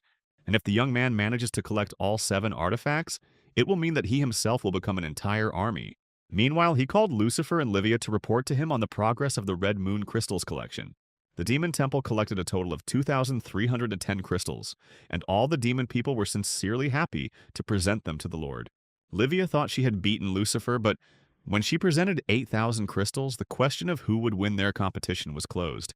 After which, as the Lord had previously promised, for their efforts in obtaining the Red Moon crystals, he rewarded the best with the thread of original sin and kept his word. However, what was more important to Suyan were the crystals, thanks to which he could now use his Crimson Blade. Moreover, with the help of the same Crimson Blade, the young man could erase the original sins from this world, but killing them required a lot of crystals. Before letting Livia go, he instructed her to give the gift to the guide, since Lucifer had done it last time. After Livia left, he asked Lucifer to stay, saying he wanted to look at the wounds she had sustained after fighting the Crimson Wither. Touching it, Su Yang confirmed his suspicions. The Scarlet Withering was growing stronger, and the Scarlet Filth was becoming an increasingly greater threat after fighting it. Even Lucifer, despite her strength, could not completely avoid the infection, but only managed to suppress its spread.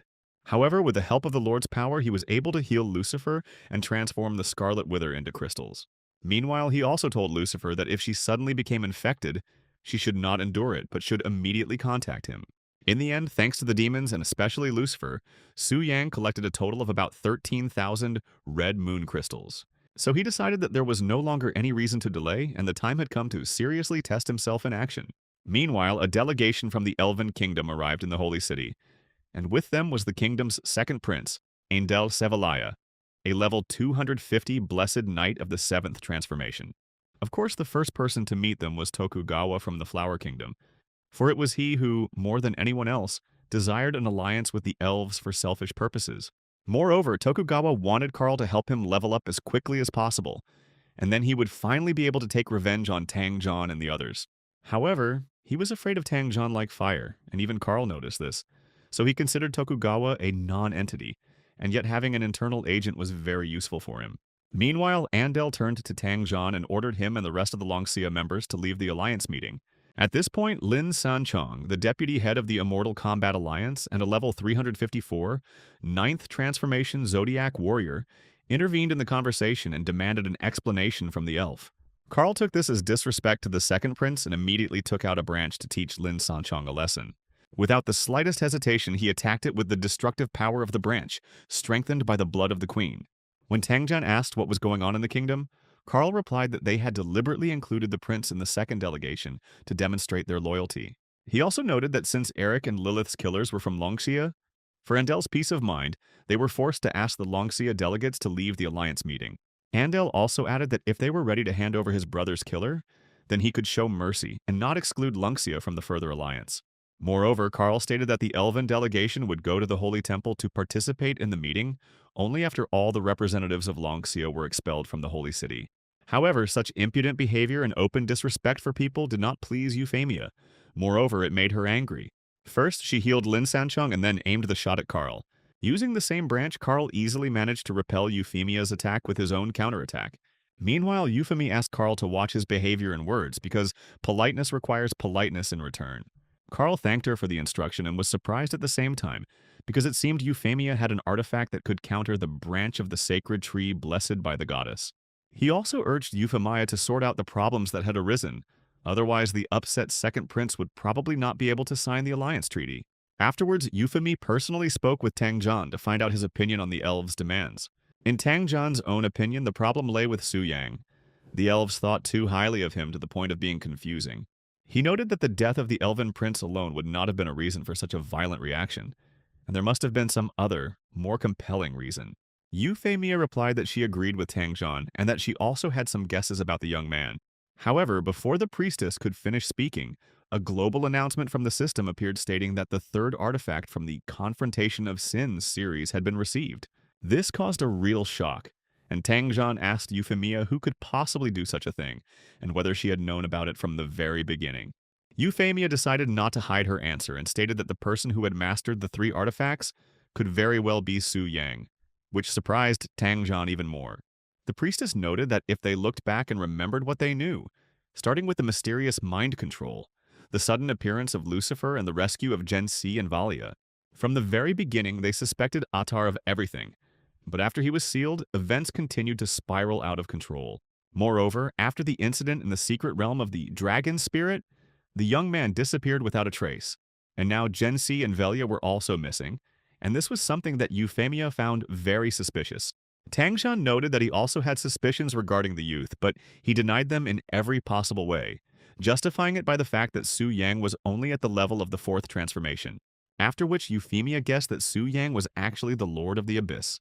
However, this turned out to be a joke, and Euphemia explained to Tangjan that she had initially seriously considered this, but after a thorough investigation she had almost ruled out such a possibility. However, she was certain that the young man had a deep and intricate connection with the Abyss, and perhaps it was he who wielded the power of the Lord of Original Sin. According to the priestess herself, if someone can control the Lord at will, then killing the Original Sin and obtaining his artifact will not be difficult. But on the other hand, the temple's influence spans the entire world, which means there should be some clues. But after information about the third artifact appeared, the temple did not receive the slightest information. Therefore, Euphemia is certain that right now the one who received the 3 artifacts of original sins is located directly in the abyss itself. Regarding whether all of this could be Su Yan's doing, Euphemia and the others were only guessing, as there was no confirmation of this. Meanwhile, Tang Jian noted that it all started with the secret realm of the dragon spirit. Euphemia supported his words, saying that everything really started from there, and she suspected that the young man had inherited something that connected him to the abyss and granted him incredible power, and in that case, everything fits together. Tang Jian pointed out that this made sense, and he himself had survived Lucifer's attack. But if that was the case, then why didn't Su Yang tell them the truth? Euphemia noted that he must surely have his own reasons, and for now she simply hoped that they would have the opportunity to meet the young man in person. Then she would know the whole truth without guessing. After this, Euphemia changed the topic of conversation and wanted to discuss the idea of an alliance, to which Tong Zhan stated that Longxia was leaving it. But this did not mean that they had given up on conquering the abyss. Tang Jian was confident that even without outside help, they would be able to defeat the original Sin Lord and obtain the artifact with their own hands, and yet they decided to leave the alliance. Soon Tang Jian left the temple and a meeting of the alliance began, where the prince was to voice his terms. However, from the very beginning, things did not go as expected. Andal put his feet on the table, thereby showing disrespect, and told Euphemia to shut up and listen to his conditions. His behavior surprised everyone, but no one could object, for Andal was the second prince of the kingdom. Andal stated that since it was the humans who first turned to the elves for help, then when dividing the spoils, they should receive 60% and the humans 40%. In addition, he demanded that the remaining 4 artifacts from the Confrontation of Sins series be handed over to the elves as well.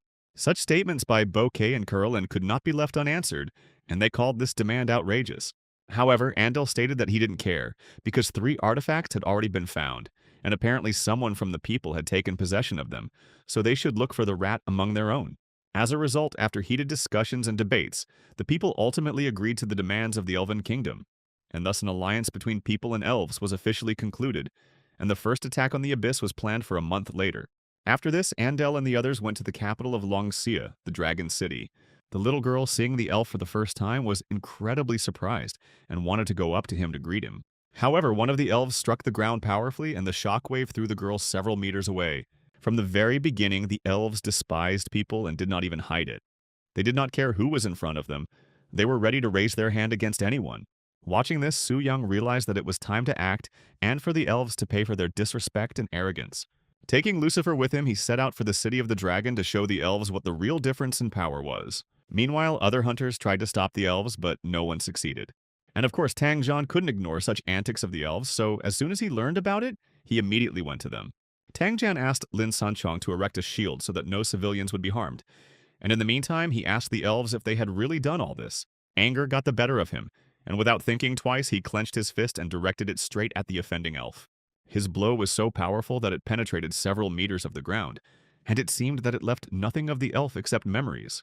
Tang Jian noted that they only respected those who respected them, so he asked the elves if their actions showed any respect for the people of Longxia. To which Andal replied that etiquette was the business of the nobility, while the inhabitants of Longxia were simple peasants. Tang Jian did not like this manner of speaking, and in the meantime he said that in Longxia all people are equal, and there is no concept of peasant or nobleman. and asked Andal what the purpose of his visit was. After which Karl intervened in their conversation, saying that they came here to find Su Yan, who was accused of 3 crimes: taming a black dragon, killing Eric and other elves, and kidnapping Lilith.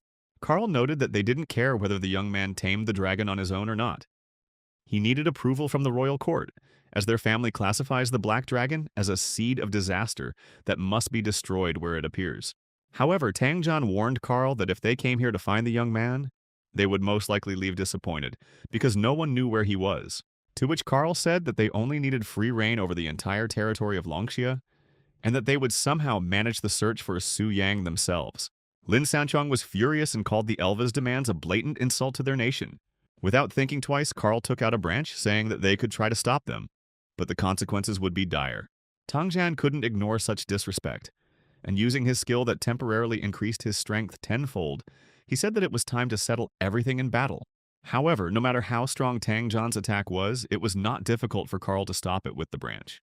And immediately after that, he attacked Tangjan, piercing his body with dozens of branches. After this, Tangjan fell to the ground and did not move as he had received critical damage. Just at this time, Su Yang and Lucifer appeared, whose appearance caused a huge shock to the others. Andal immediately ordered Karl to protect him, to which he confidently stated that it would not be a problem, because they had the Queen's artifact.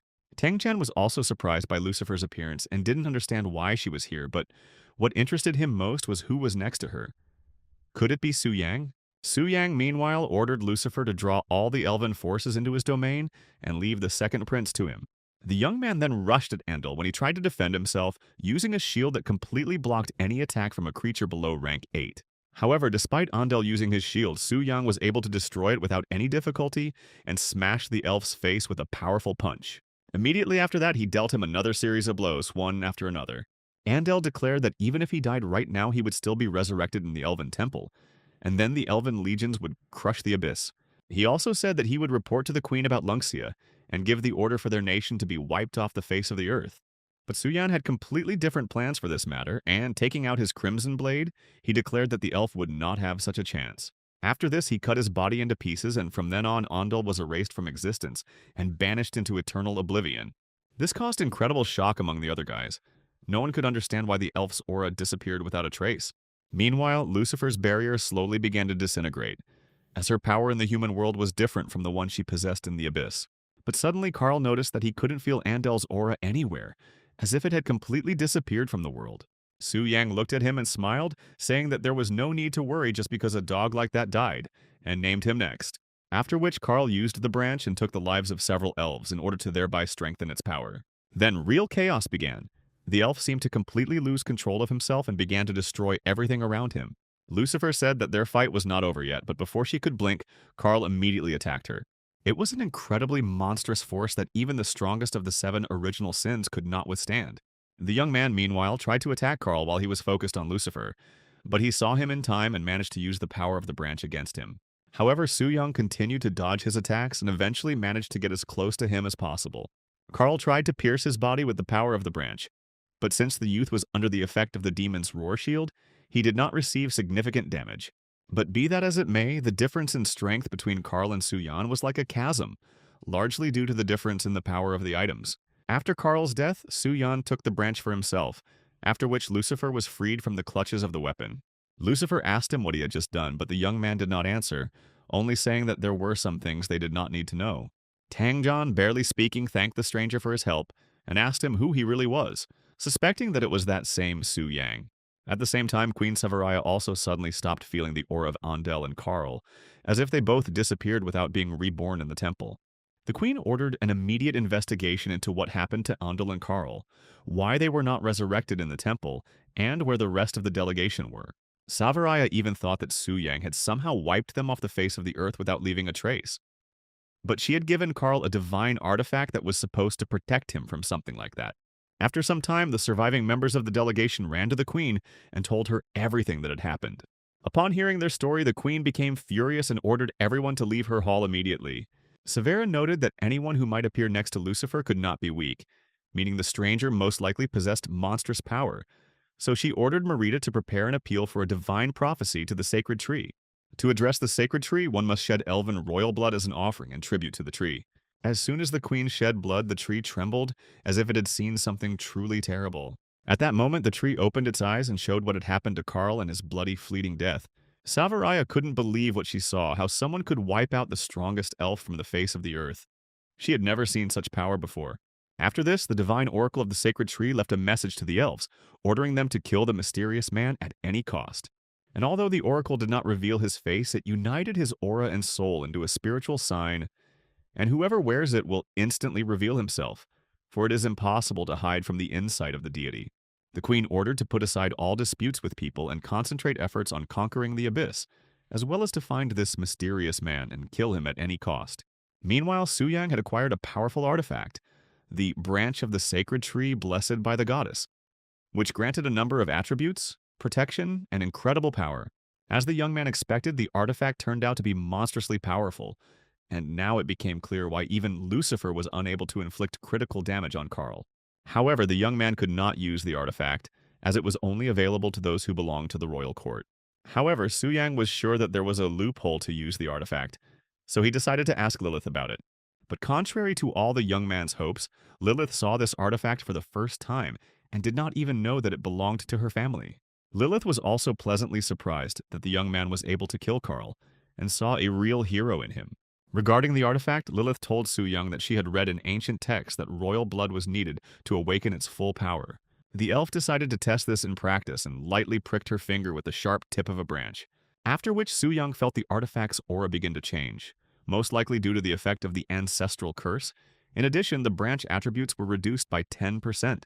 Lilith apologized, saying she didn't know about it, but Suyang reassured her, saying it was okay. The young man himself wanted to wait until he met the queen herself and force her to tell him everything in person. Immediately after this, Suyang went into the abyss again to kill a group of monsters and increase his level to 200. He cut down monsters one after another, and if experience was also awarded for kills with the Crimson Blade, he would have long ago reached the maximum level allowed. Meanwhile, he watched what was happening in the temple and was wary of the Elf Queen, being sure that she was trying to find him. At the same time, a demon attacked him from behind, deciding that the young man had let his guard down and would become easy prey. But everything turned out the other way around, and this demon became the last one. Suyang finally raised his level to 200. However, after killing him, Suyang felt as if something had gone wrong, and an unknown change had occurred in the world. And this premonition turned out to be correct. After the young man reached the level, the system made a global announcement that there were only 4 conditions left until the restoration of the original Sin Lord.